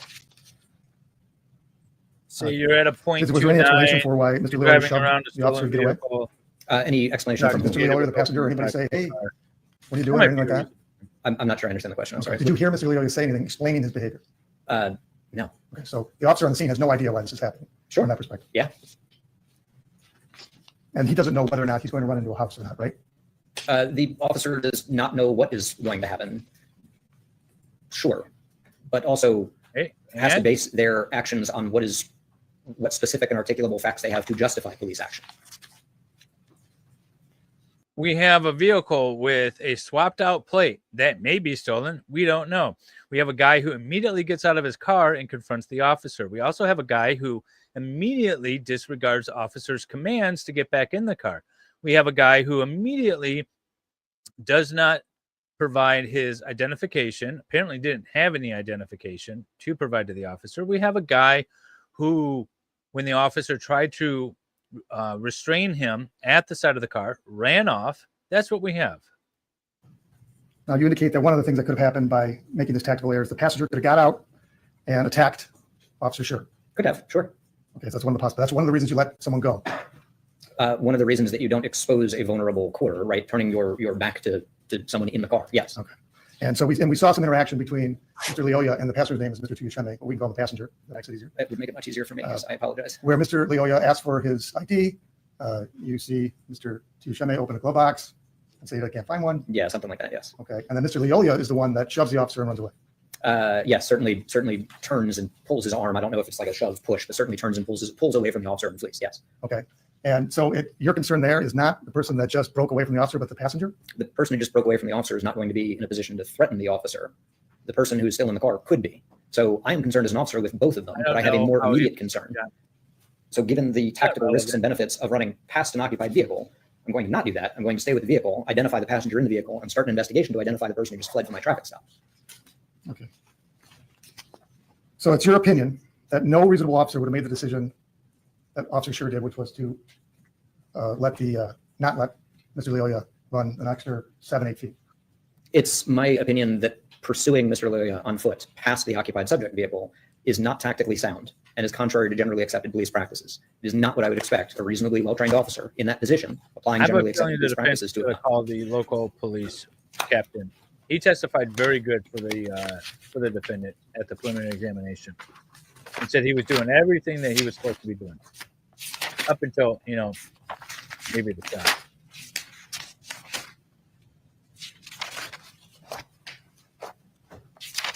I just want to break that down a little bit because I understand you're saying that you would not expect an officer to do that, Yes. but your opinion is that no reasonable officer would have done that. No reasonable officer applying generally accepted practices relating to foot pursuits in this context would have done that. Not a single one. Not reasonably. If they did, it would be contrary to generally accepted police practices. How about contrary to GRPD policy? I am not an expert in GRPD policy, and that's not the standard that I'm applying. Are you aware that Officer Schurr has been commendated for successful foot pursuits in the past by GRPD? This was excluded before by the court. And now we just threw it out. I need to know what the basis of his opinion is. Right, what you already stated with one.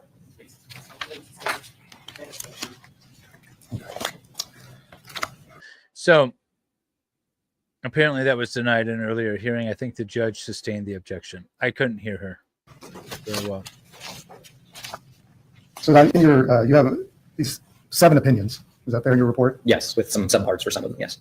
And I believe you opined on the foot chase. Yes. Right, and you think no reasonable officer could have arrested Mr. Lyoya in that situation by continuing to pursue him, right? Again, that's not exactly the way that I would put it, but I think no reasonable officer applying generally accepted practices Yeah, would I have chased agree. I Mr. disagree Lyoya with and put all the of occupied that. subject vehicle behind him. Yes. And then you also talked about that Officer Schurr failed to provide a feasible verbal warning. I have a sinking suspicion It wasn't in your my opinion that failure in to my give a warning gut meant that I'm it going could to be agree with this expert No, when those it are comes separate. to It's the totally actual separate thing. shooting Yes. part. And you just said that when feasible, an officer should provide a verbal warning Let's say prior to officer using or force, witness. including deadly force.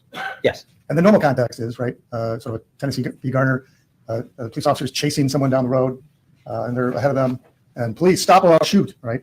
I mean, you probably don't want to shoot someone just for fleeing, but, Well- drop the taser or I'll shoot, or, so, it doesn't even have to be or I'll shoot, right? Drop it or you're going to get shot, something indicating this is the clear command, this is the threat, right? This is what will happen. This is the use of force that is about to occur as a warning, yes. Okay. And the International Association of Chiefs of Police indicate that a sufficient warning is you demand that the subject stop. Sure. Identify exactly what you want them to do. Does it say stop running, or is it stop running, or I'm going to shoot you? Because according to the International Association of Chiefs of Police, which you hold in high regard, it's just that they demand that they stop. I do hold them in high regard. And it is going to depend, but for someone who's just running away, stop running is fine because you're probably not going to shoot them, right? Because someone who's running away is unlikely to just create an imminent threat of death or great bodily harm. When we're talking about deadly force, identifying, or any use of force, it is typically helpful for officers to identify this is the force that I'm going to use. That way you're informing the person, 1, this is what I want you to do. 2, this is what will happen if you don't do what I want you to do. He's going to the taser. Taser. Very straightforward. Argument. Okay. And so you're talking about, you believe it's generally accepted police practices that the officer has to give a warning. In other words, a condition of what happens if he doesn't comply with the directive. Well, that's what a warning is, right? Telling someone stop is not a warning. Telling someone stop or this will happen is warning them of the consequence. Telling someone to stop is a command or a directive, correct? Sure, that's a command, yes. Okay. And do you recall what GRPD policy is on a suitable command before? I think I still happen to have it in front of me. I can look it up if you want. I don't remember it offhand, but It's you have to give a directive before using deadly force. Doesn't say warning. Sure, so that's not a warning, right? That's a directive or command. Right. And so drop the taser is a directive. Yes, definitely a directive. So Sure. you agree that Officer Schurr complied with GRPD policy when saying drop the taser? Again, I don't want to hold myself out as an expert on GRPD policy, but if GRPD policy says directives are all you need to give, then sure, I suppose that is in compliance with Well, policy. you've been pontificating this whole time, so practices keep relating going. to what a warning actually means. Sure. Well, a warning, I would agree. There's some contingency that happens if you don't follow the directive. Right. GRPD policy says, and you just talked about it, whenever reasonably possible, officers shall provide verbal directives before deadly force is used. You would agree with me that drop the taser is a verbal directive. Sure. I have no idea how GRPD defines that directive. If they read into the word directive what I would consider to be a warning, I'm not sure, but that's why I'm not holding myself out as an expert in GRPD policies. But as a matter of generally accepted practices, if you're going to warn someone, what you're doing is you are threatening force, right? The warning is condition, threat. Sure. That's your view of generally accepted police practices. Yes, that is generally accepted police Do practice. you have any idea whether Officer Schurr ascribes to your generally accepted police practices? Well, I know he didn't in this case, but I'm not sure if he does generally. Okay, but does he even know what they are? I have no idea. I'm not in a position to identify what he knows or does not know, just whether his actions are consistent or inconsistent with them. You don't expect him to know every agency's policy in the whole country. No, certainly not. You indicated that the reason a warning was feasible or reasonably available and should have been given a warning is that Officer Schurr was in a position of tactical advantage. Yes. Okay, can we see RFN 7460?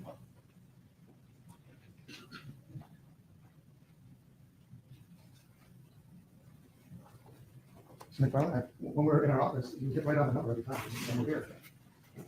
It's the beginning.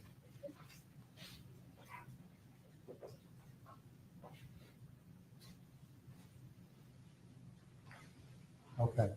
And so you indicate that Officer Schurr is behind and on top of Mr. Lyoya, and therefore he's in a tactically advantageous position? Sure. Now, I wasn't looking specifically at RFN 7460, but prior to him drawing the firearm, which I believe is already out in his hand at this point, yes, he is behind, over, partially upon. I know it's not, because the left hand is still underneath the suspect. It's not until he removes his left hand and lets go of the taser and the suspect is in 100% control of the taser that the officer draws the service weapon. I've only watched this video a handful of times. You've written 7 opinions based on this. You should know that, sir. Patrick, upon Mr. Lyoya. Yes, Your Honor. So as far as the tactically advantaged position, though, if you don't have any feet or hands on the ground, and the person that you're on top of has both knees and both arms on the ground, do you believe that the officer is in a tactically advantageous position right here? Again, I'm not looking at this particular No, I'm frame. asking you about this. Right. If you're asking me about this particular frame, but my opinion that he was in a position of tactical advantage is not this frame specific, right? It is the events leading up to this frame. Is he in a position of tactical advantage in this particular frame? He is off balance with his body weight, at least partially on, it looks like largely on Mr. Lyoya. In that way, he is not tactically advantaged. On the other hand, he is behind Mr. Lyoya, which makes it very difficult in this position for Mr. Lyoya But to not impossible. punch, strike, or otherwise direct an attack at him. Well, what about in that use the sense, he is in taser? the position of tactical advantage. And So you- it's not I'm perfect. sorry. I didn't cut It's you off. not perfect advantage. But even here, and certainly prior to here, he's not in that immediate position of being in physical danger. Okay, and so you saw the video and you saw Mr. Lyoya get up 3 times when Officer Schurr was behind him or on his back, right? Yes, earlier when they were standing kind of behind where the passenger is now out and filming. Yes. And you saw Mr. Lyoya bring Officer Schurr across the yard, right? Yes, at one point on his back, there were some knee strikes thrown in as Officer Schurr followed him across the yard, yes. And since we're talking about that, one of your opinions is that the intermediate use of force when he was hitting the knee strikes and trying to punch him, those were appropriate but ineffective. They were, yes. There was an open-handed strike. There were 3, I think, knee strikes. The tackle itself, of course, is a use of force. The suspect, I mean, he's driving a vehicle that everyone says is his, so I would have to imagine he knew the plates were fake.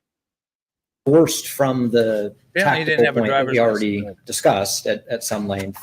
I thought all of those as intermediate uses of force were perfectly appropriate and reasonable and proportional and consistent with generally accepted Nobody police should ever practice. use lethal force ever in any situation ever, according to the section. Okay.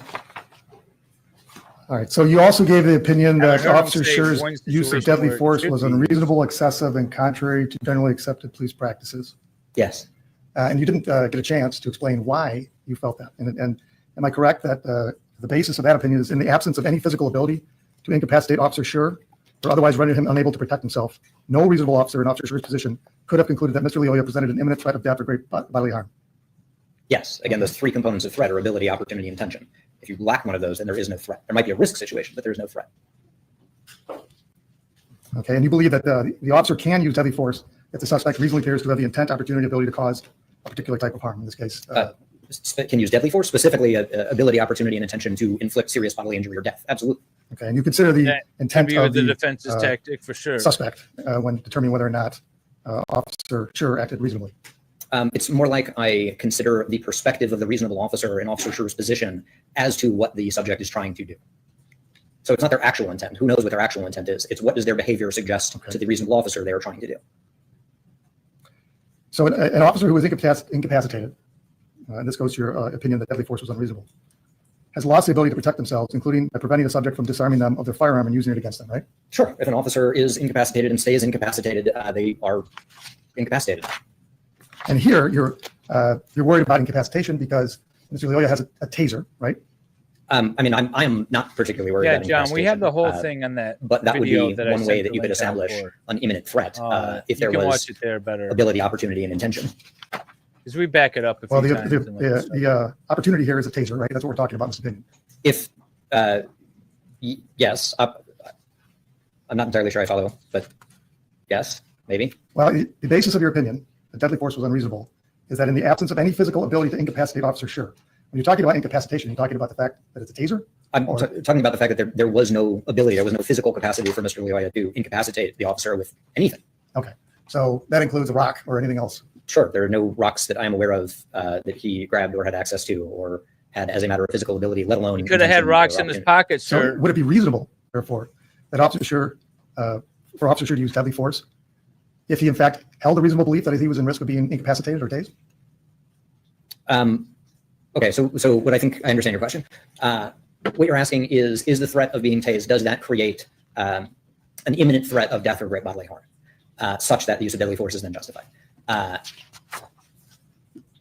If so, for that to be plausible, the threat would have to be the subject has. Yeah, I have the videos of the stop. What I was saying is that Nick and I analyzed them with Andrew Bronca last week, and I'll put the link in the chat again because I'm not sure I'm going to have time to go over them all again. But we spent a couple of hours going over everything, so I would, or an hour and a half anyway. So I would check that out. Is the taser, which is in a condition to actually incapacitate the subject. There's at least some reason to believe the subject knows how to use the taser, like disarming the safety and using it. That the taser, which is a weapon with a less than 50% effective rate, will be effective in incapacitating the officer. That the officer will remain incapacitated long enough for the subject to access a retention holster, and that the subject will know how to remove a firearm from a police retention holster. And that You the subject grab will and do all pull. of that in the period of incapacitation. which is either a 5. If you're in the chat and you do not own a firearm, do you think you could manage to remove a firearm from a holster? Just an honest question. If you honestly don't think you could, then say that. Seconds with a taser pull, or an unlimited amount of time, I suppose, until the battery goes dead. If you're holding the trigger of the taser down, which means you're doing all of this one-handed. While I think it is at least theoretically plausible that that could happen, it seems unlikely, which might be why, going back to the history of the introduction of taser use, that has never happened in American policing or internationally that I'm aware of. So I think it is theoretically possible. I'm sorry, did you say it's never happened that an officer's been tased? No, an officer has never been tased, incapacitated, had their weapon removed, and killed with it. And why do you say in your report, it is well known and generally accepted in policing that an officer who is incapacitated has lost the ability to protect themselves, including by preventing the subject from disarming them and using the weapon against them? That's still true. That is that is absolutely a risk. Yeah, So for the somebody concern else. here is that no reasonable officer thought they could be incapacitated, right? Yes, in my view, that's correct. Okay, and you're saying that a taser couldn't incapacitate the officer given the situation he was in? Yes. Okay, were you here for Brian Child's testimony? No. Okay, if he said something completely opposite, would he be right or are you right? Well, That's an improper question. A witness can't comment on the truthfulness or rightness of another witness, especially man security team. So it's an improper question. I can rephrase it. So I'll sustain what you're going to. Okay, so you're an expert. You're not an expert on tasers, right? I'm certainly a use of force expert, and Sure. within the world of use of force, taser is one of many weapons that are used. To that extent, sure. If you mean electrical engineer who can explain the magic that goes on inside a taser, no. In the same way that I really can't explain the magic that goes on inside a bullet to project it. I don't know what the chemical reaction is. I just know that it comes out of the muzzle of a gun, and I can, as an expert, talk about when it's appropriate to send it that way. Are you in a position to tell when someone can be When it's incapacitated? appropriate by a to taser? Are send you an it expert in that that way. field? This As a use of force expert, sure, that's what tasers do, right? They're both pain compliance and motor disruption or physical disruption tools. Okay, and in your opinion, when you believe that deadly force wasn't appropriate, you said the available evidence establishes that any reasonable officer in Officer Schurr's position would have been aware that Mr. Lyoya did not have the ability to incapacitate Officer Schurr because both cartridges of Officer Schurr's taser had been discharged. Yes. Okay, so it's your testimony that if both cartridges are discharged, he cannot be incapacitated. It makes it exceedingly unlikely, especially with insulated wires. Yes. And there are a number of easy tactical alternatives. If you are worried about being subject to a drive stun, that is having the taser pushed against you, you just back up, and that deprives the subject of opportunity. back up. I knew he was going to say back up. So you're not, you're saying he can't be incapacitated That's what I because the said. probes no longer are effective. Well, the probes might be effective, but they're also laying on the ground, having been fired at the end of the wires that they're on. Okay, and if somebody touches a probe, and then a drive stun hits them, they can be incapacitated, correct? If someone grabs a probe and a drive stun is applied, assuming that the subject somehow knows how to do that, and assuming that the officer grabs a probe, sure, that can result in some type of incapacitation. Again, the response is don't grab the probe or back away from the drive stun to deprive of ability or an opportunity. If I say grab, touch, the probes are laying on the ground in this case, right? There are probes from where they initially fired, from where Officer Schurr initially fired the taser. There are probes somewhere by where they were scuffling on the ground. So there are probes out in that front yard, sure. Okay, and you don't think that Officer Schurr should have done a probe check before in that situation, right? Before shooting someone? I mean, if he's going to be worried about being incapacitated, yeah, I would certainly want him to know, is there a realistic threat of being incapacitated? Okay, so if Brian Child, and I'm going to represent you, that Brian Child's testifying, that if you come in contact with a probe and someone drive stuns you, you will suffer NMI. You can, sure. But there are two giant ifs there, both of which are addressable without the use of deadly force and addressable entirely with tactics, right? Again, assuming that either of those ifs actually apply. And you talked about the drive stun. Yes. You're aware that the drive stun can cause serious bodily harm, correct? It is substantially unlikely to, but it can, I suppose, when used in particular ways, in the same way that a thumb can be used to cause serious bodily harm when used in particular ways. But it's certainly not designed to and is unlikely to when used in any normal capacity. Well, in a normal capacity, it's by a trained officer, right? Usually, sure. Okay, and you're aware that officers are trained never to hit anything in the face, right? That unless deadly force is justified, yes, sure. How about if someone takes your taser? They haven't been trained, right? Sure. That is correct. So again, one, there's some likelihood that they won't know how to use it. Two, there's some likelihood that even if they want to know how to use it, they aren't going to know to drive stun you, right? To push it into you. Three, if someone does know that somehow, you just build distance, which is a pretty core tactical concept, as a way to deprive them of the opportunity to use that taser in a drive stun mode. Any of those are sort of barriers to jumping straight from someone has a taser to deadly force. Oh, and we're talking about whether it was reasonable to be in fear of incapacitation, right? And you're saying that it's unreasonable for Officer Schurr to think that he could be blinded by a taser in that situation. You could be blinded with a finger or a thumb. It doesn't mean every time Is you a get into taser a scuffle. finger or a thumb? To the effect when it damages the eye, I don't think there's a substantial difference. If you're talking about being blinded with something, then grinding a pen or dirt or a rock or your finger in someone's eye presents the same type of threat. It's a physical contact threat, right? So if that's the drive stun has to make physical contact. The thumb has to make physical So a thumb contact. and a taser have the same level of threat. I'm not sure how you got that out of what I said. When you're talking about driving stuff into That's what the I eye, got. tasers present That's what really I no particularly elevated threat than jamming anything else into someone's eyeball. And it's You're certainly aware not that a drive stun includes it's a tactical maneuver. When you squeeze a trigger, an electrical charge comes out, right? You understand Yes. how a taser works? yes.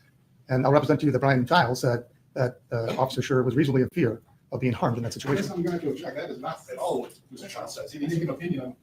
He did give an opinion. Well, the record will say what it says. Right, it will. And I'll sustain that objection. Next question. Sustain the objection. So it's your opinion a taser could not blind you, but more than a thumb. I don't understand the question. Like you're equally blinded whether you're blinded by a thumb or a taser. Oh, The issue here what is a incapacitation douche. of a taser because that's what you base your opinion on. So are we talking about incapacitation or are we talking about being blinded? 'Cause Well, you those are said pain separate. compliance is not enough to incapacitate, right? Yeah, that's correct. So if you have been drive stunned and not in the eye, then it's your opinion that that wouldn't cause sufficient pain to incapacitate the officer. A little, I mean, look, I drive stun myself every time I teach police law and policy when I teach a case on tasers. No, it's not incapacitating. Well, it's not NMI, right? That's correct. NMI is neuromuscular incapacitation.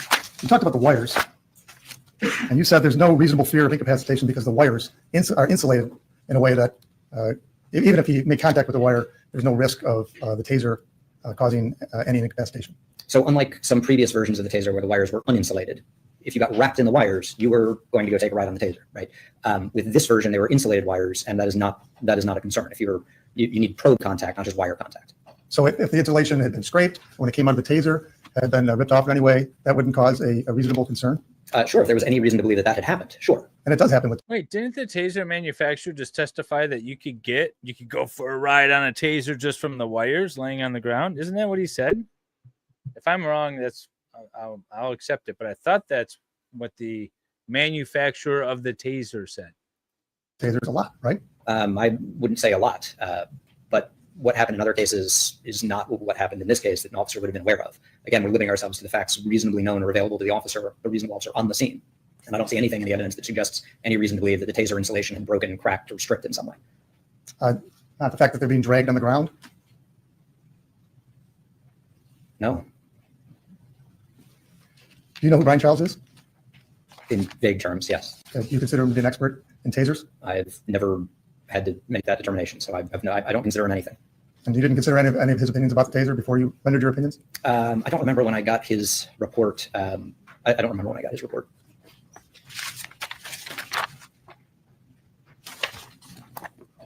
I don't want to be unduly offensive there. Sorry. It's not that I neither consider nor not consider him, if that makes sense. Like, I'm not saying he's not an expert. I'm not saying he is an expert. I don't know about the Well, he was the insulation prosecution's coming expert on off tasers. or not, Matt, but Are I'm you aware pretty of- sure the expert, Brian, the guy that they were just talking about, said that you would get shocked by just like lying on the wires, I think was the question. Do you know who he is? Again, in vague terms, Do but you know where he works? no, not offhand. He works for Axon. Okay. What does Axon do? Axon makes, among other things, tasers. And he's worked there for decades. Okay. Would you agree with me that someone that's worked for Taser and Axon for decades would know more about tasers than you? I think it depends on what they're testifying as. If he's testifying as a use of force expert, maybe not. If he's testifying as a mechanical expert on the taser, sure, he knows more than I do. Insulation on the wires, that sort of thing? Sure, I suppose he could probably talk about the tensile strength of the insulation on the wires in a way that I can't. And the ability to incapacitate an officer, right? I don't see why he would know any more about that than I would. Are you Really? a master Taser instructor? No, I'm a use of force expert. Okay. And so you think you know more about the Then ability. the guys who make it. Then the guy you think I you want know to more explore than the what he guys thinks he who knows make and why he the thinks thing. his opinion is based on something other than his use of force. I mean, he keeps testifying that he knows about the mechanics of the taser. Right, but you're asking about taser, but he's not a taser expert. Right. And he's a use of force expert. So at this point, delving more into what. That's why he's asking the question, Judge. This guy's insinuating that he knows how a taser works, and the cross-examination is clarifying that the taser expert knows more about it than you because you're not a taser expert. Let him answer the question. I understand that. I just want, as long as the court has acknowledged that Professor Stoughton's not an expert on tasers. I consider him an expert in the field that he is considered an expert in. Okay. Thank you, Your Honor. I do, Your Honor. You guys covered a lot of ground there, just in terms of tactics is one of the things you talked about. Can you switch target, please? And you talked about tactical advantage, and they showed up the cell phone video. This is that's theirs.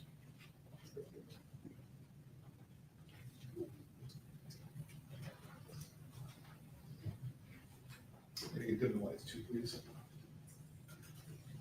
You had an opportunity to take a look at the sequential images as well. And this is, Exhibit 6. thank you.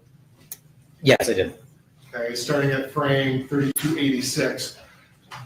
Can you give the jury a little bit of background? What do you mean by tactical advantage here when you're talking, I guess, in this specific instance? Really, in this type of context, we're talking about does the officer have more control of the individual than the individual has over the officer? In this case, the officer has a number of weapons, both bodily and other, available. It's fairly difficult for someone in the position of Mr. Lyoya to attack the officer in this position. So officer has more control over him than he has of the officer. That's tactical advantage. Now, in terms of tactical advantage, does that go into your imminent threat analysis then in terms of when you're trying to determine if the shooting was appropriate or inappropriate? Yes. And I think I play a video. how does that factor in terms of imminence here? So again, when we're talking about imminent threat, even if someone has the ability to cause some type of harm, if they do not have the opportunity to do so, then there is no imminent threat of that particular harm. So if we go back to my hypothetical about someone with a tire iron, if someone has their hand on the tire iron, but the officer is, I don't know, standing on the tire iron in a position where the person can't use it, they might have the ability, but they lack the opportunity. There's no one vulnerable to that harm. Similar concept with something like this. I'm just going to go through these frames here. And they talk about this at this point in time, clearly the officer's feet are off the ground, correct? They are, yes. It looks like he's swinging his right foot over from the position where it was to the other side. How does that change tactical advantage? Does that change it at all to make more or less? I mean, the officer is not in what I would consider to be a particularly stable position. You don't want your weight to just ride on another person because it means that they can take you in a direction you might not want to be taken. But in terms of attack, there's very, very little that Mr. Lyoya could do to threaten the officer in this position. They would have to get out of this position to create a position of opportunity for serious bodily injury or death. 6. Now, I guess we're moving along. You can see he's now accessing, the defendant's accessing his firearm at 3356. Has the tactical position changed at all at this point in time? The officer is in a position of greater stability. Both feet, one knee are on the ground, at least one shoulder or chest area on the left side appears to be on Mr. Lyoya. So there's less risk of unbalancing here. Has anything changed in terms of the imminent threat aspect? No.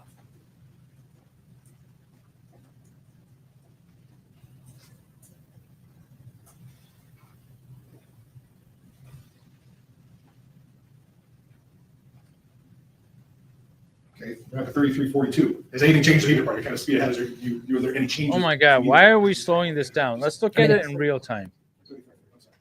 Again, there's clearly some potential disruption for balance, but in terms of basic positioning, no, not really.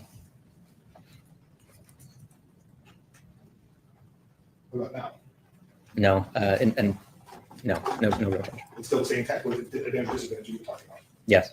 Yeah, I guess you want to go through the whole video. Did you ever see the defendant any sort of tactical disadvantage through the entire cell phone video? No. You can thank you.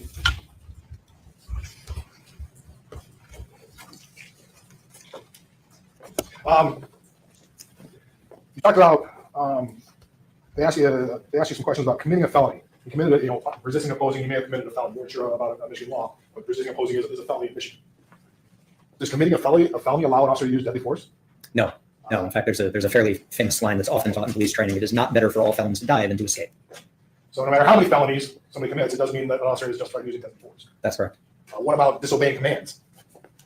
Again, absent an imminent threat of death or great bodily harm, no, merely disobeying does not establish a justification for deadly force. So you heard him, you didn't hear him today, but you heard him in the video. Patrick disobeyed, brought the taser, stop resisting, disobeyed numerous commands, correct? Yes, he did. Does that in any way change your analysis of the ability of an officer to use deadly force? It's certainly part of the analysis, but no, it does not change the opinion. Just because he commands them a bunch of times doesn't mean, okay, I can shoot him. Correct.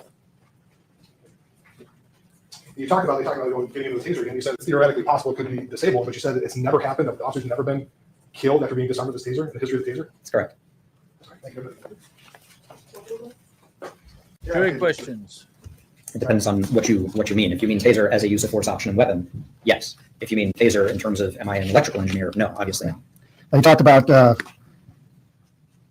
whether the officer has the right to use deadly force after a subject uses or commits a felony, correct? I don't know that I talked about rights at all. I think you just answered that question.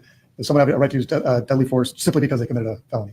I would not frame that in terms of rights. I don't think the question had anything to do with does the officer have the right to. As a matter of generally accepted practices, that is not a justification for deadly force. All right. But right sounds legal to me, and I'm not testifying on the stand as a legal expert here. And you saw the videos.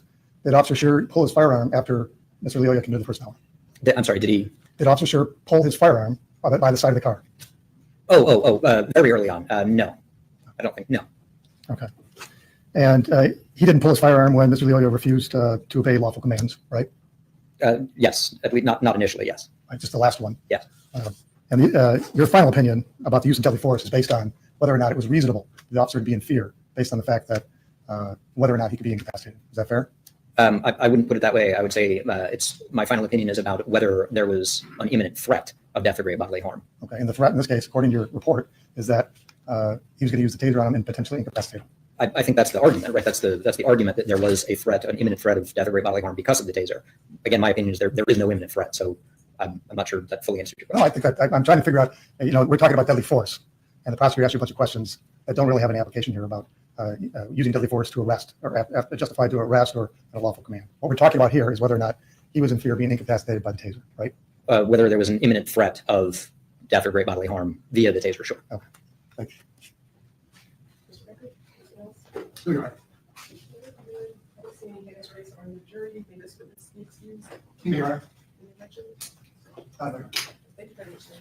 Thank you. No jury questions, really. I'm surprised there were no jury questions. All right, let's see if they're going to talk a little bit before they go on their afternoon break and then come back.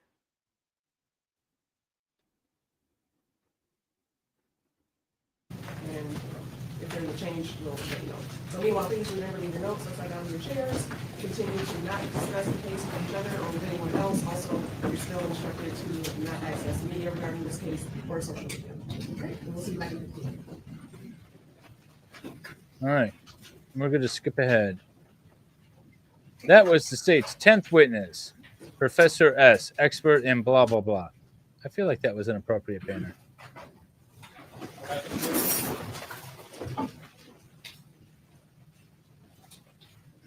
State's 11th witness is going to be,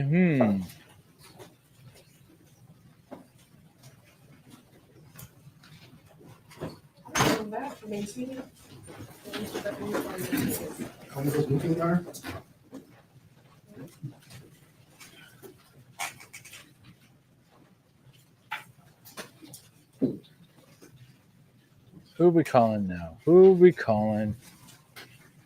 Big boy. And sir, before you take your seat, please raise your right hand like clerk will serve you. Do you solemnly swear that the testimony you're about to give in this matter will be the truth, the whole truth, and nothing but the truth, so help you God? Yes. Thank you. You may be seated. Whenever you're ready, Mr. Bentley. So could you state your name and spell it for the record, please? Nicholas G. Bloomfield. First name spelling is Nicholas.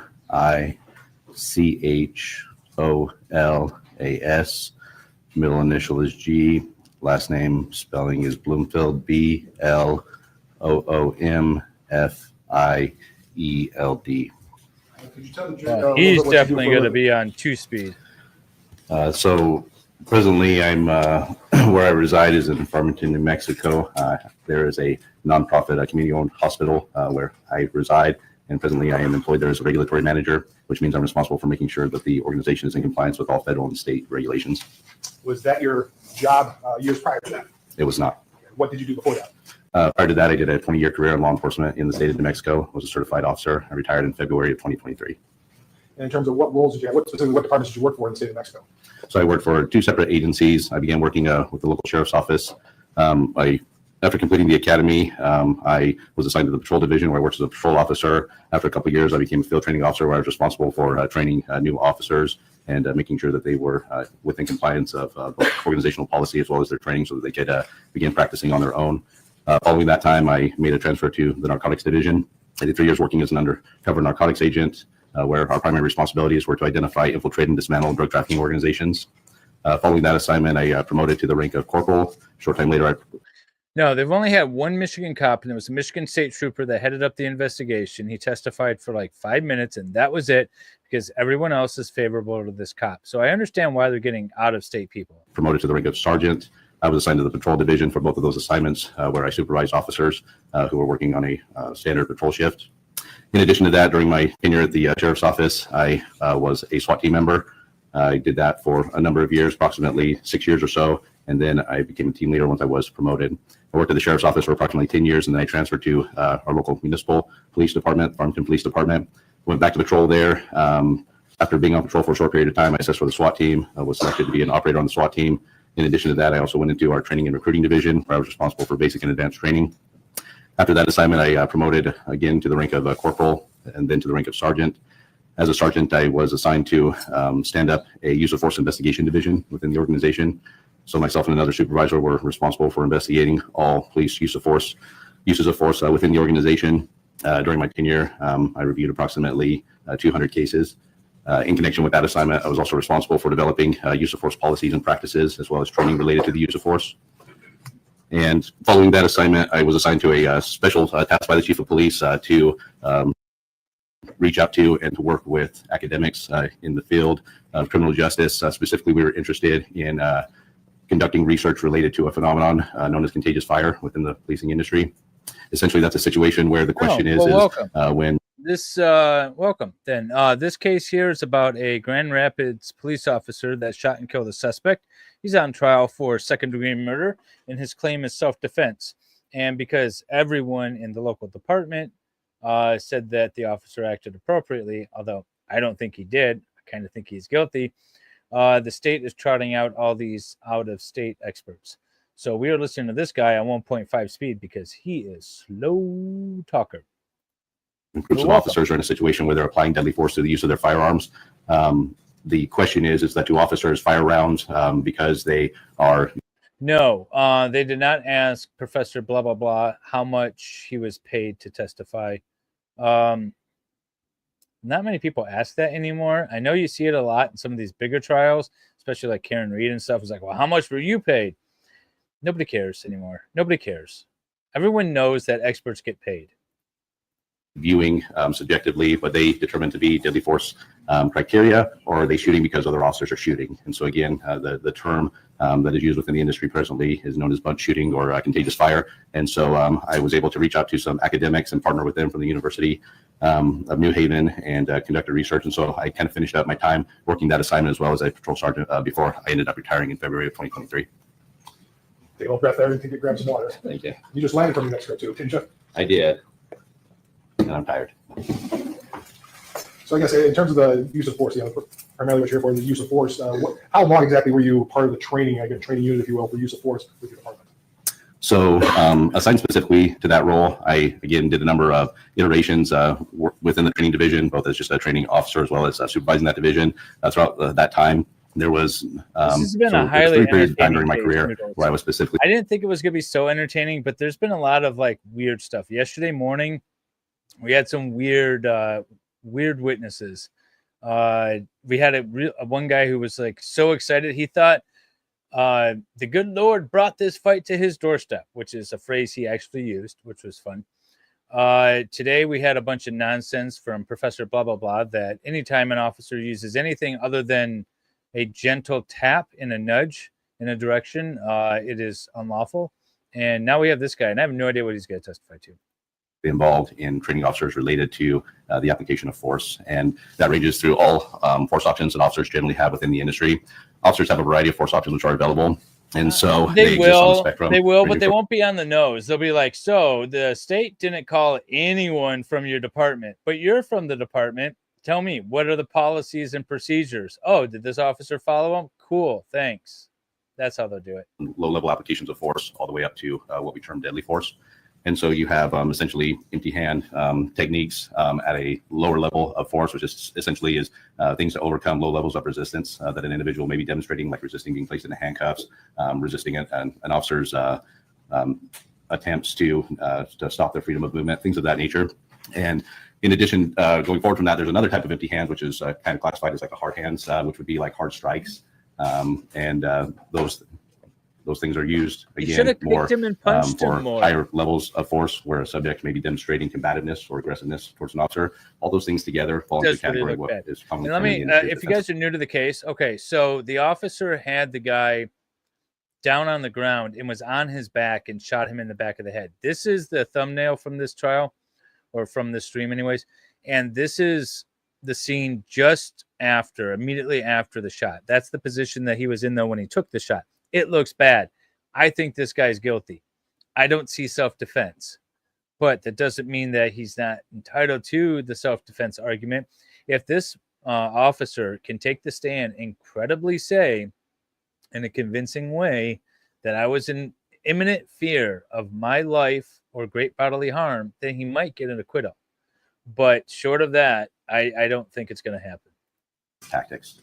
And so defensive tactics, once you get out of defensive tactics, then you start getting into officers' actual tools that they have available. Generally speaking, the most common tools employed by policing within the United States are OC spray, commonly sometimes referred to as pepper spray. Then from there, you have baton. There's different types and makes of batons, but essentially batons I don't like fall into this. the He same should have category. used From alternative there, you have break out the control baton weapons. and beat him with it. The most common one within the industry is the taser, kick and which punch is him a more. proprietary No. The electronic question control is, weapon made when by he took Axon. that shot, when he was on top of the guy, You also have canine deployments as well, where officers sometimes will use canines that are trained specifically to be used in force applications. And then in addition to that, you have deadly force, which is the most common form of, or the most common way that officers are taught to employ deadly forces through the use of their firearms. So again, these exist on a spectrum. And so in each one of these areas, I was responsible during my tenure as a use of force trainer and investigator to develop policies related to these things that are consistent with current industry practices and standards, as well as to develop a training curriculum for officers so that they can develop core skill competencies in these areas. Now, in terms of training, did you only train officers in your New Mexico department, or have you been involved in training other officers as well outside of your department? So since approximately 2007, I have, in addition to practicing in law enforcement, I am a full partner in a training and consulting company, Progressive Combat Solutions. My partner is Kenneth Good. He's a former Navy SEAL. And we have trained thousands of officers, both at the state, local, federal level, all across the country, related to these areas, use of force. Primarily what we're known for is training officers in the area of tactics, related primarily to generally what a SWAT team or specialized unit would do within law enforcement.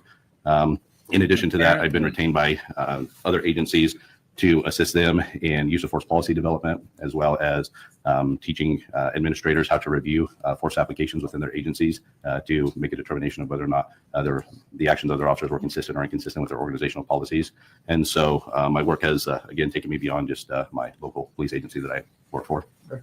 And now in terms of when you talk about doing the different trainings, can you give an idea how many times, with your department, outside of that, how many different trainings have you done for various officers? I don't know if Nick's making it back. He jumped off a few hours ago to take a nap. Numerous, like I said, since 2007. Might be sleeping through the night. I know thousands of officers.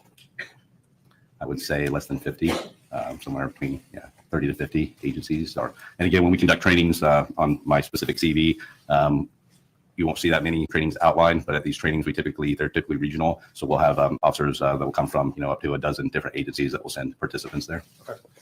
Just in terms of, you talked also about doing use of force, like 200 use of force reviews. Were those use of force reviews simply for your department, or those other use of force? The 200 use of force reviews that I conducted were for the department, approximately 200. Outside of that, since can we skip past this guy's TV? I began tired of it. Having nearly 1 million officers. And so nearly 1 million within the industry, officers there are generally accepted practices where essentially anywhere that you go in the country, you will see similar practices in the way that officers are taught to apply force, as well as. See, this is the thing. These out-of-state witnesses are going to testify to generally nationwide. These are like the average use of force policies. They're not talking about Grand Rapids. They're not talking about the state of Michigan. They're not talking about Michigan laws. The only question that needs to be answered by this jury is, was the officer acting lawfully, not in violation of some Arizona policy or some nationally accredited BS think tank policy?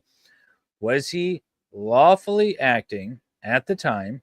And if so, if he was lawfully doing what he was lawfully allowed to do, I say lawfully a lot, and also in imminent fear of great bodily harm and or death, then he was justified. The training that officers go through. One of the most common examples I could probably give you would be something like a traffic stop. It doesn't matter where you go in the country. If you see an officer conducting a traffic stop, the techniques, the tactics that officers employ are essentially going to be similar anywhere you go in the country. The way that this information gets disseminated across the country traditionally within the United States, this was done through just sharing trade knowledge. And so officers would essentially, through experience, begin to share trade knowledge with one another. Eventually, you had more legitimate trade publications that would come the along. same information we had within from the the industry last that would share essentially this type of information, essentially sue them, and can place them under consent decree. They always keep this stuff very transparent. You can go online and you can look up any of the consent decrees that agencies have been placed under. Where I did my consent decree here. There's no consent decree. So why are we talking about it? The city of Grand Rapids is not under a consent decree. law enforcement career in the state of New Mexico. Albuquerque Police Department was placed under consent decree in 2012. That's not Interesting Grand thing about the Rapids. Albuquerque Police Department consent decree was, unlike other consent decrees in the past, this was the first time that the DOJ heavily cited use of force issues in policing, and essentially what they held Albuquerque PD accountable to was a Albuquerque signal is to the not whole Grand industry Rapids, that those standards are essentially what the DOJ considers the I think they will, the industry standard Dark for Lotus. constitutional policing as I it think relates the to the use of local force. police will be brought I in guess during in the terms of- defense's case Is in that, chief. you retired, you said you retired, and you retired for a few years, and now you're doing compliance things Again, I still think the cop's guilty, but these two last witnesses are bullshit. with the hospital or not on the hospital. Mhm. Do you keep up to date then? Is that how you keep up to date? Is reading consent decrees, or are there other ways you keep up to date in the use of force area since you kind of retired from police officer as a police officer? So I continue to stay up to date. I'm presently still practicing in law enforcement. There's a small agency within the area where I reside. It's named after me. It's the Bluefield Police Department. It's not, but No, the cop but, that Name it the after cop that investigated the police, the Michigan State Police Trooper, already testified, and so he's gone. He was on the first day. you joined it there. no. But I'm a reserve officer. And so through that, I still continue to practice. I volunteer my time and assist agencies, but also through doing work like this. I keep up to date again with the generally accepted practices through continuous review of trade publications. Like I said, there are trade publications that are used heavily in the industry. One example is Police One. They've been prevalent in the industry for many years. And again, that's a place where a lot of trade knowledge is shared. In addition to that, I continue to follow IACP as well as my colleagues that are also expert witnesses. We have essentially a large group communication where anytime there's new research or things that is coming out involving police standards or police use of force, we typically start a dialogue and see if that information impacts the way that we do this work. So At this time, I move for his admission as an expert, generally accepted police practices and use of force tactics. Well, my whole argument is that when the officer is okay, so there's a struggle over the taser. So the officer pulls out the taser and the suspect gets a hold of the taser and they're struggling over it for like 2.5, 3 minutes. And they move across the yard. Now, at this point here, the suspect has 100% control of the taser. If I was the officer, I would have stepped back. And if that suspect made any move towards me, then it's a lot cleaner self-defense. But he didn't. In this position, he fired a shot. That's my criticism. That's why I think he's guilty. But not this stuff. Police practices, police practices and defense use of tactics. Yeah. It's Detroit after all, right? Sorry? You said you moved for his admission as an expert use of force in generally accepted police practices. Police practices. And then you said police practices and tactical something. Okay, so just police practices and use of force. Okay, any objections? Voir dire? Limited to that, can I ask a few questions?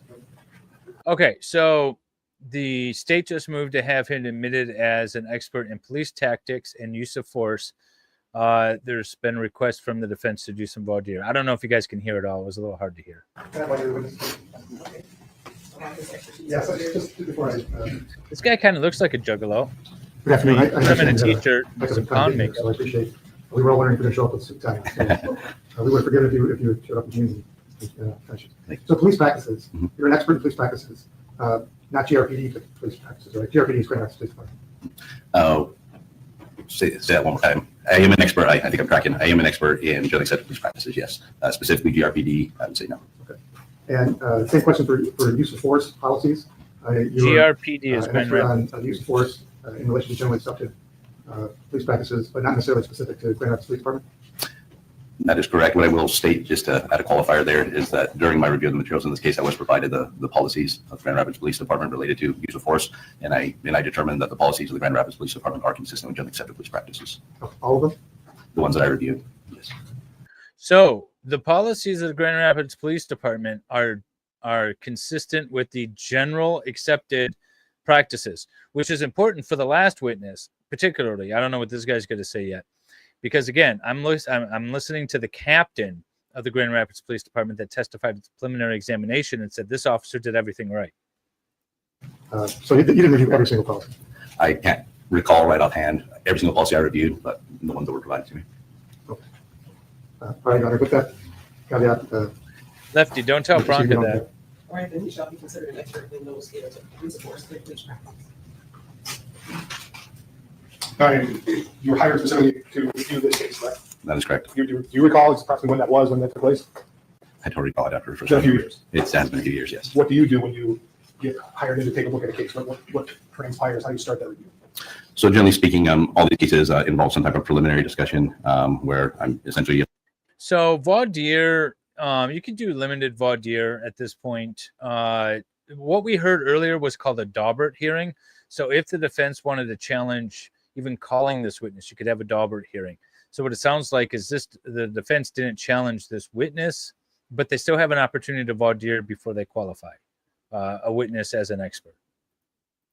I provided a brief synopsis of the case. There may be a discussion as far as where I provide my CV and what type of expertise I can offer. If an entity decides to retain me through a formal retainer, at that point I'm providing materials.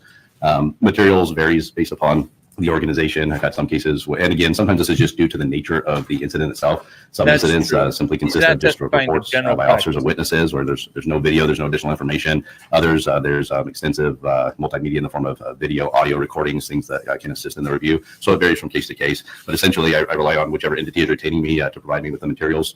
I take those materials and I conduct an extensive review. My purpose in the review is to try to essentially determine what the facts are within the case. Once I have the facts laid out, I typically go back and to those who have retained me and essentially just go through to make sure that my understanding of the facts is consistent with their understanding of the facts so that we're all on the same page.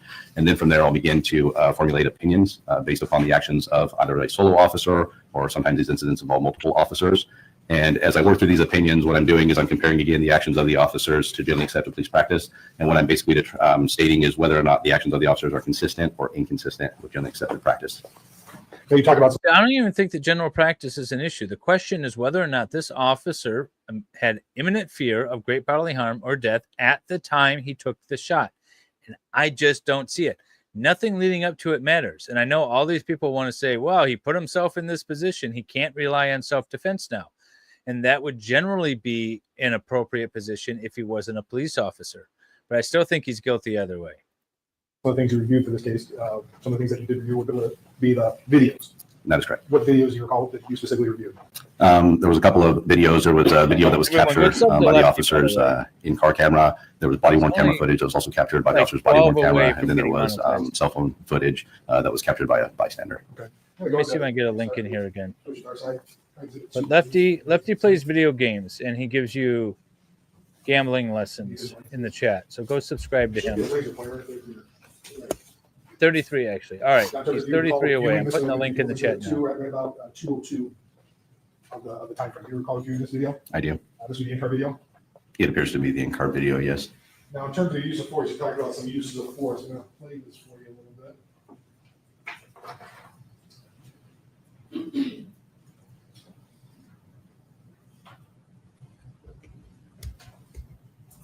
I get new people coming in and out of here all the time. I don't want to hear it. Stop right there. Yeah, you talked about techniques. Now, the techniques here, what techniques did you see that were being used specifically in this instance?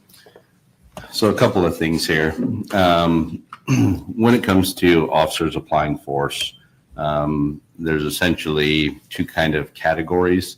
There are improvised techniques, which are essentially untrained techniques or techniques that an officer, where it doesn't mean that those techniques are not reasonable to be used, but at the same time, they're not necessarily formally trained, like in a defensive tactic setting. And then there are techniques that officers are generally trained in. So I see a combination of those two things. So let me give you an example of an improvised technique. If an officer is engaged in a foot pursuit, in order to terminate that pursuit, they may choose to essentially tackle the individual that's fleeing from them. I don't know of any law enforcement agency that trains officers to tackle formally because, again, the likely. Wait, hang on. Yes, he is, Lefty. The defendant is guilty. Likelihood of injury would Thank you be for the too $5. high in most cases. However, when you look at proportionality, as far as the level of resistance that an officer is witnessing, that could be absolutely reasonable. It's just not formally trained. As far as what I see as being formally trained here, is the officer in this particular instance is applying some Now knee they tricked strikes. me. They played like Knee 3 strikes are seconds a of video commonly and taught dropped defensive it tactics down technique to- within the policing industry. Knee strikes can be used defensively. Knee strikes. Use the knee strikes. Punch him more. That's what they keep saying. So they can be used by an officer to essentially protect themselves if they're being attacked, but they can also be used to overcome levels of resistance. F. And Irish. so in this he particular was case, guilty the second the they officer played that first appears video. to be in a position where he is essentially on top of Mr. Lyoya. In this particular instance, attempting to keep Mr. Lyoya down on the ground. Mr. Lyoya is clearly being successful in being able to rise to his feet. And so the officer is electing to use knee strikes in this particular case. It's difficult to see where those knee strikes are being applied. Generally, in order to overcome a level of resistance, knee strikes are generally taught to be used by officers to target essentially the lower extremities like the thighs. And those areas, again, because it's not being used necessarily in self-defense in an instance similar to this one, it's being used to overcome that resistance. And so I see the application of a couple of knee strikes here, which appears to be targeted to the lower extremities. And so that would be typically. Take care, Lefty. If you guys haven't subbed to Lefty yet, I just put the chat or his channel in the chat. I'll do it again here in a second. But have fun working, dealing cards, taking all those old people's money. Is use of force. Yes, based upon this video and based upon, again, the way that officers are taught this technique and how to deploy it, I would say that an officer in this situation, that this application of force would be reasonable and consistent with generally accepted police practice. Be focused on a little bit more.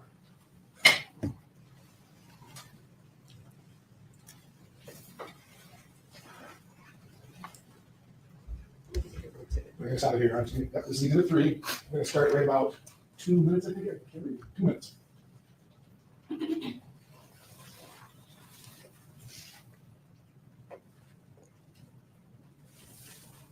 So now they're playing. Now here, a little more focus on the hands. You can see the hands. Can you describe for the jury what they're seeing here? So in this instance, the video appears to show that, again, Mr. Lyoya is down on the ground. He's attempting to get to his feet. The officer is on top, attempting to control him. So it's common within the industry that officers are taught defensive tactics related specifically to working with individuals on the ground who are demonstrating resistance. Again, you have 2 different areas on the spectrum. One is to overcome resistance. The other may be defensive. So recently, within the last, since I've been in law enforcement over the last 20 years, grappling, jiu-jitsu, those techniques have been heavily adopted within the policing industry all across the United States. The comprehensiveness of an officer's training in that area may vary, but at the same time, officers are taught grounded techniques of how to control subjects who are resisting, as well as how to actually defend themselves if they find themselves under attack, well-grounded. Here, in this particular instance, everything that you see in terms of hands being placed to attempt to keep Mr. Lyoya on the ground, I would classify this as essentially, again, just techniques that officers are generally taught. A little bit of improvisation. Wait, you would classify it as a thing officers are taught. This isn't scientific. How is this guy? Okay, so to be an expert, you have to have specific knowledge about a situation that is so complicated that you need an expert to help explain it to the jury, right? Essentially, that's what you need. Well, yeah, cops are taught these things. Also appears to be That's his occurring here, analysis. but the positioning and everything that the officer is attempting to do, again, I would say that an officer in this instance, that all of these applications of force in an attempt to keep Mr. Lyoya on the ground would be reasonable and consistent with generally accepted practice. Now, we're gonna move 2.5, Max. I'm going with 2.5. At some point down there's a taser used. Is that your statement? Yes.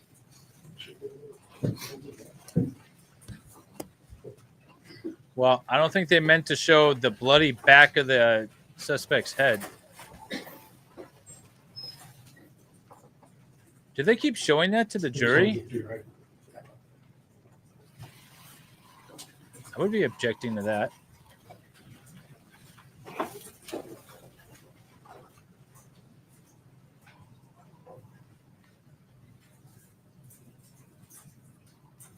Who's Uncle Fester? Hey, Nick. Uncle Fester is a police tactic and use of force expert out of Albuquerque. And he knows a thing or two about Grand Rapids because he's from Albuquerque and can testify all about Albuquerque. Oh, You missed the last expert witness. It was Yeah. ridiculous. He was the same guy that testified in Kim Porter Hops, or Kim, Yeah. not Kim Porter. Yeah, I saw in the chat. Oh, that the same expert as in that case, but I didn't see those cases. Yeah, he's just not very good. But again, I was a little concerned because I started agreeing with him when we get closer and closer to the gunshot. Mm. Hey, I've got to actually take off. Did you want to take over the stream Yep. on this? These are just to give the jury a little bit in private chat. general, in training and generalized general police practices. When do you introduce a Speed it weapon? up. When is there any criteria? Can you give a jury an idea of what goes through that? So as I briefly talked about during my initial questioning, officer use of force exists on a spectrum. And so officers have many force options that are available to them to overcome resistance. I need to talk just a little bit and lay a little bit of a foundation in terms of how an application of force, what essentially allows an officer to make a decision from going It's from a one of these lower level of testimonies force to that a higher level of it's so force. subjective. They So had the the same first in thing the is subway, and the chokehold. proportionality, Oh, you shouldn't at all do really this first one or to do talk this. about And levels of you were resistance there, and aggression that may motherfucker. be He Yeah. testified watching a video. It was like, well, when the officer when was an extending his officer, right arm to hold the has suspect on the ground, essentially a that's something valid they teach legal them. reason to detain an individual, That's whether that I is mean, to that's his detain them opinion. to That's investigate a something that they crime teach or to officers. detain them, essentially taking it's like, them okay, into how is that helping custody. the jury?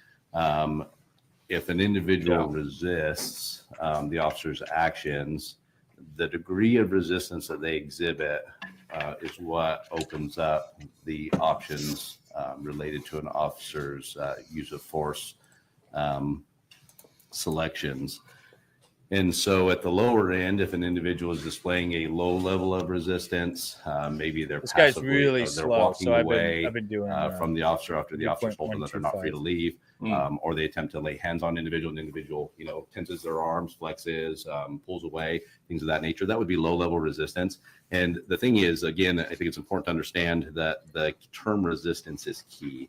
Resistance does not. I sent you the link in the chat. An individual is trying to harm the officer, but they are simply, trying to resist the stream. an officer conducting a lawful objective. If you're able to take it over, And because so I got to take off. from there, we get into what would be constituted as aggression. I'm sorry, I where somebody's messaged you. actually You must have been physically trying to sleeping. Harm an officer. Harm can come in all different ways. Physical assault. Okay, how far behind? Individual could attempt to use a weapon on an officer, things of that nature. Oh, that's so then when you get into 9 that area, minutes. now we're looking at much. Yeah, higher I'm only minutes. 9 minutes behind. Okay. Yeah, that's the other thing too. Is this guy is testifying to the exact same thing that the last witness was testifying to, and they're all from out of state, and they all are talking about general police practices throughout the country. They're not talking about Grand Rapids specific. However, this witness is worse for the state because this witness said that the Grand Rapids police tactics match the general practices. And so I have to imagine, based off of the little bit that I watched of the preliminary examination, the defense is going to call the Grand Rapids police captain and say, yeah, the officer was in compliance. Yeah, we don't have a stupid rule about not chasing an officer or a suspect if he runs past his car. That seems ridiculous.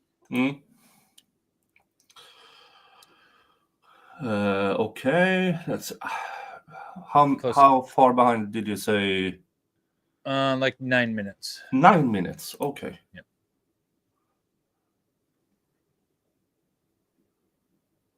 This guy. This guy's got to finish up, and then I think the state might have only one more witness, if any. So, but it'll probably finish this guy up today. Oh, so I don't know if it's before or after the say hello raising of the arm, because I don't think it matters. This guy's already testified to everything that the last witness testified to. And the chat has all heard it. Look at that. I like that. It's still image. Mm. Looks so dramatic. Yeah. When you skip 5 seconds back and forth, it really, Is it not it's playing? very. Oh, yeah, that's funny. I like that. That's awesome. This is how we should watch all trials. Yeah. All right, I'm gonna close that. Hello, Austria. Salvador did that on my stream on Thursday. It's like, no, the arm needs to go higher because we were swearing him in as a witness. Like, no, higher, Sal, higher. You can't just stick it straight up. Oh. All right. Mm. You good, Nick? Yeah, I think right. so. We're all set up. I got redirect set up. Thanks everybody for sticking around. Thanks, Nick, for coming back. And I got to go run and take care of some stuff for my dad real quick. Okay. So I'll just exit entirely. And then remember, tomorrow we got noon tomorrow, everybody. Well, Nick is still streaming. What am I talking about? All right. See you guys. Yep. See ya. Yeah. All right, folks. You in the chat, fill me in meanwhile. So, all right. Let's continue. Let's see.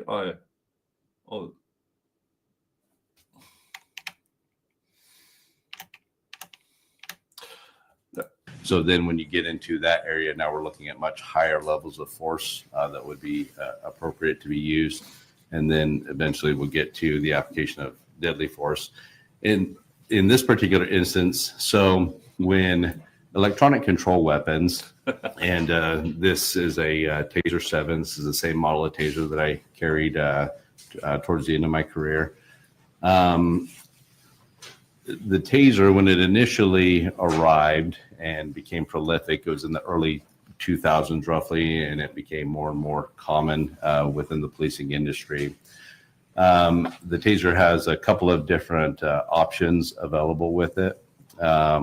So first and foremost is the proprietary nature of the Taser that Axon developed was the Taser was capable of achieving what is known as neuromuscular incapacitation, or NMI. Essentially, NMI, if you've ever seen somebody actually be tased with the Taser, it manifests that NMI has been achieved by watching somebody essentially lock up, where essentially they've lost motor control for the period of time when they are under a cycle of the Taser. And again, this is going to get a little detailed, but it's important I have to again lay this foundation so we can understand when the Taser would be appropriate to be used and where it kind of lies as a force option. Objection, Your Honor.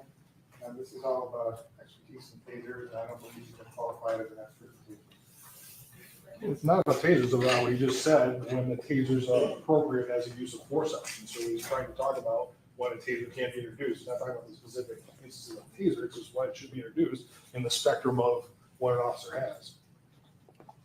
So I'll overrule the objection because I didn't think he's testifying about it in the use of force context. You may answer that question. So yeah, just going into it in terms of, trying to get into how is it determined appropriate when you have other options, a baton, OC spray, taser. So going back to the Taser, so the Taser is capable of achieving neuromuscular incapacitation, or NMI. In addition to that, it also has the ability to not create NMI, but essentially operate off of the principle of pain compliance. They already had the Taser expert on. Any of these questions about the Taser, if they didn't ask the Taser expert, the actual expert, they can't just bring in another because, we forgot. This is weird.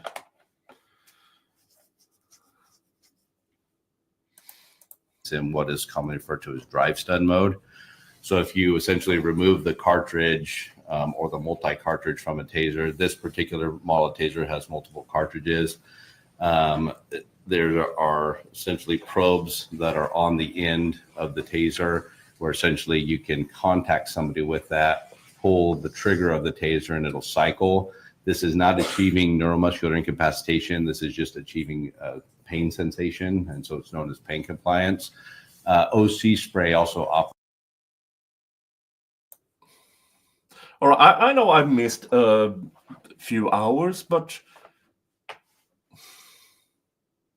this, yeah, it's duplicate, it's bolstering, cumulative, waste of time. Operates off of the principle of pain compliance. And so when an officer applies OC spray, it's essentially you're relying on how susceptible the individual is to that burning sensation in terms of how effective it's going to be. So you may have individuals that are sprayed with OC spray where it's highly effective. You may have individuals where it's as if nothing happened. And so just wanted to clarify that those are kind of the two different ways that this tool can be used. There's kind of a third one, which I won't get into. But essentially, at the lower level, because drive stuns operate off of the principle of pain compliance, that is considered a lower level application of force than a full probe deployment. So when an officer actually has a cartridge attached, there's two probes that fire out at the end of the cartridge. Those probes, if there is a successful spread in those probes, that's the highest likelihood that NMI may be achieved. And again, it's not always a guarantee. There's a variety of things that could happen that could impede NMI from actually occurring. But when you see an officer deploy the taser in probe mode, the goal or the intent is that NMI is going to be achieved through that. And the other thing is that what probe mode allows you to do versus drive stun mode is you can actually attempt to energize a subject from a distance. Okay, depending, these cartridges come in different lengths, and so you have 21-foot cartridges. You can get longer cartridges, which are sometimes used for specialty situations. So again, going back to when it is appropriate. So an individual that is demonstrating active resistance towards an officer. Now, here's where I'm going to talk a little bit about differences in industry standard. There are officers throughout the country which train officers, and it is also within their organizational policy that a drive stun can be used to overcome lower levels of resistance, again, operating off the principle of pain compliance. When it comes to the actual application of the taser in probe mode, again, that can be used for higher levels of resistance. And in this particular case, what makes this decision of the officer to deploy the taser appropriate is the fact that the officer, has already used other lower levels of force in the form of what we've already seen, empty hand techniques, trying to keep Mr. Lyoya on the ground, knee strikes, things of that nature, and those things have failed. And so there is a principle in policing where if a lower level of force, and this is generally going to be within the spectrum of all levels of force that are less than deadly force, that if those levels of force fail and the individual is continuing to display resistance, the officer can escalate their application of force, which is what is happening in this particular instance. And so, again, an officer in this case choosing to deploy a taser in probe mode, although I would say that the method of deploying it is tactically unsound, but the decision to actually utilize a taser would be consistent with generally accepted police practice. In terms of you talking, are OC spray and taser, you talk about the same thing? Are they on the same level, I guess, of course? They're not.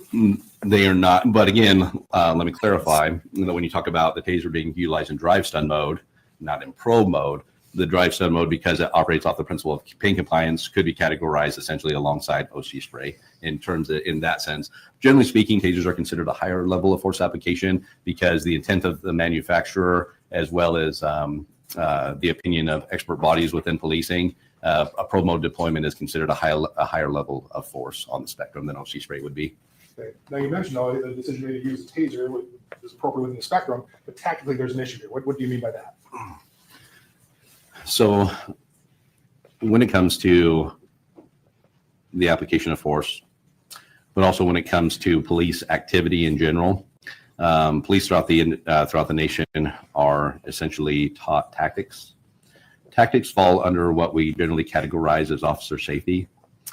And so essentially officers are taught in the basic academy, and this is consistent all across the industry, where officers are provided common tactics of how to safely go about accomplishing their lawful objectives. I mentioned traffic stops earlier. Everything that an officer does, from the positioning of their vehicle to where they choose to make a stop, if it's within their power to do so, to the way they approach a vehicle, that is all done with purpose and intent. And so to not just protect the officer, but also to protect the individuals that they're contacting, as well as other bystanders that may be in the area. Essentially what we talk about when it comes to police working and accomplishing their objectives, there's always risk involved, right? There's always risk involved in this type of work. However, through sound tactics, if officers rely upon sound... We are raided by Mo. Yeah, welcome to the Michigan versus Schurr trial, where white cop shoots black suspect in the neck, claims self-defense. This here is Uncle Fester, also known as Nicholas Blumfeld, and he has been trying to get the jury to fall asleep for quite some time now. And he is a use of force, best cop procedure guy. But what he is testifying about here regarding the taser has already been testified about by an actual taser expert. So I'm a bit bummed out and a bit... Why is this guy allowed in to talk about something they already talked about? So it's a bit bolstering. And so yeah, the prosecution wants to convict Mr. Schurr, and they are not doing that good of a job. And this is coming from me, who has been... I've seen the video of the event, and I'm having a hard time seeing the self-defense. Even though it's a struggle, the final part of it is cop grabs the head of the suspect. He's on top of... They are on the ground. He's on top of the suspect. He takes the head and pushes it to the ground, draw his weapon, aims, shoots. So yeah, having a bit of a hard time with that one. But it's almost as if the prosecution wants to change my mind. So welcome. That's the too long didn't read elevator pitch of this. And I'm playing his testimony in 1.25. I'm contemplating playing it in 1.5. Tactical principles and the way they go about conducting their work, they can prevent risks from manifesting as threats, and from threats, if there is a threat present, potentially manifesting as harms to the officer or others. And so again, tactics are very key in this whole conversation about the application of force. So in this particular instance, the issue as far as, well, the selection of the taser was an appropriate selection and an appropriate option at this point to overcome the level of resistance that was being demonstrated by Mr. Lyoya. Officers are taught within the tactical arena, as well as in defensive tactics, something that we term weapon retention. So weapon retention is a key principle where essentially if you're going to employ a tool on an individual, part of your calculus in choosing to deploy that is you also want to make sure that that tool cannot be taken from you and potentially used against you or others. This is really prevalent when it comes to police firearms. There are many case studies out there where officers have been killed with their own firearms and been successfully disarmed. This also applies to every other force option that an officer has at their disposal: OC spray, baton, taser, etc. And so officers are taught techniques and tactics to essentially retain and keep their weapons. In this particular instance, there's two things about the taser deployment here. If the taser is going to be deployed in probe mode, the manufacturer, and this is common in, because the training that officers receive as far as as taser goes, is consistent throughout the industry because taser actually provides the training to police agencies. And so according to taser themselves, in order to have the greatest likelihood that when the probes are deployed that you're going to get a far enough spread apart and get what they essentially term splitting the hemispheres, which is where you have a probe, the belt line, you view the waistline as the hemisphere, having a probe, one probe above and one probe below and large muscle masses is going to give an officer the highest likelihood of achieving neuromuscular incapacitation. In order to get that spread, you have to have distance between you and the target. And so generally speaking, that distance, again, needs to be, what taser recommends, roughly 7 yards to get that accomplished. So 2 issues here is deploying a taser this close when the environment does not force an officer to have to deploy the taser this close, meaning that in a confined space where the environment precludes an officer from being able to create space to do this, that's one thing, but that's not this particular instance. The officer has the ability to create distance. And Let me stop you right there real quick. Yes. And I just want to get into that distance aspect. Is distance only with the taser, or are there other things in police defensive tactics where distance is important too?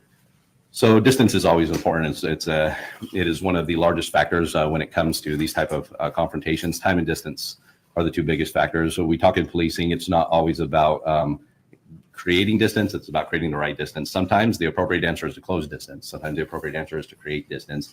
Depends on what the force option is. It depends on what the situation is. Officers are also taught that if they are in a situation where they're applying force, and generally this happens solo, if they are unsuccessful in overcoming an individual's resistance, and they are essentially failing to overcome that resistance, sometimes the best option is what we refer to as a tactical retreat, where we create more distance, we keep eyes on, we summon more resources. That could be an option. The other thing is if an officer is being attacked, if they have the ability to create distance, they can do so. And so again, it's multifaceted in terms of what may determine that. So going specifically with this instance, so distance not only for the taser, but there's also distance just in general for police practices. Correct. And so in this case, by creating distance, that would allow 2 things to happen. One would be there'd be a higher likelihood that neuromuscular incapacitation is going to be achieved because now we're at a appropriate standoff distance recommended by the manufacturer that's going to give us the greatest likelihood of achieving NMI.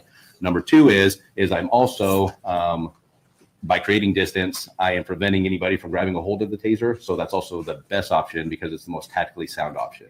And so that's why the failure to create distance in this particular case is tactically unsound, although the decision to employ the taser was reasonable.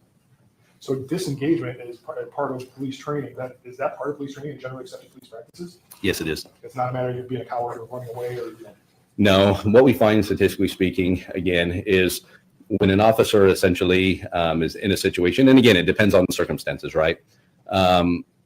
So let me qualify this by making the statement that the highest priority that American law enforcement has is the protection of life. That is the highest priority.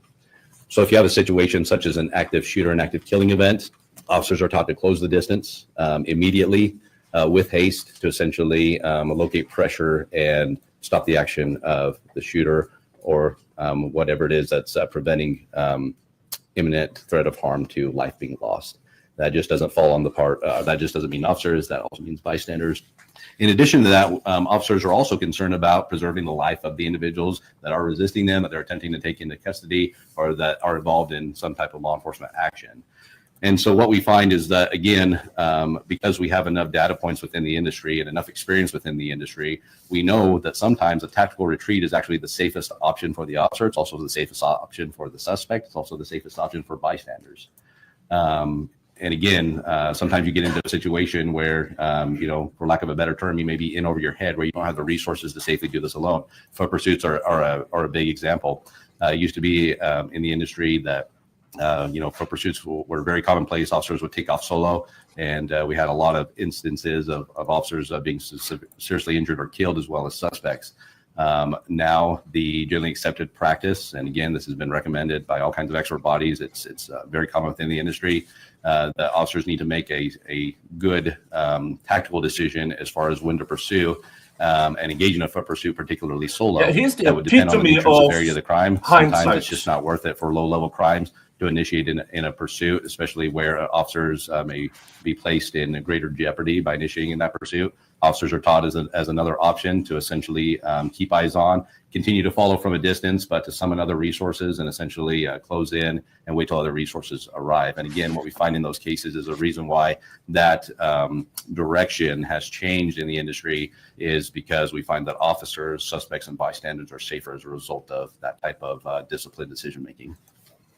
You can actually see it's 1:45. I can see the clock, so. Yeah, so we're gonna stop here and resume tomorrow morning at 9 a.m. Okay, 9 a.m. We will start this. Yeah, tomorrow we will start the stream at noon. That way, we can catch up. We can skip the pauses and the breaks and the silence and the things. And as Dave said earlier, the prosecution might only have one witness left after this.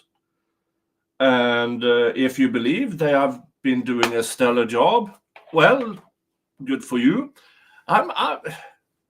Remember, this is a self-defense case. They have to prove beyond a reasonable doubt that this was not self-defense. And I'm not so sure the prosecution is there. But you never know what a jury might think, because the damning everything here is the video. The cop, Mr. Schurr, had no control at any point in the altercation. Not from when he stopped the cop car and from the time he opened the door to the cop car and started saying, "Get back in the car!" Because the suspect, the first thing he did was step out of the car. So no control at any point. And the one person who should be in this trial as well is the person who chose to hire Mr. Schurr as a cop. Because they were basically sending a guy the size of Dave, decided, yeah, that guy who is the size of Nick, I'm going to take him on by myself. Yeah, I agree with Doc Lotus. It is hard for me to see innocence after that video. Yeah, but now again, that's not the standard. But I understand. I know what you mean. Hey, Karen. Yeah, that part. Yeah.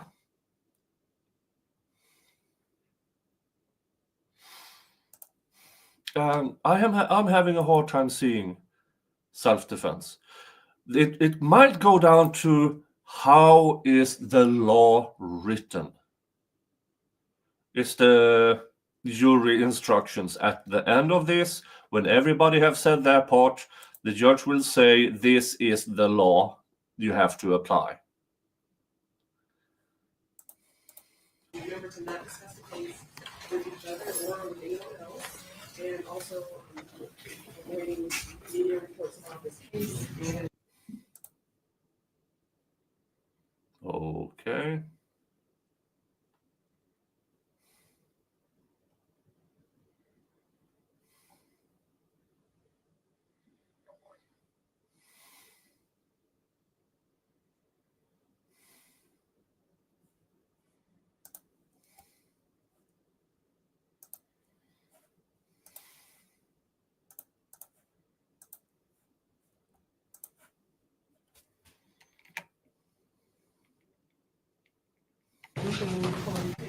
Okay.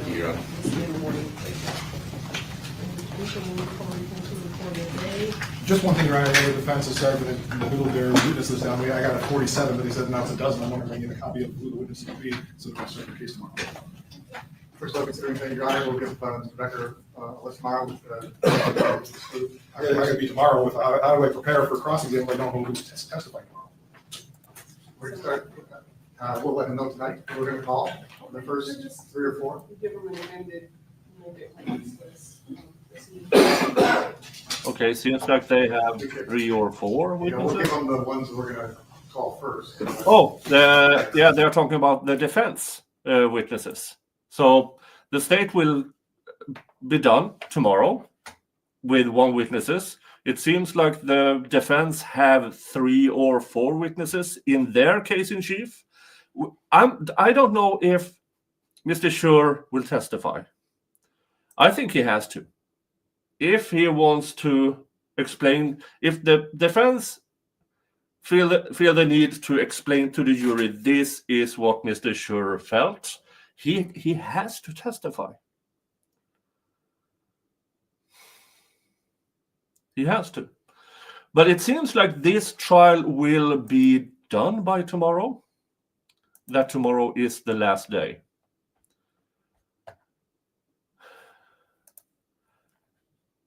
Well, it sounds like the prosecution has 1 more witnesses and the defense have 3 or 4 witnesses. So tomorrow we might end up with the closing arguments at the end of the day. So tomorrow they will bring. I will have a few beers as well because let's see. I have a day off May 1st, which means tomorrow I can have a beer or 5. So tomorrow the stream might be a lot more fun. But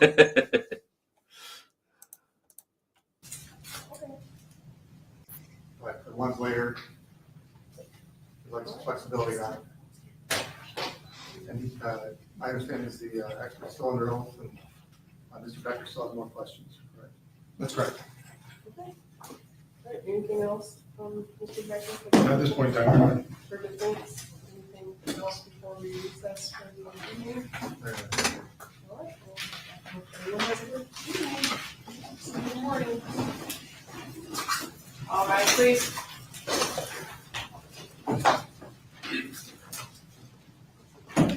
Yeah, that was the end of day 2.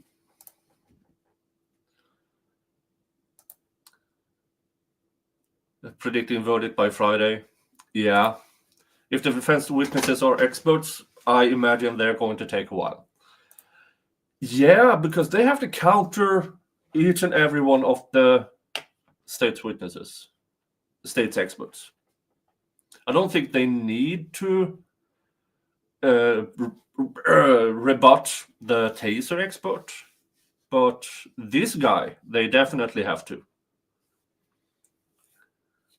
So, dun dun dun. I'm going, let's see if I already done that. Yeah, so going to redirect you to tomorrow's stream, starts at noon. So you can go in and thumbs up, notify me from when we start, because we should start maybe a few minutes before lunchtime in the Karen Reed case. So tomorrow might be more interesting because we have cross-examination of this witness, the best practices guy, and then 1 more witness from the state, and then it's the defense case in chief. But that is what we had for you today. Thank you all for joining in. Thank you for allowing us to do this. Thank you for allowing both me and Dave to do this by subscribing, thumbs up, all the YouTube things. And for you over at Rumble, on my channel, yes, I am on Rumble as well. Thank you for being here. Thank you guys over at X. Dave thanks you guys over at his Facebook page, and also both channels over at X.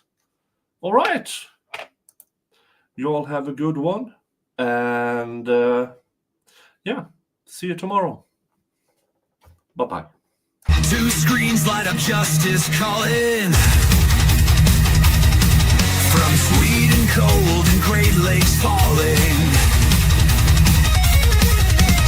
Educating fools, real talk streaming. Truth and laughter, crime redeeming. Raise your glass to law and jest. Trials not just pain and stress. Teach the world, grind the gears. Through the humor, through the tears. Mission can draw, cutting sharp like ice. Sweet as fire burns, truth precise. Shot of whiskey, sip of gin. Rules of justice we begin. Raise your glass to law and jest. Trials not just pain and stress. Teach the world, grind the gears. Through the humor, through the tears.